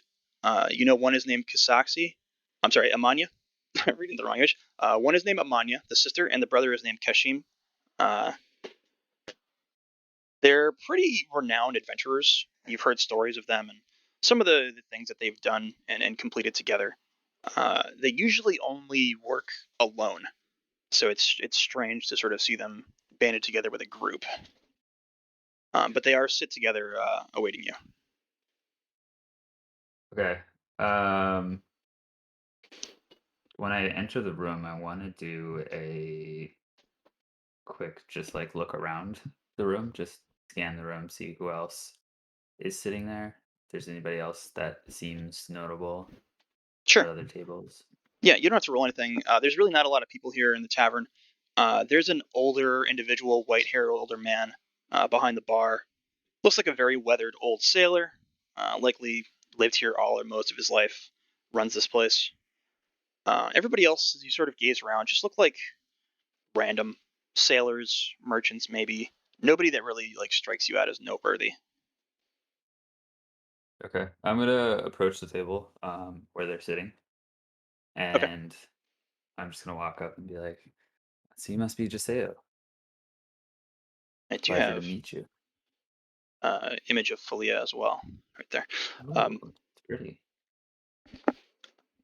So Gisio nods to you. It's like, Elwynn, I've heard In the stories of you. flesh. Sit down, join us. We have much to discuss. I'm gonna take a seat and be like, "Do you mind if I grab a drink first?" It's Allow been me, allow me. And he waves to the bartender, pretty like audaciously, like waves his hand, making sure this guy looks at him and nods before he stops. He's like, it's on so me. what? It's on me. Why, thank you. And you two Welcome to the must be crew. the famous tiefling adventurers I've heard of before. They both just stare at you. They don't respond at all. I'm gonna turn my attention back to Jaseo. Okay. So, this expedition. Yes. What do you know? What have you learned? Seems to be a lot of rumors going around about this island. Some of Well, them seem rather drastic. It's hard to tell how much is exaggeration, how much is truth. I'm sure it's mostly stupid mythology. Small town little dock workers spread because they don't actually understand what's going on out there. But I'm sure some band of miscreants made their way out to the islands in the past. I'm sure they got terrified by something they saw, some shadows or some beastly looking thing, ran back to their boats, sailed back here at full speed, and told tales of terror and fear and stupidity. Yeah, I'm rather familiar with how easily some of these rumors expand and grow. I honestly expect this to be an easy jaunt. I think the rumors are true about treasure and this temple. And we found mentions of it in some books and tomes here within the city. Some old maps sailors have drawn out. So I believe it's there. I believe the story of the treasure is true. I've got enough information to lead me to be sure of that. As far as everything else, I think most people have avoided it because of these rumors about killer fog and so forth. Yeah, that'll scare enough people. So this route we're taking, is it one you've taken before? Not one that I've taken, but we've linked up with a pretty well-known sailor in the area named Tomas. Guy's like 75 years old, but he's been up and down these waters throughout his entire life since he was a little kid. He knows his way around the islands. He knows where each one of them is. He's got a pretty seaworthy vessel. He knows his way around the sea. Knows how to avoid the death traps out there, and he's promised to get us there and back. That seems reassuring. Uh, Um, I I'm rather prepared for this. It's been a while since I've been on an expedition like this, but just gonna have to shake off the rust a little bit, but should be a fine. well, and including all of us, there's going to be 12 of us. I've hired the best of the best of the best. I want to make sure if we do encounter any sort of beasts out there on this island, anything ridiculous that's been sitting out there growing for too long, that we got enough people to handle it. They're all the best of the best. Yeah, I think this is gonna be a rather fruitful trip. Oh, I know it is. We're coming back rich from this one, my friend. Don't you worry. Absolutely. So when do we ship out? Well, I'd like to get out there tonight. I'd like to sail before the sun goes down, sail through the night. A lot All of right. the creatures, as you get closer to the isles, like to hunt in the morning, so we want to avoid that if we can. You just say the word and I'm there. All right, just head out to the docks. We got quarters for you on the vessel. You'll see Tomas, super tall old guy. He's like 8 feet tall, super gruff, white beard, white hair. Spot him from a mile away. Sure, I can't miss him. Yeah, there's definitely some of the parties waiting on the ship. I'm going to gather the rest, and we'll meet you there shortly. All right, I'll finish this drink and I'll be on my way. He nods. He's like, yeah, go ahead, have as many as you want. I'll let the bartender know on the way out. I'm going to go collect the rest of our crew, and I'll see you on board. He Sounds good to me. he gets up and walks away. Uh, the two tiefling sit there and stare at you for another like 15, 20 seconds. It's a little awkward, but they do inevitably stand up and walk away as well. I give them a smile before they go. They frown back at you. Elwynn shrugs and downs his beer. All right. What would you like to do? So I don't think I have a lot of preparations that I need to make necessarily. I think I've got everything that I need. Um, when did they say exactly we would be meeting up? Basically, as soon as Right now? possible. He's just going to go Okay. around, gather the rest of the crew, and then meet you at the ship. But if you wanted to wander around town, ask questions or whatever, anything last minute you like to do before you leave, you can. Okay. You said I've already done some information gathering, right? Yep. That's where I got all these rumors from and everything. Yes. The information that I gave you. Let's see. Was there any information or rumors in there about, like, any more details about the celestial nature of this ruin? Or was it mostly just, like, Um, surrounding fears? what the elements that you've heard of it that are related to celestial, you've heard both from JCO and from your mutual friend who sort of heard this information and thought that it would pique your interest. They've said specifically that they found these tomes or works of writing that have directed that there's some sort of celestial worship site or temple on this island. It's ancient, and it's not related to any of the Theros gods that you're aware of or anybody here is aware of. Interesting. Okay. I'm gonna go. Let me see. I think I'm gonna go stop by a shop, Okay, what kind of shop you look for? just like a general store, um, just to look for a fresh journal. Okay. Yeah, as you approach the docks, you see a lot of those merchant tents in that area. You can absolutely stop and grab one. Yeah, I'm just gonna duck into one and just grab a fresh journal and some writing utensils. Okay. Yep, you can add that to your inventory. Cool. And then I've already got cartographer's tools, so that's handy. And then I'm just gonna head down to the docks. Okay. So you're making your way down there. You clearly see Captain Tomas. I'm going to drop his image in here. This big hulking tower of a guy, abnormally long legs, looks very gruff, kind of grumpy. But as you approach him, you think maybe he's just got sort of that resting face that is more just the element that he's been on the sea for too long in his life, and he maybe can't not frown at this point. Um, you also see a couple other members of what is likely the crew. I'm going to give you a couple Um, images here. There's a female halfling. If this image will post, she looks kind of haphazard. Um, oh, she's cute. you also see a female orc. Looks very roguish. Tabaxi of what is clearly a ranger of some kind. Interesting party so far.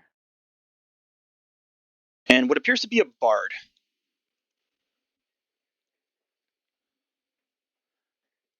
They're gathered on the deck of the ship behind Tomas, who's sort of waiting at the edge of the ramp that leads onto the ship.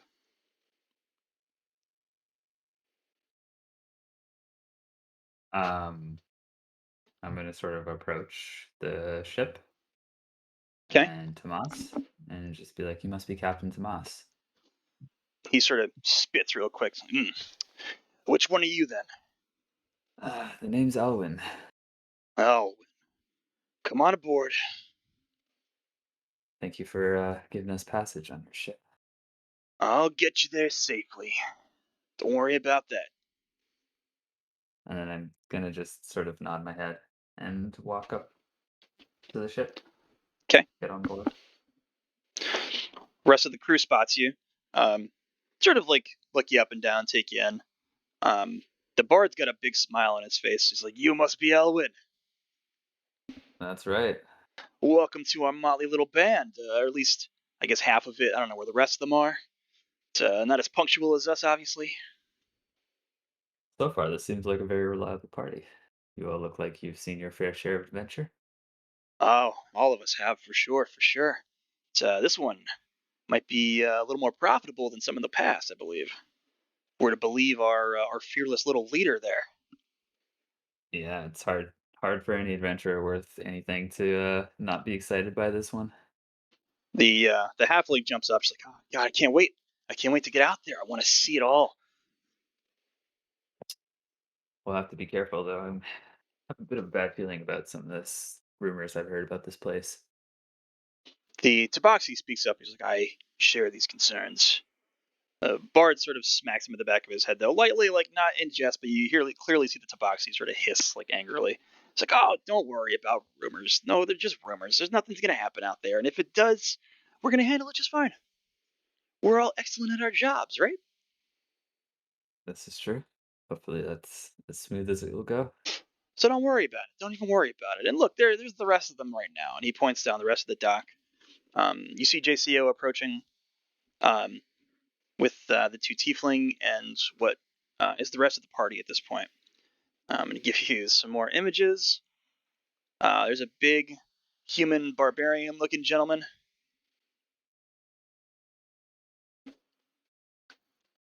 There's a female citizen, looks like some kind of a ranger. She's in citizen garb. You find it strange seeing one of them outside the city. There's a Kenku in Melatesian garb.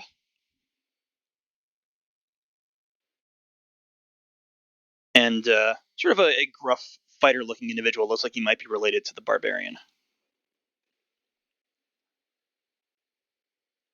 Interesting. They all step up onto the deck of the ship. A lot of them sort of nod to you and move to shake your hands, introduce themselves. The first blonde barbarian introduces himself as Harrow. The Kenku introduces themselves as Siamon. They seem to move very fluidly for a Kenku. A lot of Kenku are very like twitchy and fidgety. This one seems very in control. You get the Thanks for writing sense these that names down. they're quite agile.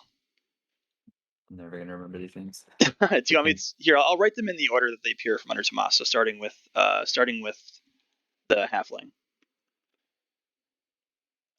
So the halfling is Anasi, and then Kasamak is the orc woman, and the Tabaxi. I'm going to give you the full name, and the bard, Bolton Greymane.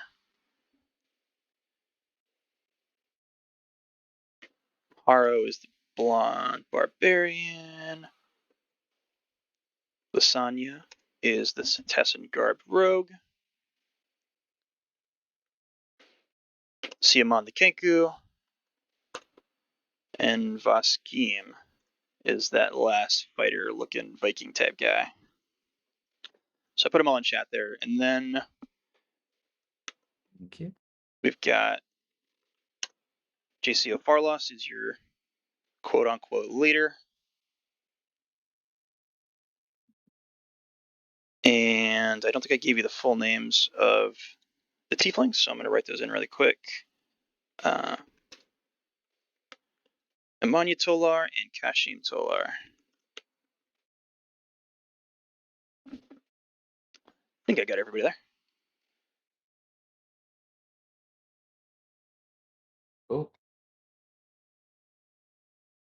I'm So- gonna just sort of give everyone a nod and just take in the group.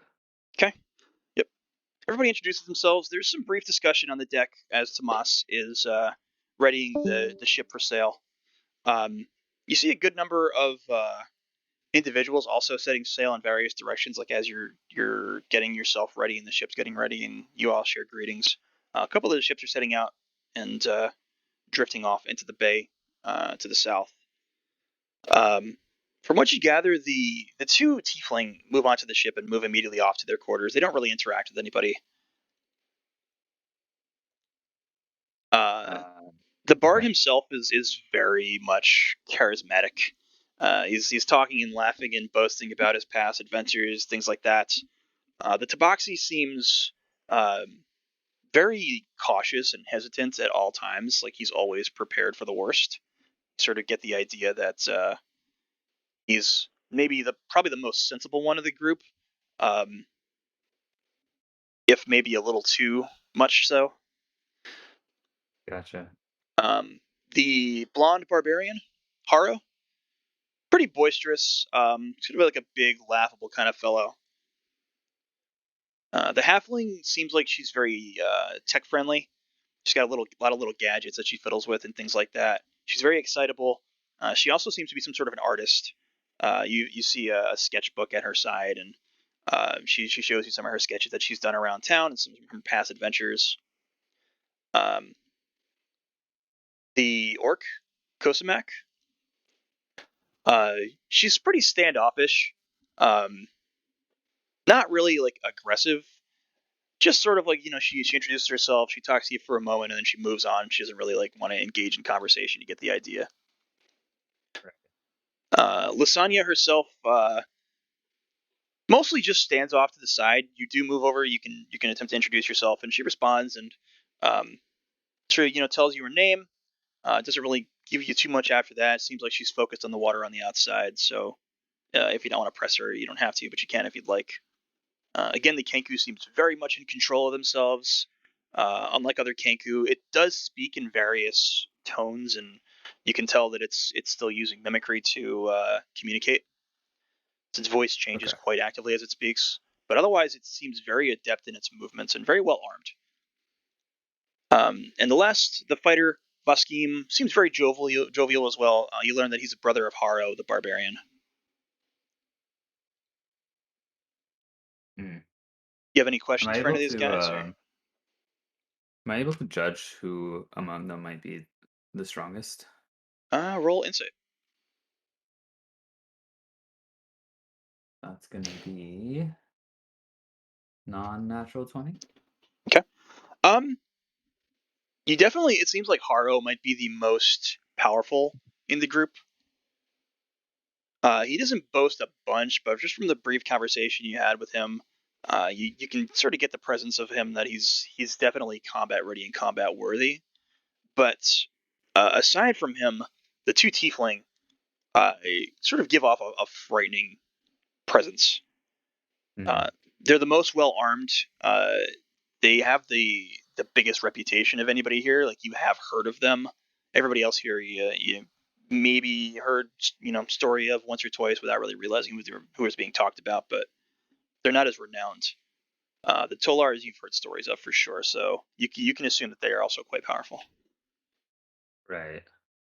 And just so I make sure I have this correct, Haro was the great axe wielder dude? Yeah, the blonde barbarian guy. Okay, cool.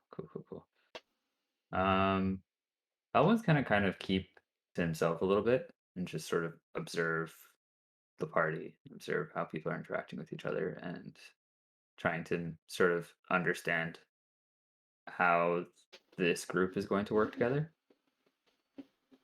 Okay. So I think he's going to be a little bit more reserved for now. For sure. So as you fall back and you just sort of keep an eye on people, you exchange a little bit of conversation here and there from time to time as they approach you. But the ship does set sail. Tomas gets back on board. Everything's let loose. The sails drop, and you begin to make your way out into the sea towards the Dekra Isles to the south. You do get the sense that everybody here is pretty well used to working with a team, aside from the Tolars. You don't see them anywhere in sight. They never return to the top deck after they went down to what is likely their private quarters. Right. So you get the sense that they're absolutely not used to working together with anybody, or if they are, they don't seem to care to meet anybody. I'm gonna approach Juseo about them and just be like, I heard they don't usually work with people. How'd you manage to get them to join this expedition? He's leaned over the side of the ship at the moment. He laughs when you approach and asks, I can be quite persuasive when I need to be. I also, I've got a bit of coin. And so, they're going to get a little something extra from me that's not related to their cut of whatever we find out there. They also sort of owe me a favor. I see. That's fair enough. I guess that would be enough motivation to get adventurers like them to join. Don't worry They seem about quite them. reliable, though. They'll handle themselves. They might not be the most social of the bunch, but somebody, if we get into some trouble, you definitely want to have two of those guys fighting alongside you, for sure. Absolutely. Well, hopefully this is a uneventful journey. Yeah, absolutely. I think it's going to be fine. I think it's going to be a cakewalk. We're going to get in. We're going to get out. We're going to get everything we need. Return to town heroes. Absolutely. And then Owen's gonna go find sort of a spot on the deck and just sit, sort of clutching his short sword. Sorry, not a short sword, his long sword. Okay. So you're going to be at sea for a couple of days.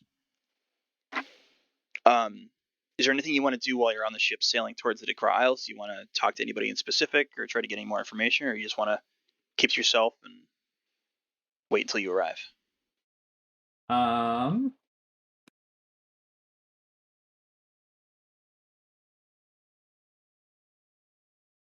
I think I want to. Let me see here.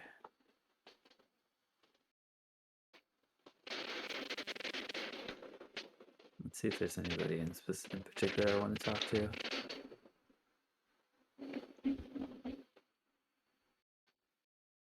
I think I want to talk to the bard. Okay. Bolton? Yeah, I'm gonna sort of approach him with maybe some drink. Okay. Yeah, he's very welcoming to that. Um, he moves down below with you. There's a sort of like a small little area that's where members of the crew can sort of just relax and hang out for a minute. There's tables and chairs and such, and he leads you down there and sits you down. I'm gonna say, so Bolton, as a bard, I'm sure you are probably well traveled around Theros. I've been to every corner. You see, I've been on a hunt for some information. I was thinking we might be able to chat a little bit. Oh, Of well, course, what are you looking for? I'm happy to. And I say, of course, I'm happy to offer whatever whatever I might be able to in return. No information is valuable. Oh, we're on the same team here. What would you like to know? What do you know of the Celestials? Hi, a little bit here and there. What are you looking for in particular? Have you ever heard any rumors of a Celestial walking the lands, Theros? You know, I've heard some legends. There's said that some of them take mortal form. They walk for 1,000 years, and then they spend another 1,000 years back in their celestial realms, documenting their experiences and sharing it amongst their other celestial likes. How often do you think this happens? I don't know. I don't know how many celestials there are. I don't even know if it's true, honestly, but it's sort of an old folk tale that they're out there walking around, living their infinite lives, and messing around and causing trouble and having human-like experiences, so they can I don't know, tell their future celestial babies about it, whatever. Um, let's see.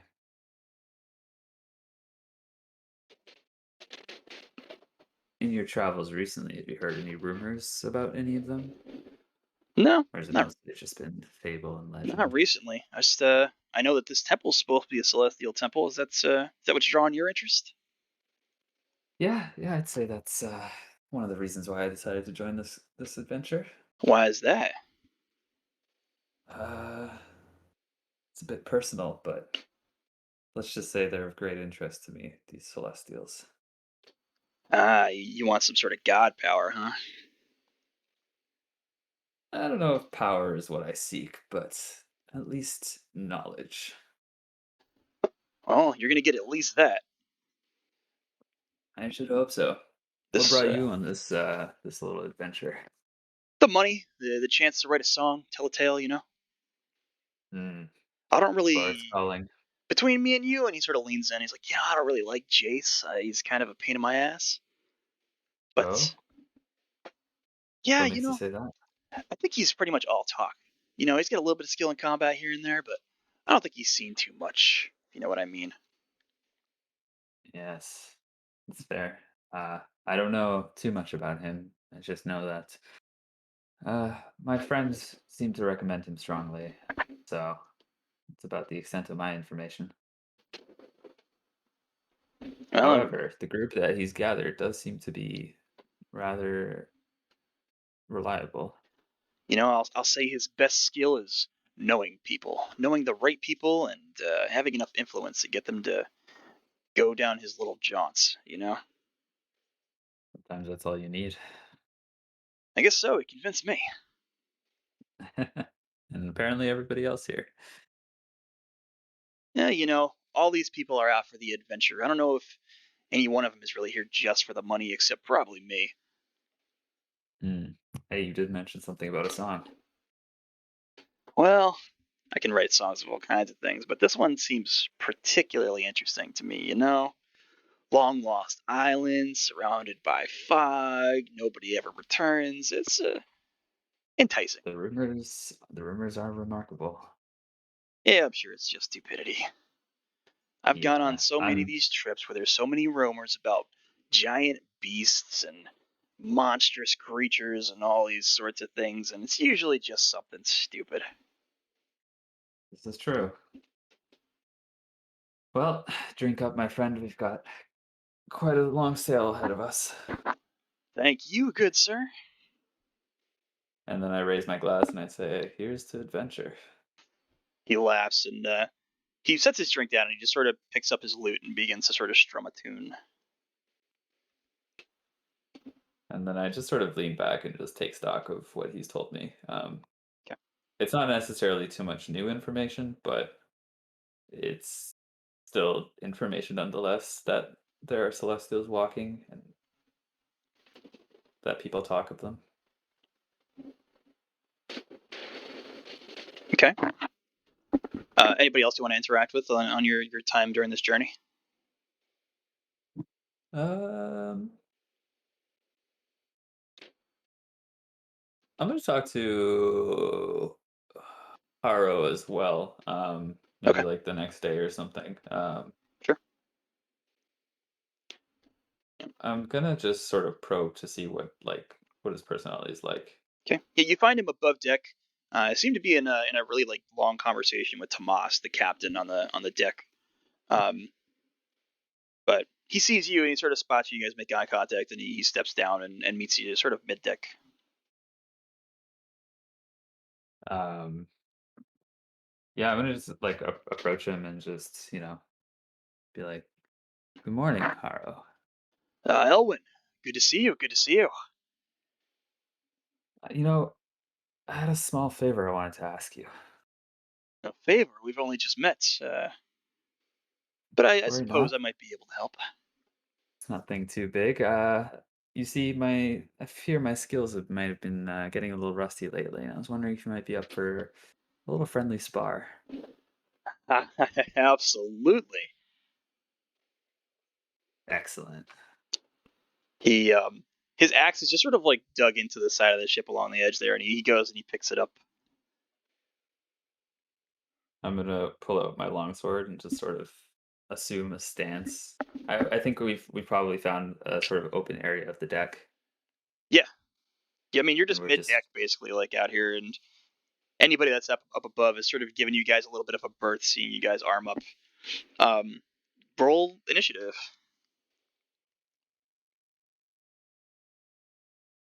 initiative is 14. Okay.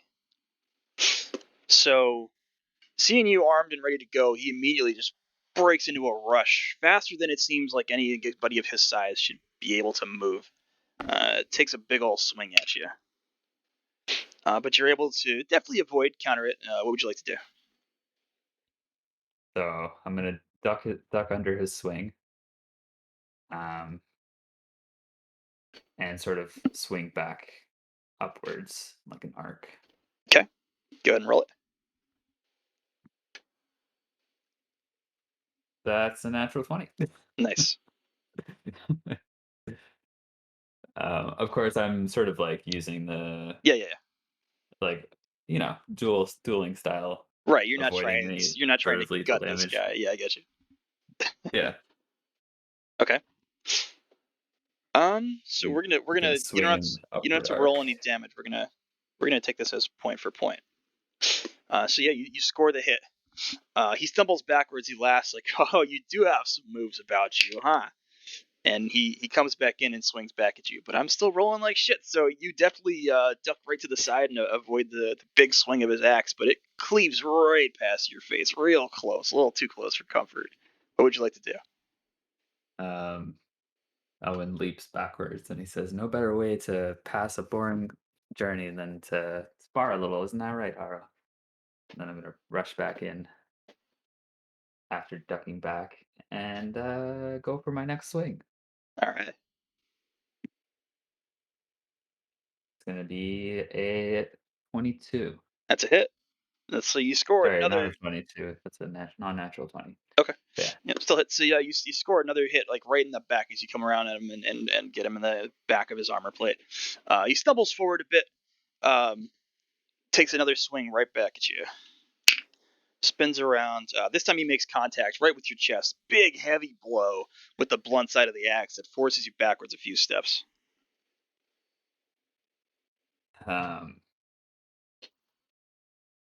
Owen sort of lets out a laugh at this. Says, "Nice hit." And then we go for my next attack. I'm gonna sort of like rush towards him, feint like to the left, and then like swing around the right and Okay. go for him with my blade. And I rolled a 17. That's not a hit. Ooh. So you make contact, but it sort of just like bounces right off the edge of his weapon as it swings past. You thought you hit him, but you're reflected. He takes another swing at you almost immediately, bringing up the heft of this axe really quickly. But you're able to stumble back and avoid it. Nice. I'm gonna duck back in for my next attack, and that is a 19. That's a hit. I like to point out that Go it's so in. good that I'm not a fucking player because I roll like under 6 every fucking time. You have your moments, though. Yeah, every now and I've witnessed then. that. I'm gonna go back. I'm gonna go in for what I assume is going to be the last strike of this duel, given the point tally. How would you And like I'm to gonna hit hit him? him. I'm gonna um, let's see. So I like sort of ducked back and dodged his swing, and then I'm gonna go in and sort of like I don't know. Let's see. I'm trying to think of a cool way to do this. um, As you're swinging in, you see the halfling Anasi sort of bouncing up and down along the edge of the ship, like, fucking kill him! Take off his goddamn head! oh my god. I brought so like after dodging back from his axe swing, I had my blade sort of in a draw position. Okay. And I'm gonna do a draw attack with a longsword, which I'm sure nobody has seen, but like a katana drawing style attack, and I'm just gonna swing diagonally across his body with it. Perfect. So, like the Stormblood trailer, the Russian strike. Yeah, but with a longsword Gotcha. instead of a katana. Yeah, so you Gershon, you strike him, and there's this cacophonous bang as it like clangs against the chest piece that he's wearing underneath this furred coat that he's got. Uh, falls to his knees from the strike of the blow, and he's laughing the whole time. Stumbles forward again, like his fists are just beating against the deck. He's like, God damn! Where the hell I did you learn to extend fight like that, huh? I extend a hand to help him up as I put my blade away, and I say, "Oh, here and there, He grabs all your hand and around gets himself Theros." up. Uh, And I'm just gonna be like, "Thank you. That was an excellent morning exercise. I appreciate it." oh, anytime. Let's do that again. Anytime. And Ashi the halfling hops up. She's like, "Oh my god, you whooped his ass!" He had me on the ropes. I don't know. That I don't axe know is about that. terrifying. One Harrow good swing of that thing, and I might be dead. Harrow gives her a shove. He's like, "Oh, I'm gonna go take a nap," and he stumbles back down below deck. Um, I sort of wipe the sweat from my brow, and I take a seat against the side of the deck. Okay. As you take a seat, you do see out in the distance a very thick fog-like mist start to take form. You assume you're getting pretty close to this fog-covered island. I'm just gonna rest until we get to our destination. Okay. So the ship disappears into the thick fog. Uh, you see Tomas cast what looks like a spell. A little golden light appears from his fingertips and travels up above the ship, rests above the crow's nest. He seems to be following its path. It's moving along very slowly, and the ship's following with it. Uh, goes on for some time before he stops. He drops the anchor. You hear him shout downstairs, like, "Jace!" Jacio stumbles up to Moss, like, "This is as far as I take you. I got the rowboats and the longboat along the side. You can take which we wish. I'll wait here for you. My light will follow with you. When you're ready to get back on your ships, follow the light. It'll return you to me, and then we'll head back." Jacio nods, rings a little bell that he's got with him, trying to gather everybody. I'm gonna He's, go. the crew hops up from below deck. A few of them were above deck with you as well. You see the full crew gather.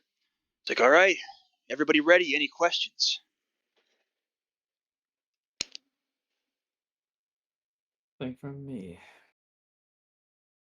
"All right, pick a longboat and let's get going."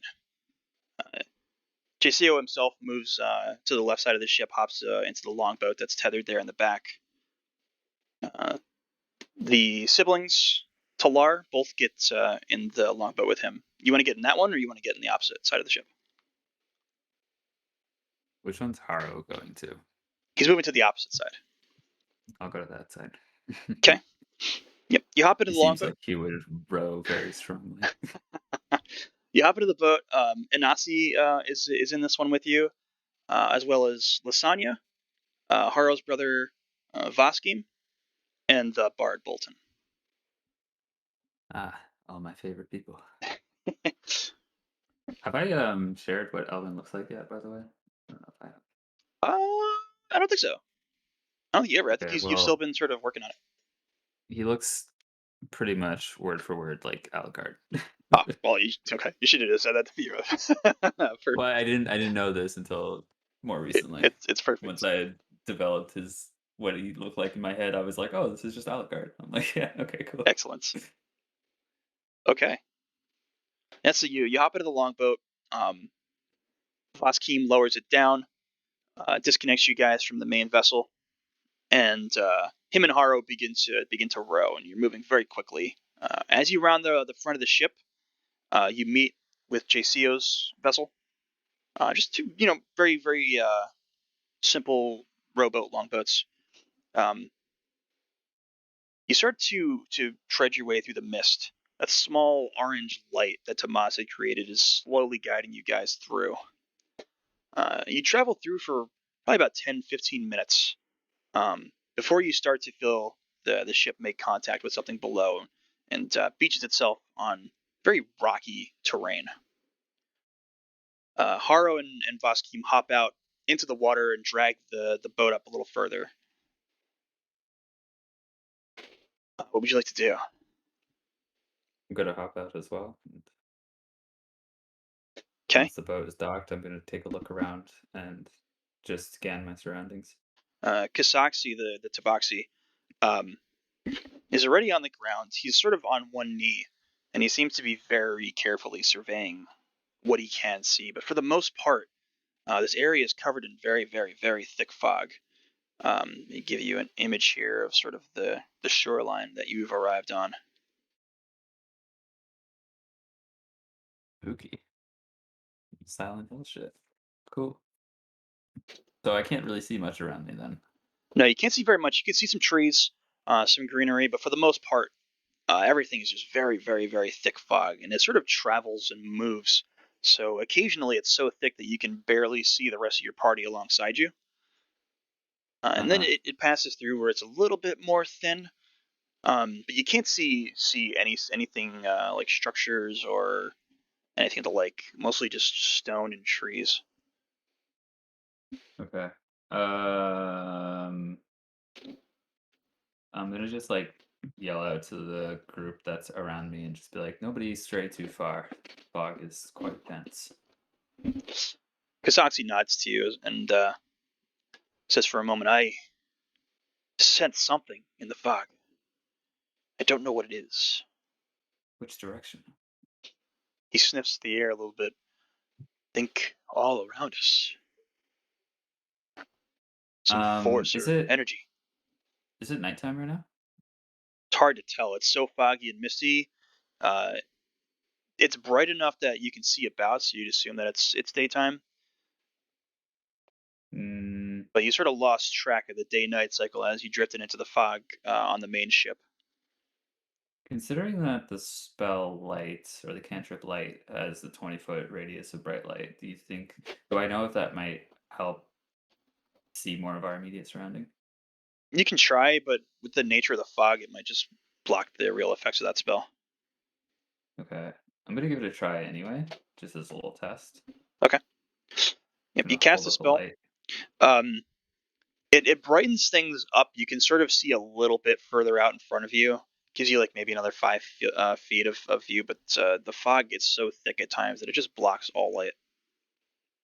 Okay, so it's only given us a couple of extra steps. Yeah. All right.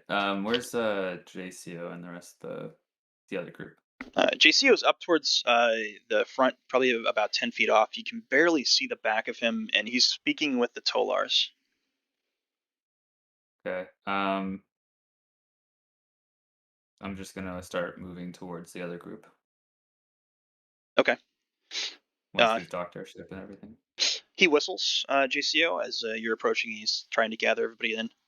It's like, all right, everybody. Obviously, this fog is real thick. It's nothing we haven't seen before. Stay close to each other. Don't lose sight of the man in front of you, behind you, next to you. We have a general direction of where to go. So I got this here compass, and he pulls the compass out. It's going to guide us where we need to be. We're going to follow Tomas's light.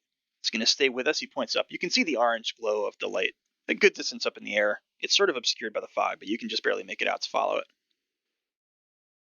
Just be ready. We don't know what exactly we're going to encounter here. Hopefully, it's absolutely nothing. We find our temple, gather our riches, and bank it out of here. Sounds like a plan to me. All right. Everybody follow me. And he draws this sword on his side, which is just a very thin rapier-like blade, and starts I'm moving through the fog. gonna. I'm just gonna have a hand on my the hilt of my blade just in case, and then I'm gonna keep my light spell active, even though it's only a minor improvement. Okay. So you travel for about 20 minutes at first. Everybody's able to sort of stay within range of each other. The further in you get, you notice that Tabaxi Cass is like seemingly very nervous, more and more nervous, more and more worried and upset looking.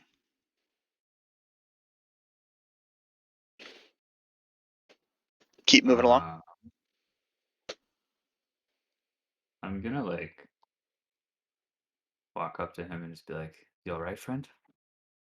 I feel like we're being watched. That's not great. He However, stops for a minute. And he turns around and he begins sniffing the air. The rest of the party keeps moving ahead of you. Do you want to stick with him or do you want to move ahead? I'm gonna whistle Okay. to JCO. Just like pause. Yep. He stops ahead. He's like, "What? Say, let's hold on a minute. Hold on for what? We gotta go." What's the Tabaxi's name again? Let me look this. Is Uh, it Kasaxi? No, Kasaxi. Yeah, yeah, just Kas is Kasaxi. fine. I'd be like, seems like Cass is sensing something. Tell him to plug his nose. If anything approaches, we'll know. We'll hear. We'll be ready. I'm gonna look to Kasaxi and be like, you heard him, I guess. Stay vigilant, but Gives we have to a keep moving. low growl, but he turns around and continues moving with the group. I say You my senses are limited, but I'll try and keep an eye out as well. you walk for another 15 minutes or so. The fog gets so thick that you start to lose sight of some of the rest of the party in the front. You lose sight of JCO and the Tolars. You can see Haro and Vaskim behind you with Kas, and you can see barely just Bolton along the side, somewhere up in front, not too far behind the Tolars. But you see that your view is starting to get obscured, like you're not seeing the entire party, and it's hard to make them all out. Who's like in my immediate surroundings? Bolton is the one that's closest to you. He's up ahead of you on the left. Haro and Vaskim are sort of flanked up behind you, and not far behind them is Kasaxi, who you can just barely see at the edge of the thickness of the fog. I'm gonna sort of yell out and say, we're starting to spread a little too far apart. You hear another shout from the front, and it sounds like Jace. He's like, "Just keep moving. Just don't deviate. Follow the light." I look out for the light, see if I can still see it. You can still see it. It's still very obscure, but you can barely make out the glow of it. Just gonna keep following it. Okay. You move on for another few minutes when very suddenly you hear a growl from the back that sounds like Kas. You hear Haro and Vaskim both draw their weapons behind you. I'm gonna instinctively drop my blade and turn back and see what's going on. Kasaxi is nowhere to be seen. Haro and Vaskim are at the ready, both weapons drawn. They're moving slowly. Vaskim has his massive battle hammer that he's wielding, and he's just slowly maneuvering it within the fog. Haro seems to be sweeping the fog with his axe. I say, Haro, what happened? I heard the shout. I turned around and he was gone. I don't know.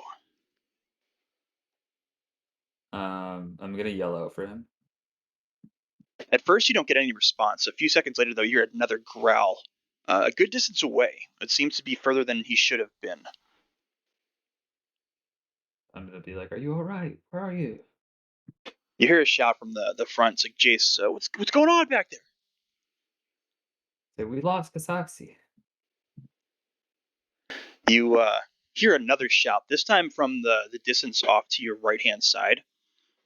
It sounds like the halfling, like Inasi. I'm gonna say, Inasi, are you okay? You hear a very quick shout of help before it's just cut off. Damn it, what is going on?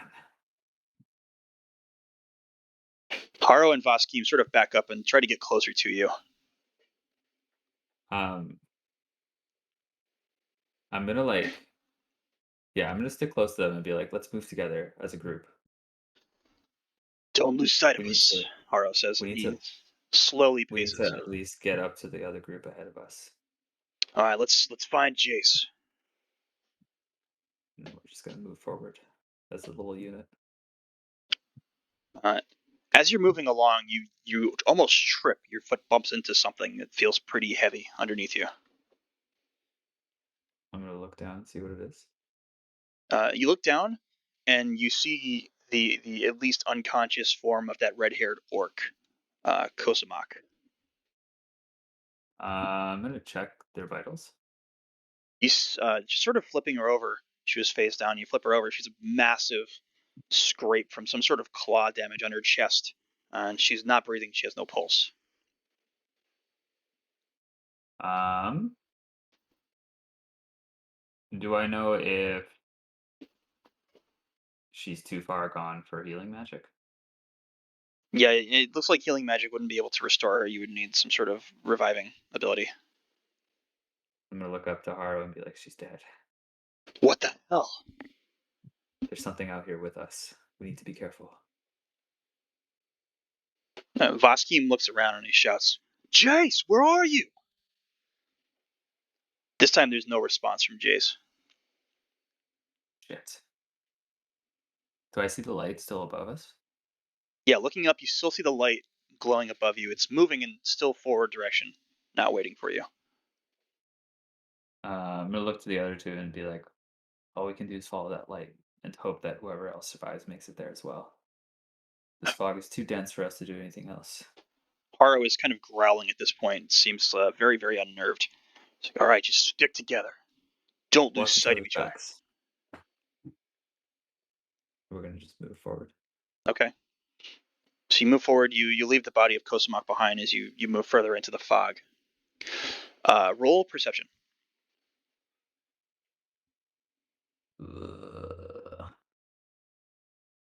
Ooh, not 20. You see a flash of something move very, very quickly. A large shape move inside the fog off to your right-hand side towards the back of you.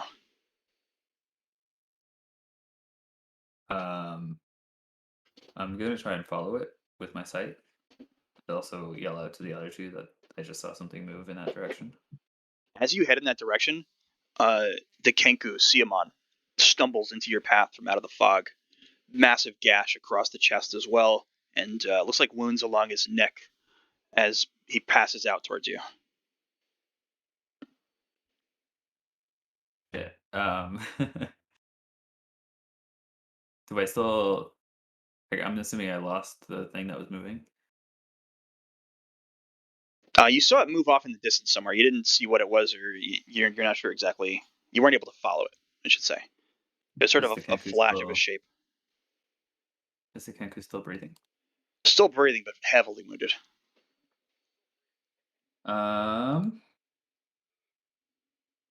Shit, I only have one healing spell.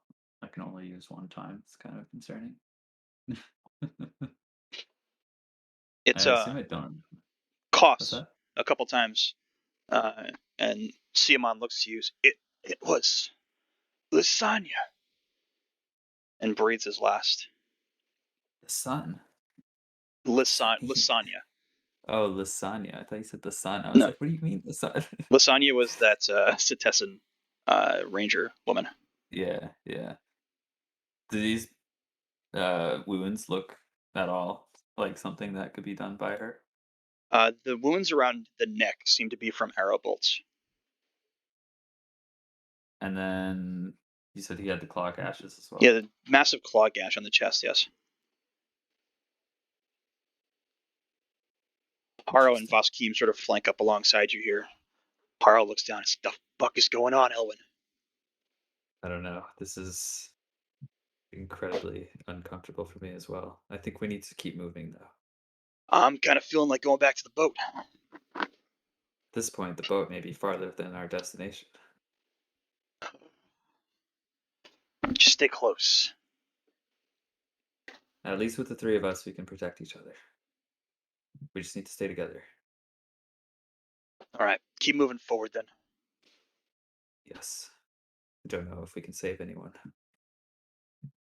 So you take a few more steps forward. It's only another minute or two that you're walking. You don't hear anything, but you see the shape in the fog of another body lying face down out in front of you. I'm gonna crouch down once we get to it, see who it is.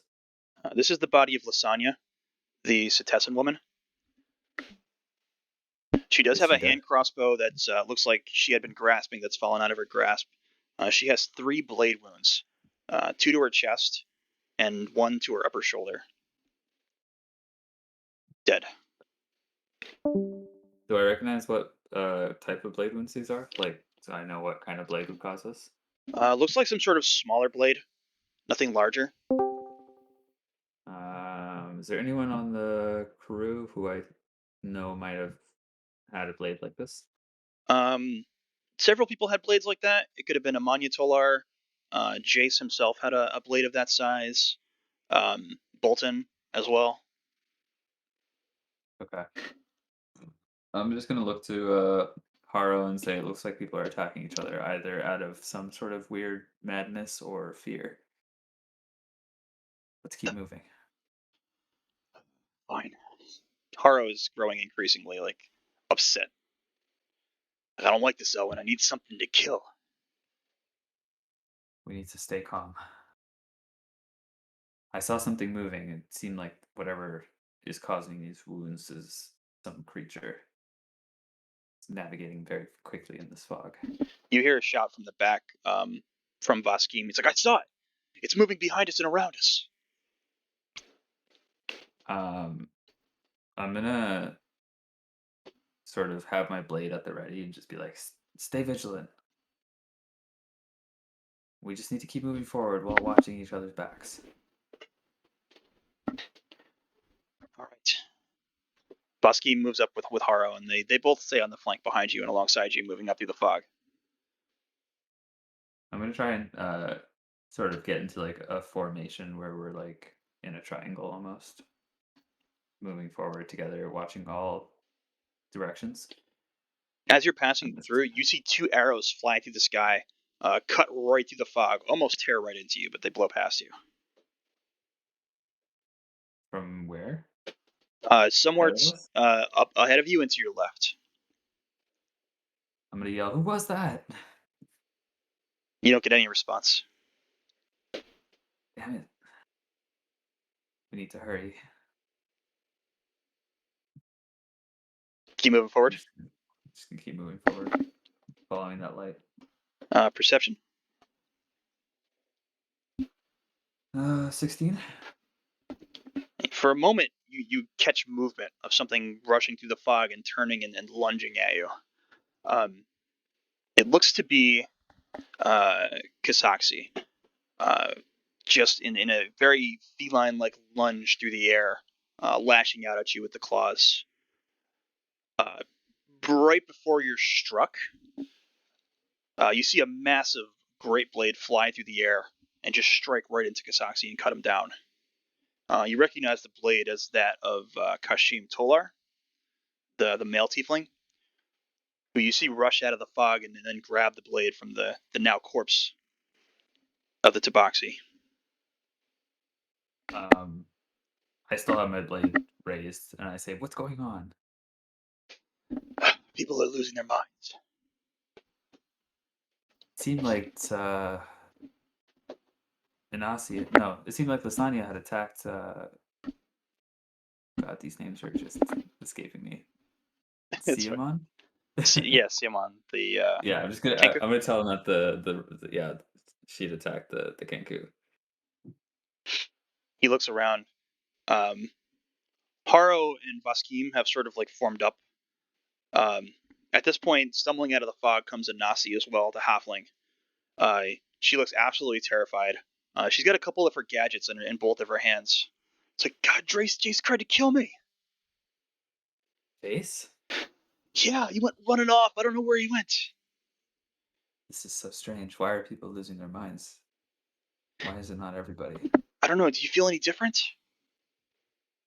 Do I? Roll intelligence. Just straight intelligence with your bonus. 13. And you step back for a minute and start to think.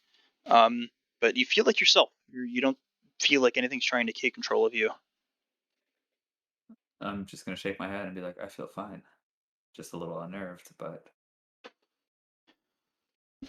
God, I look to Haro and his brother and I say, "Are you guys okay?" Fine. I think Vaskim sort of shakes his head. He's like, I don't know. There's a lot happening. Are we sure we want to keep moving? Do we want to go back to the ship, get off this damned island? Maybe this shit was true. Well, one thing I'm concerned about is our guiding light is only heading in the direction of our destination. We could easily get lost in this fog heading backwards. I don't like this. I feel like we're walking into our deaths. Well, we could either walk forward to our deaths or walk backwards to our deaths at this rate. I'd say walking forward might be the safer choice. Kashim nods and he sort of brushes the blood of the tabaxi off this great blade and slings it back over his shoulder and continues to move forward following that light that's getting a good ways in the distance now. You're starting to lose sight of it. For now, let's just follow that light. Everybody form up, stay in formation, and make sure you're watching each other's backs.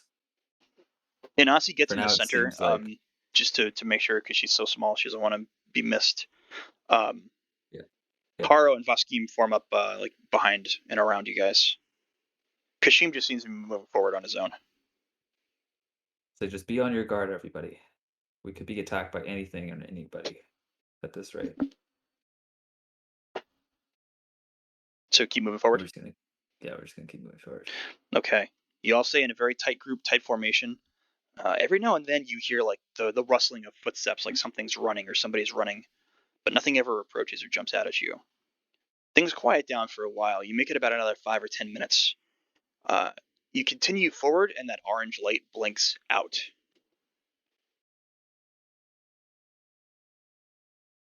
Haro sort of looks around. Have we arrived? Do we see anything around us? Just fog. Did the light blink out ahead of us? Yeah, it was ahead of you, probably about 10 feet in front of you, almost directly above Kashim. So let's keep moving forward a little bit. Let's catch up with Kashim. Yeah, he's only a few feet ahead of you. He's not too far. Kashim, do you see anything? I do not. So either we have arrived at our destination or our guiding light has failed us. From behind you, you hear a growl and a roar. As you turn to face it, you see Vaskim swinging his hammer down towards Haro, and Haro swinging the axe up to defend himself. Shouting, Vaskim, stop! Stop! And he continues to swing the hammer. Look at his eyes is almost glazed over and crazed as he is attacking his brother.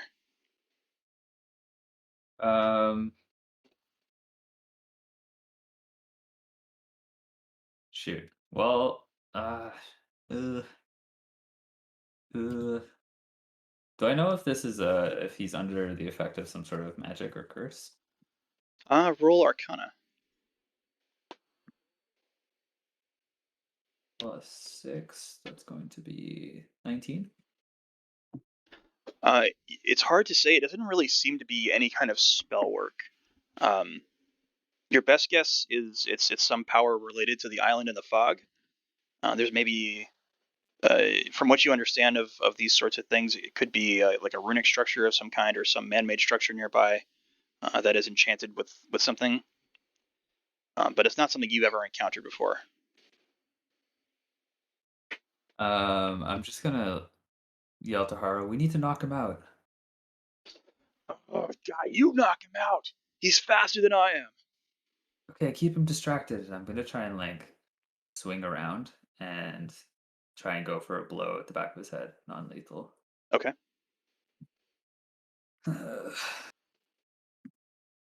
It's gonna be a 23 to hit. That's a hit. So you strike him in the back of the head. Roll damage really quick. See if you can actually knock him out. What is this? It's a... That's not the right dice. Where is it?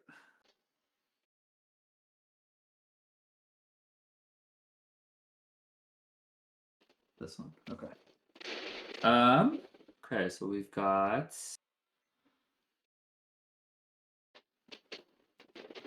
I don't get my modifier for some reason. I guess I'm not proficient with the... Wait, why is it? That's probably why. If you're not proficient with the weapon, you won't get any bonuses.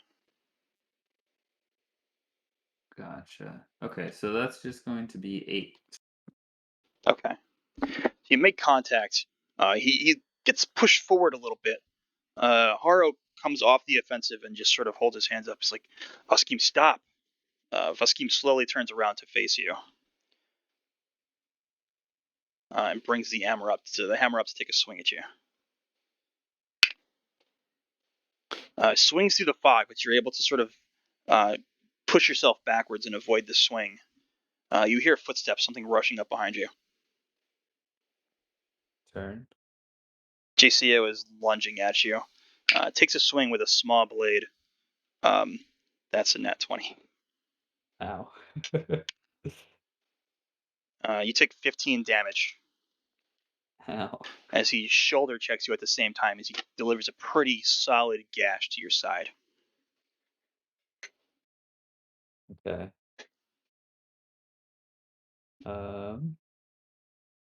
Vaskim turns around and continues his assault on Haro. Okay, so now we've got JCO in front of me. Yep. Fusky behind me. Vaskim and Engage Haro with are fighting Haro. behind you. Inasi is somewhere behind you. You're not sure what she's doing at the moment. And then Kashim is up ahead still. You can barely make him out in the fog.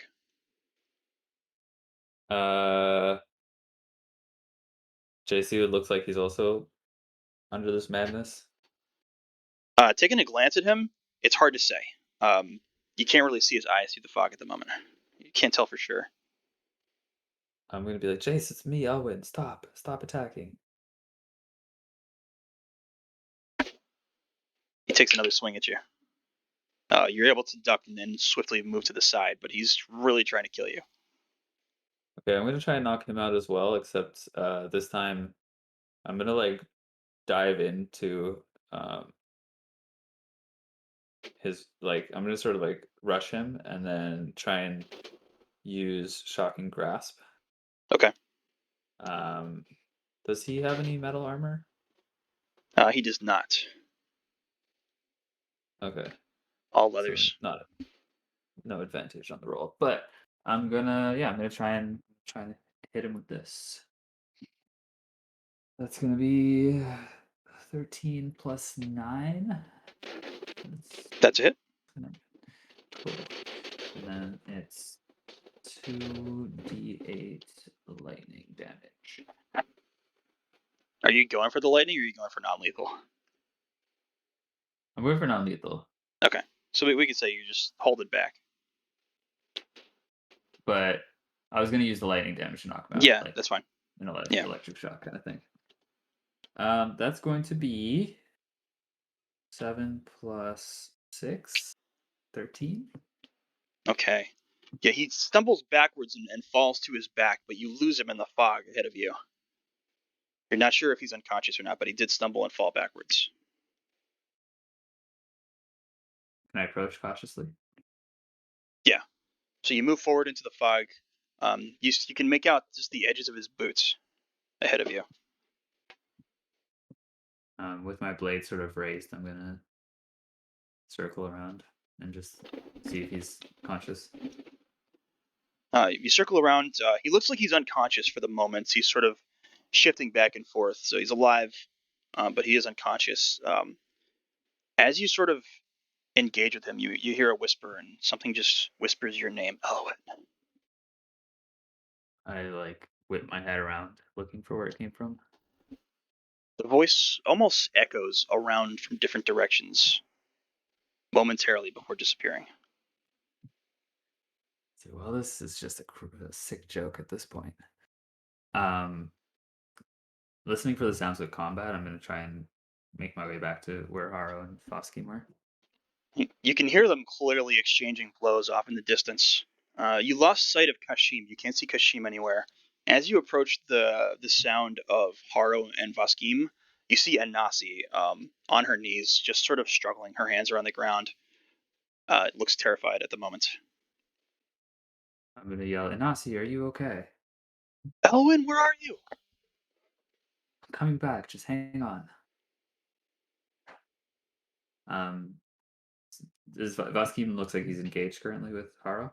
You can't see Vaskim, but you can hear them battling it out. I'm going to try and find them in the fog. Okay. Just using my ears. So you lose sight of Anasi again as you move through the fog, following the sounds of that fight.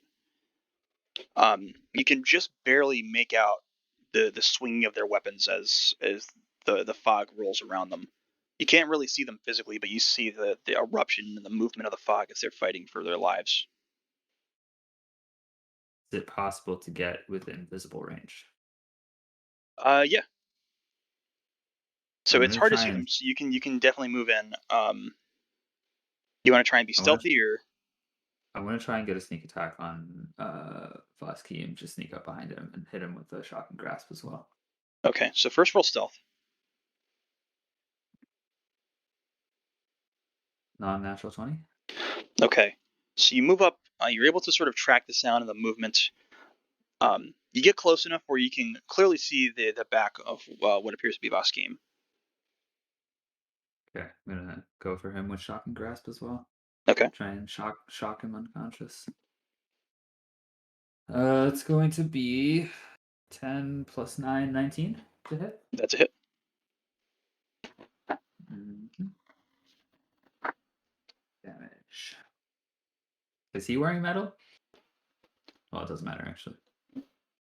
He is, but yeah. Okay. But you're either way, you're getting Um, your sneak. Yeah. That's gonna be 6 plus 7 again, so 13. Okay. So again, you strike him. Um, Stumbles forward but resists and stays standing. Swings the axe back around towards you, just blindly into the fog. But make the not the axe, hammer, and the hammer makes contact with your chest this time, and you feel it strike really well. You take 6 damage as you stumble a couple feet back.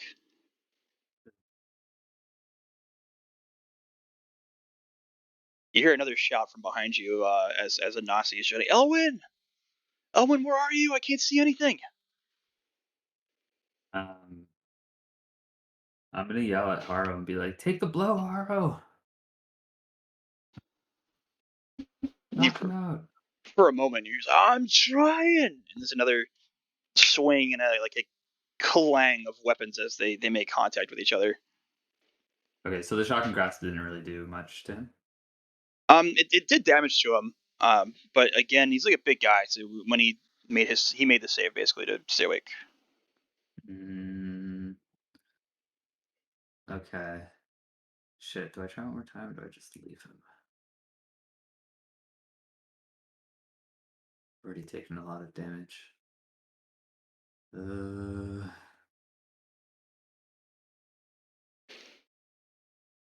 don't want to pull out a harder hitting spell.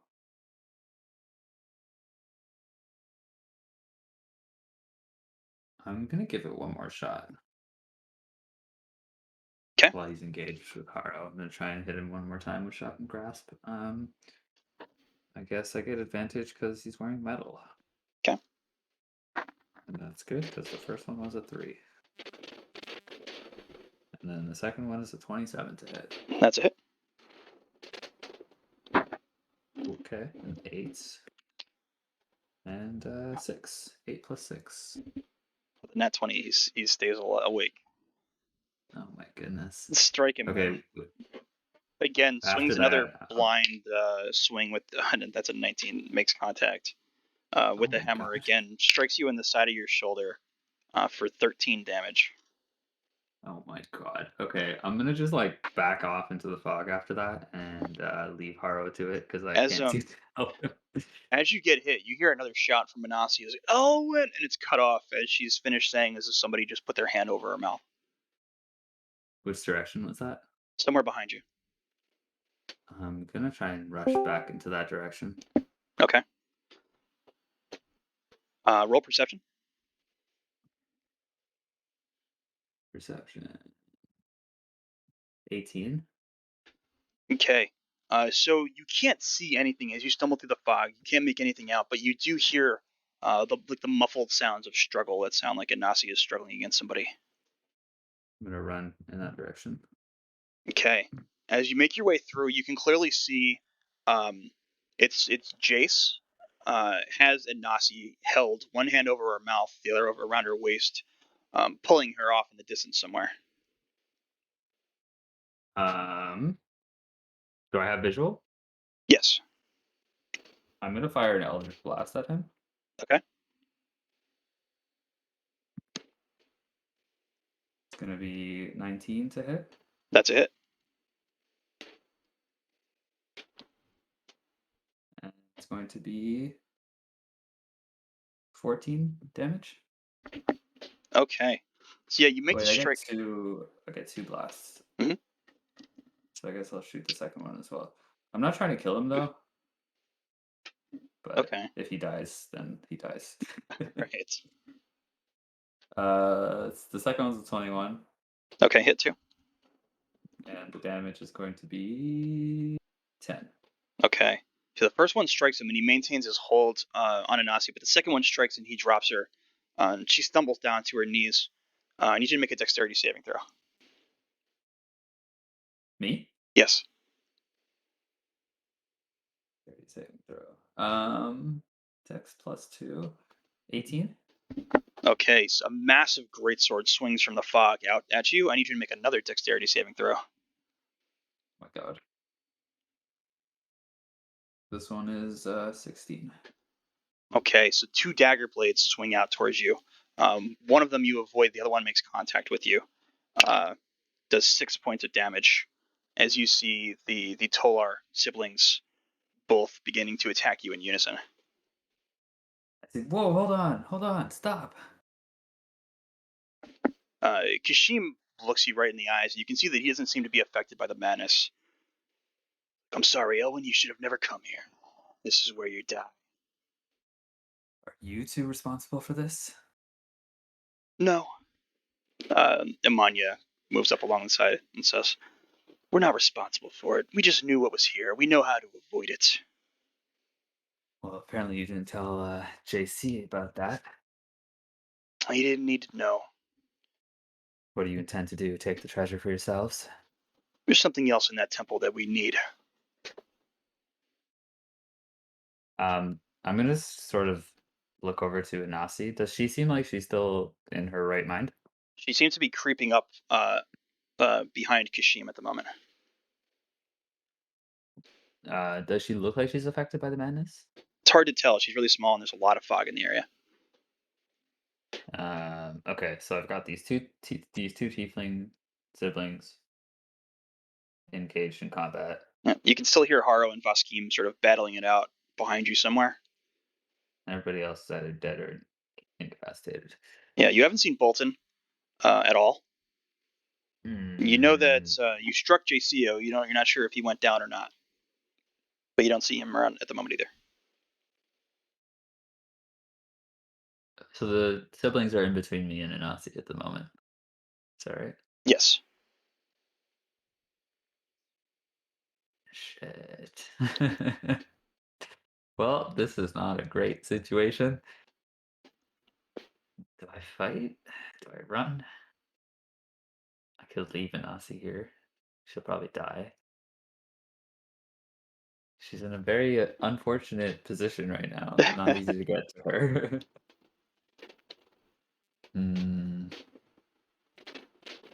What's your move, Elwynn? Damn, this is rough. I have an escape method, but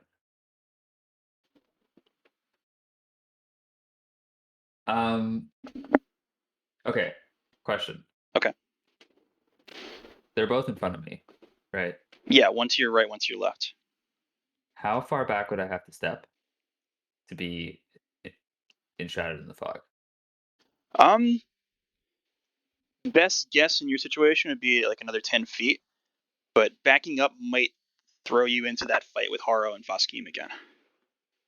Are they that close behind? You can hear them fighting very close. It's hard to say exactly the distance, but they sound pretty close. Okay.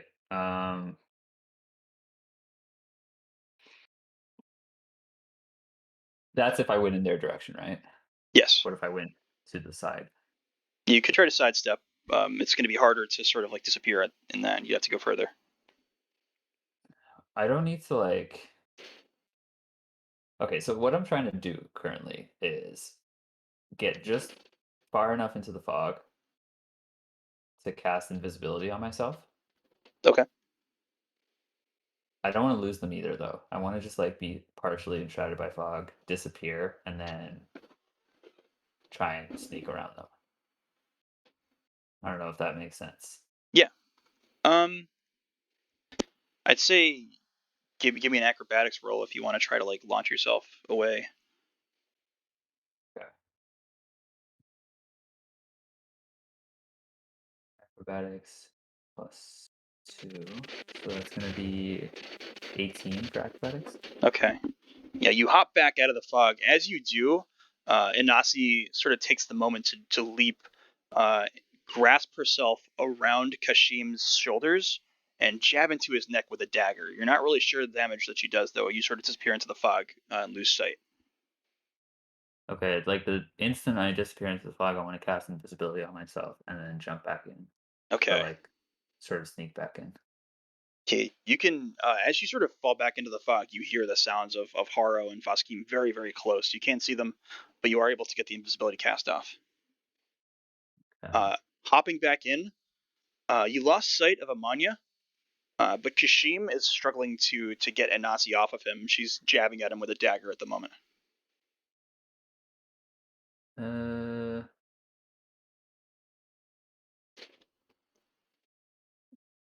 Okay. Am I able to tell now if she's affected by the madness?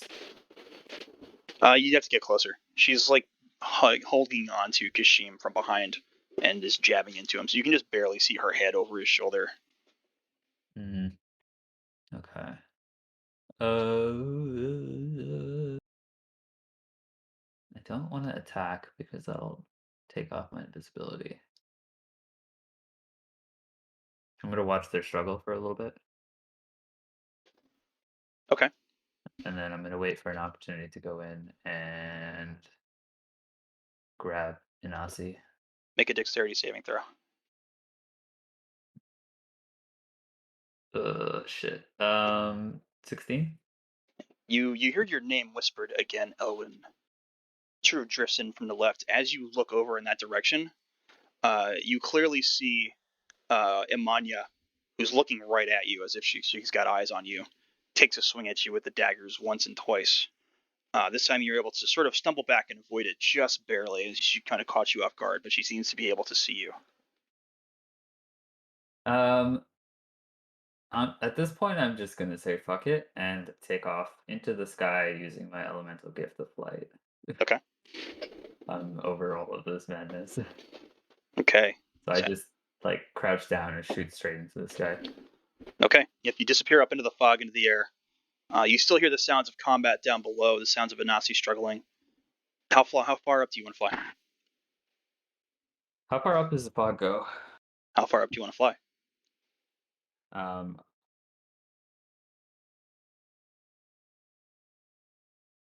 I'll go 60 feet.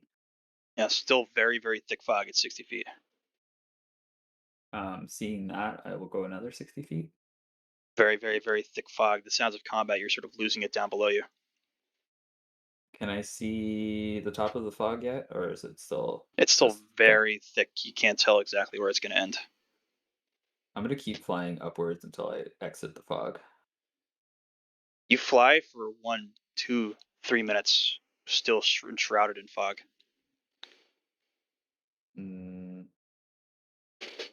Okay, so the fog doesn't end, basically. You can keep going up if you want, but it doesn't. It seems like it extends for quite some ways. You've lost all Okay, sounds of combat and anything going on down below you. I haven't really shifted direction, so I'm just gonna fly back down. But still stay probably about 50 feet away from the ground. As you're on your way back down, you hear again that whisper of Elwynn. I'm waiting for you. Who the hell are you? You get sort of a sense, and I want you to roll perception very quickly. Perception is it's gonna be 15. So you get close enough that you can sort of hear the struggle of combat down below you at a good distance, just barely. But on your way down, you make out the orange grayish like tones of a structure somewhere far out in the distance. You can barely just see it flickering amidst the fog for moments at a time. I'm gonna immediately dash in that direction through the sky. Okay. You come to what seems like a temple of some sorts. Popped an image in there for you. It's very, very old, decayed looking, enshrouded in mist, with one just very narrow opening that leads deeper inside. Is this building also? I guess it's also enshrouded in fog. Yeah, you can sort of see the fog like passing through and around it, so you can clearly make out the structure as you get closer to it. But for the Do most I part, anything still to a distance of it, you can't see how large it is or how tall it is unless you get closer. do I get a sense of how far I've traveled from where the fighting was happening? Yeah, good 200-300 feet at least. Under my breath, I'm gonna be like, his damn guiding light was wrong all along. I'm gonna cautiously approach this building. You hear like shrouded noises as you approach. Also echoes and like things making contact, footsteps sometimes. Haunted building ahead. Death behind. Certainly not the easy adventure I was promised. Might as well keep moving forward. I'm gonna try and go into the building very carefully. Okay. As you enter in what is essentially a very large open space. You get the feeling that you've been here before. You recognize it. Uh, in the dark, in the very back of this very open chamber that you're inside, very smooth marble floors, beautiful architecture on the inside. You recognize it, but it's not something you've seen. You don't know where you've recognized it from or how you recognize it, but it's something from your past. Uh, Something starts to materialize at the far end of the room. It takes the form of some sort of beast. It's blue and black with purple energy. Um, do I see anything on the walls of this pathway? No Any sort wall that of you're near. ruins or? You're sort of like walked through the entryway into the midst of this massive chamber. Oh, it's just stairs and a massive chamber. There's a good thickness of fog in here too. Not nearly as much as outside, but there's enough to sort of obscure. Does the beast look like it's uh doing anything? Is it just sitting there? It's just staring at you. I'm gonna like sort of I'm gonna cast Mage Armor on myself first, and then I'm gonna sort of have my blade up at the ready and just be like, "Are you the one that's been calling my name?" As you move forward, you feel a hand on your shoulder from behind. I'm Uh, gonna whip my head back and look. it's Bolton, and he puts a finger up to his lips, like, "We need to leave now. Bolton, you're alive. It's time to Leave go." where? Where can we go? Do you know what's happening out there right now? Yeah, I know what's happening, but I also know what's happening in here. It wants you. Well, it seems like if I leave, all that's waiting for me out there is death. I think that's all that's waiting for you in here. Fine, where should we go? He turns to look at the doorway. He's like, "I have wit," and then immediately these two bolts come careening through the air. One strikes him in the neck, one strikes him in the chest, and he falls. Bolton, what the hell? You see out in the archway, the entryway, Amanya Tolar. Ah, so you followed me all the way here, huh? She's notching a couple more bolts into the hand crossbow that she's got. I'm gonna try and I assume this place has like columns and stuff, No or columns, is it it's a just like big, empty, open space. okay, so nothing I can hide behind. Um,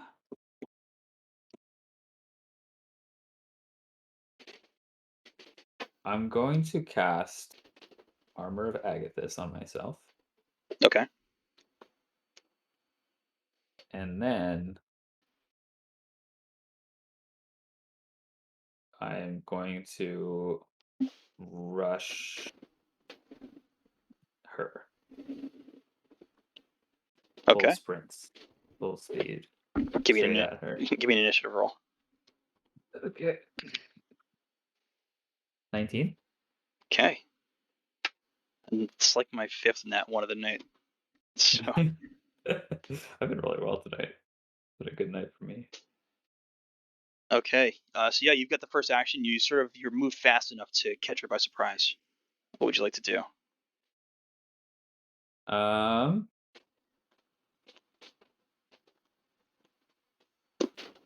Once I'm closer, I'm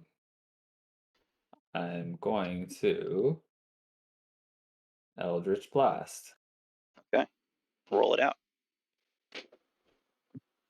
Thanks to Spell Sniper. Let's see. First one is a 23. That's a hit. The second one is a 19. Hit.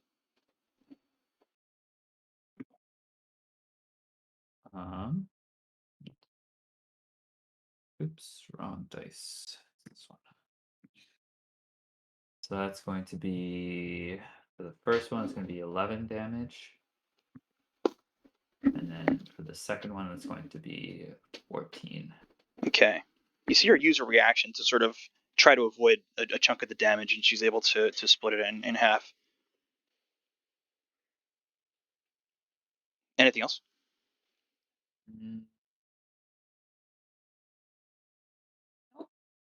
No, I'm gonna try and like stick within sort of like melee range.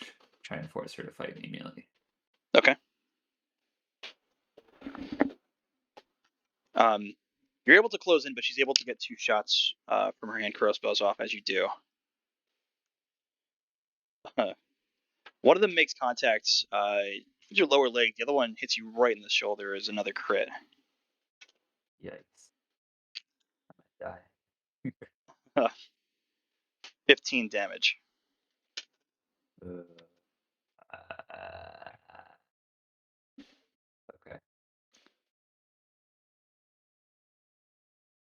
Is that it?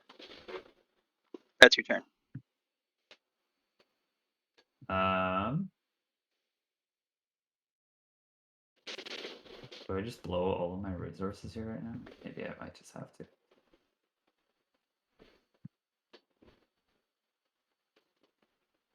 I'm gonna activate my Celestial Revelation, my Radiant Soul. Okay. Why not at this point? So just right now it gives me extra radiant damage.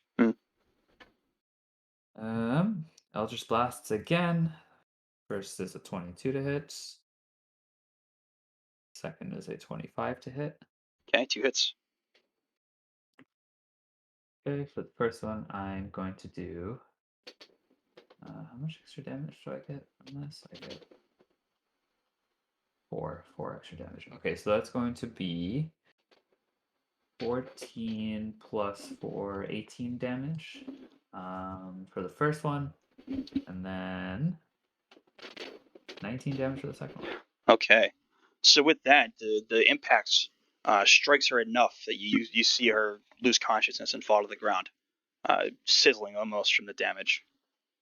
As she falls, you see Inasi rush in, covered in blood. It looks like she has some sort of like respirator apparatus that she's breathing into, and she has her goggles over her eyes. She moves very quickly in. She looks to you first, and then she looks to the creature in the back of the room, and notices that you, and especially in your radiant form, look quite like this creature in the back. She stops for a moment, and she's like, "Elwynn, what's going on?" Nothing. I just had to expend a little more power than usual to fight her. Are you affected by this madness, or are you in your right mind? No, I've been breathing through this, and she shows you the gadget that she's got.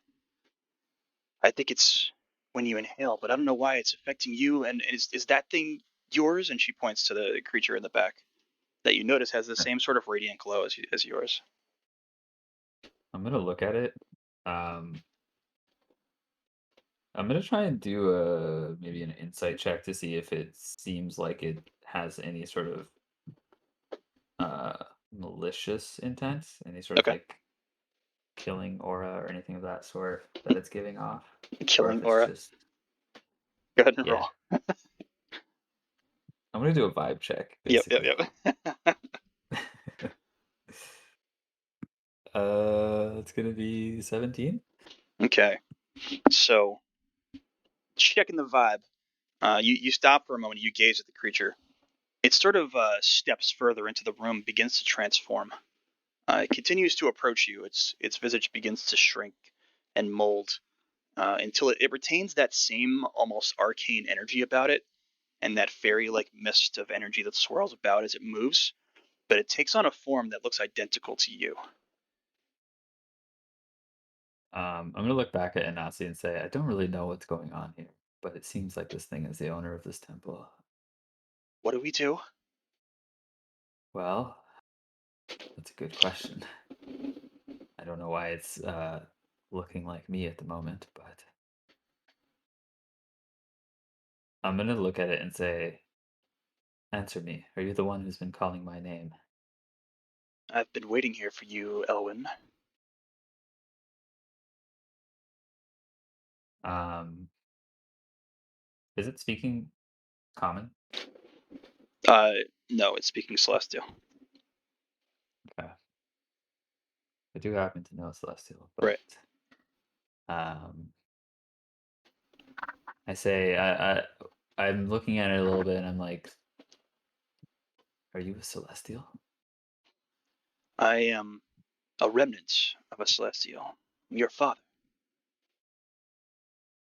I stagger back a little bit upon hearing this and I say, you, what? What? And You? Asi looking like, what the fuck is going on? She started to back away as well as you guys are speaking this other language. Uh, the creature that looks exactly like you responds back, yes, your father left me here with a test. I don't believe you. You would never think of me. Well, the test will That take place regardless. The creature vanishes for a moment and instantaneously appears behind Inasi. Its arm forms itself into a blade that pokes right into the back of Inasi's head. The creature looks at you. Elwynn, you have a choice. Destroy me and save this creature, or allow me to destroy this creature, and you will obtain power. um a flash of rage comes across Elwyn's face. Um Mostly at the fact that this thing might be related to his father, and he's gonna blast him with 2 beams of Eldritch Blast. Okay, roll the hits.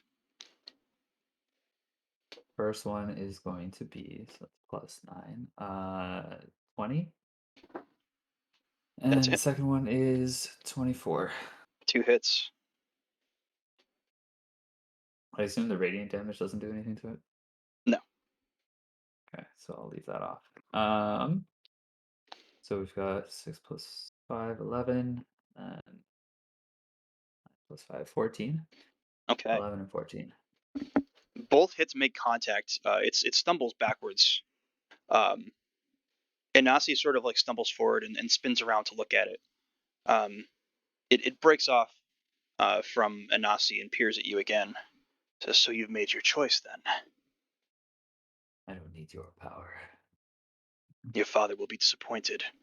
It begins to approach you. I say, tell him to show himself before me if he's so disappointed. The creature takes 2 shots at you. The first one you're able to avoid as it sails over you, but the second one makes contact, strikes you pretty severely in the chest for 19 damage. Ugh, I'm gonna die. I hate that everything is not attacking me melee when I have armor effectiveness up. What is going on here? Like, hit me. Let me give you this damage back. Okay. What would you like to do? Let's see.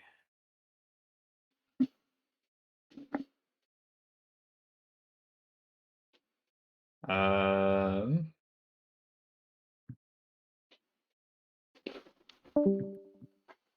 and sort of like lets out a sigh, and he's like, "Well, if I'm gonna die here, I might as well take you with me."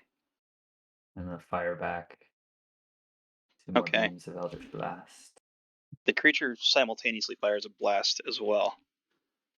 Roll Simultaneously. your strike. Okay, we've got 18 and 27. Okay. So you see that the spells pass through each other almost. You see your spell make contact with the creature. Both of his spells make contact with you as well. You take Oh boy. 31 points of damage. Are you serious? What the You fuck? see, you sort of fall to your knees. You see the creature stumble forward. It's very warped and out of image at this point, and it's losing its form as it's sort of shifting about. But it's approaching you with that blade. Um, it materializes what looks to be solid blade and swings it at you. But as it does, you see a flash from the back.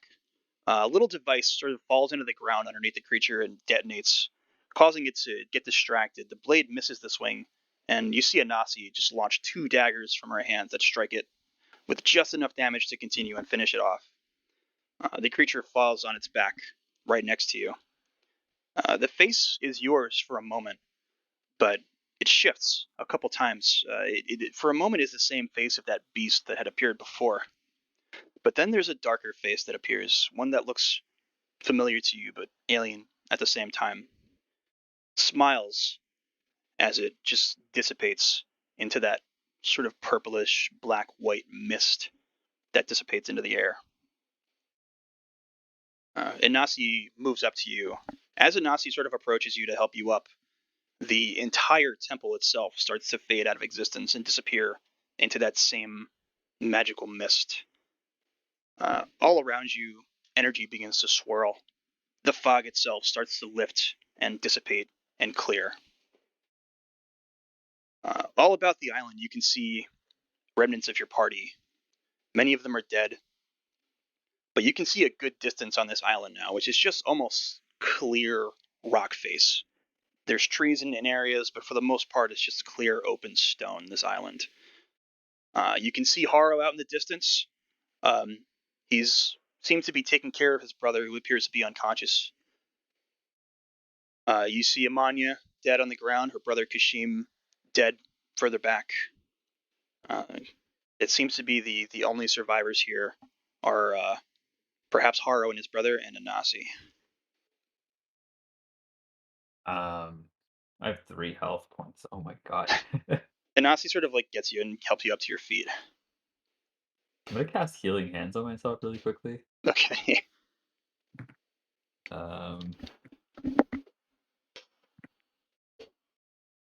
Anasi looks around and she's like, I don't know what just happened, but there's no treasure here. This was definitely a trap of some sort. Did you Those get what you twins, they wanted? knew about it. I certainly didn't get anything I wanted. What was that thing? Something related to my father. Looking on the ground where the creature was, you see what looks to be the hilt of a blade resting on the stone. What's that? Anasi looks at it and she sort of backs away. She's like, I don't know. It feels strong. I'm gonna approach it. Okay. Sort of like limping over to it. Now it looks like just the hilt of a blade. Do I sense the same energy that this creature had? Or is it a No, different this is something energy? different. I'm gonna It glows with pick it up. almost a light of the morning. I'm gonna pick it up. You pick it up and immediately materializes the sunblade, and you hear your first whisper from Pasha. Elwynn, I've been waiting for you. And we're gonna end yours there. No, we gotta keep going. No, we're gonna end yours there. No, we need to have the conversation. No, it just got to the good part. There'll Wow, be he more. ended on the time he said he was. Damn it. nailed it right on the head, pretty much, actually. That's crazy. Oh my god. Well, Yeah, that's something. that was good. Do you have any questions? I assume Pasha was imprisoned in this temple. Potentially. That's something we can work out in the background. So, if you have questions about Pasha, about his history, you can ask me, and I can run through some of that as sort of what you've discovered and what you've interacted with him in the time to fill the space between when you discovered it and when you eventually boarded Theros. What's up? There's What's up? there's gotta be a reason why we established a pact. Right. I assume. I wanted a little bit that to be open for you as well for your own character development. I don't want to write the whole story for you. Yeah. So I kind of give you the intro and the opening, and that's if you want to work on that, that's totally up to you. I already had some sort of idea in mind about how that worked out. Yeah, I It kind of was figuring. similar in a way to this, but without all the details. It was just a matter of Elwynn having helped Pasha and Pasha giving him power in return. But yeah. And it's basically how it the turns out is baseline. you freed him from imprisonment. It's related to your father on some level, and it's something that you've continued to investigate. But if that's something that you want to develop further, up to the point where you don't actually find your father yet, but you might be able to pull some more details out or anything, you can write that into your backstory yourself, all the way. Yeah, sure. That was fun. I'm so proud of you keeping it to 2 hours. Well, yeah, I mean, it moved really smoothly. Everything moved really smooth. It did. That was a Vi good, doesn't good have session. choice paralysis. No, Elwyn's kind of reckless. He'll just do shit. Unlike the rest of us. Elwynn dives in headfirst. That's really how it It's almost good. always goes. I know. Yeah. And then when it gets too dangerous, Elwynn will just be like, "Peace out, good luck." Get the fuck out of Dodge. Yeah. Leave everybody behind all the time. Literally, that's what he does. He's like, "I'll fight up to a point," and then when I'm like, "Oh, my life's in danger. See you later, y'all." He's no hero, that's for sure. What's your max HP? 83. Damn. He's a con, Waz. I am, yeah. My constitution's pretty high. I never give myself con, so my HP is always super low. I think constitution's my second highest stat after charisma. So that gives you something to think about. I want you to write that out. We got some time before the next main campaign session. So think about your interactions with Pasha, in the years before you boarded Theros. I hope you're prepared for a novel, Bird, because I this is totally giving am. me a lot. I totally am. Of- Yep. And I'm about to write a whole freaking book series on that's what I was hoping. So I just wanted to give you the springboard that you needed to push into more of the backstory and the bio and everything. Also, you did 80 damage to me during this session. Yeah, I for the most part I rolled a bunch of ones, but when I wasn't rolling ones, I rolled like 3 20s. So it was like 0 damage, 35 damage, 0 damage. I rolled so Insane. many ones tonight for both of these one shots. It's so That- good that I'm not a player. If I was a player, I would literally my characters would just die too often. I think being the DM just gives you a little bit less luck. I think that's how that works. It's good for the party. I think I need new dice. You guys going to spend all this ones on you. No, I'm going to get the 20s. Yep. The end of that was pretty interesting, though. Yeah. It was very good. You've got some new friends as well. So if you want to continue the story of Ashi and Haro and Vaskim, include any more backstory or anything you would have done with them in the downtime as well, that's totally up to you. Your characters Literally to play with 3 now. peoples. Yeah. Everybody die. Yep. Yeah, that was always going to be a slaughter, but there was the chance that they would all die or the chance that some of them would survive. So I managed to keep a couple of them alive. you did. Like that. You did. It's a win. And I was rolling the fight between Haro and Vaskim the whole time too, and I was rolling so many ones in there. They were literally just like No. slashing at each other in the mist, just hitting They nothing. were just missing. Yep, it was fucking awful. I used Armor of Agathis and nobody hit me with a melee attack. I'm so sad. I think really the way Tragic. it ended up for Haro and Vuskeem is they just both passed out from exhaustion at that point, because So true. God, there was so many rounds that I was rolling for them. It just didn't hit each other. Like Of course. Agathis at the 5th level also does 25 damage per hit. That's what I could have had on my side. They need to fix that so it works on ranged attacks too. There was a lot of ranged in this and a lot of casters. So Yeah. the only melee Oh. guys I was literally rolling below 5. So Yeah. Well, that was fun. That was a very fun session. cool. Yeah, I'm gonna end the stream. Thanks everybody for listening, whoever's out there. Hope you enjoyed.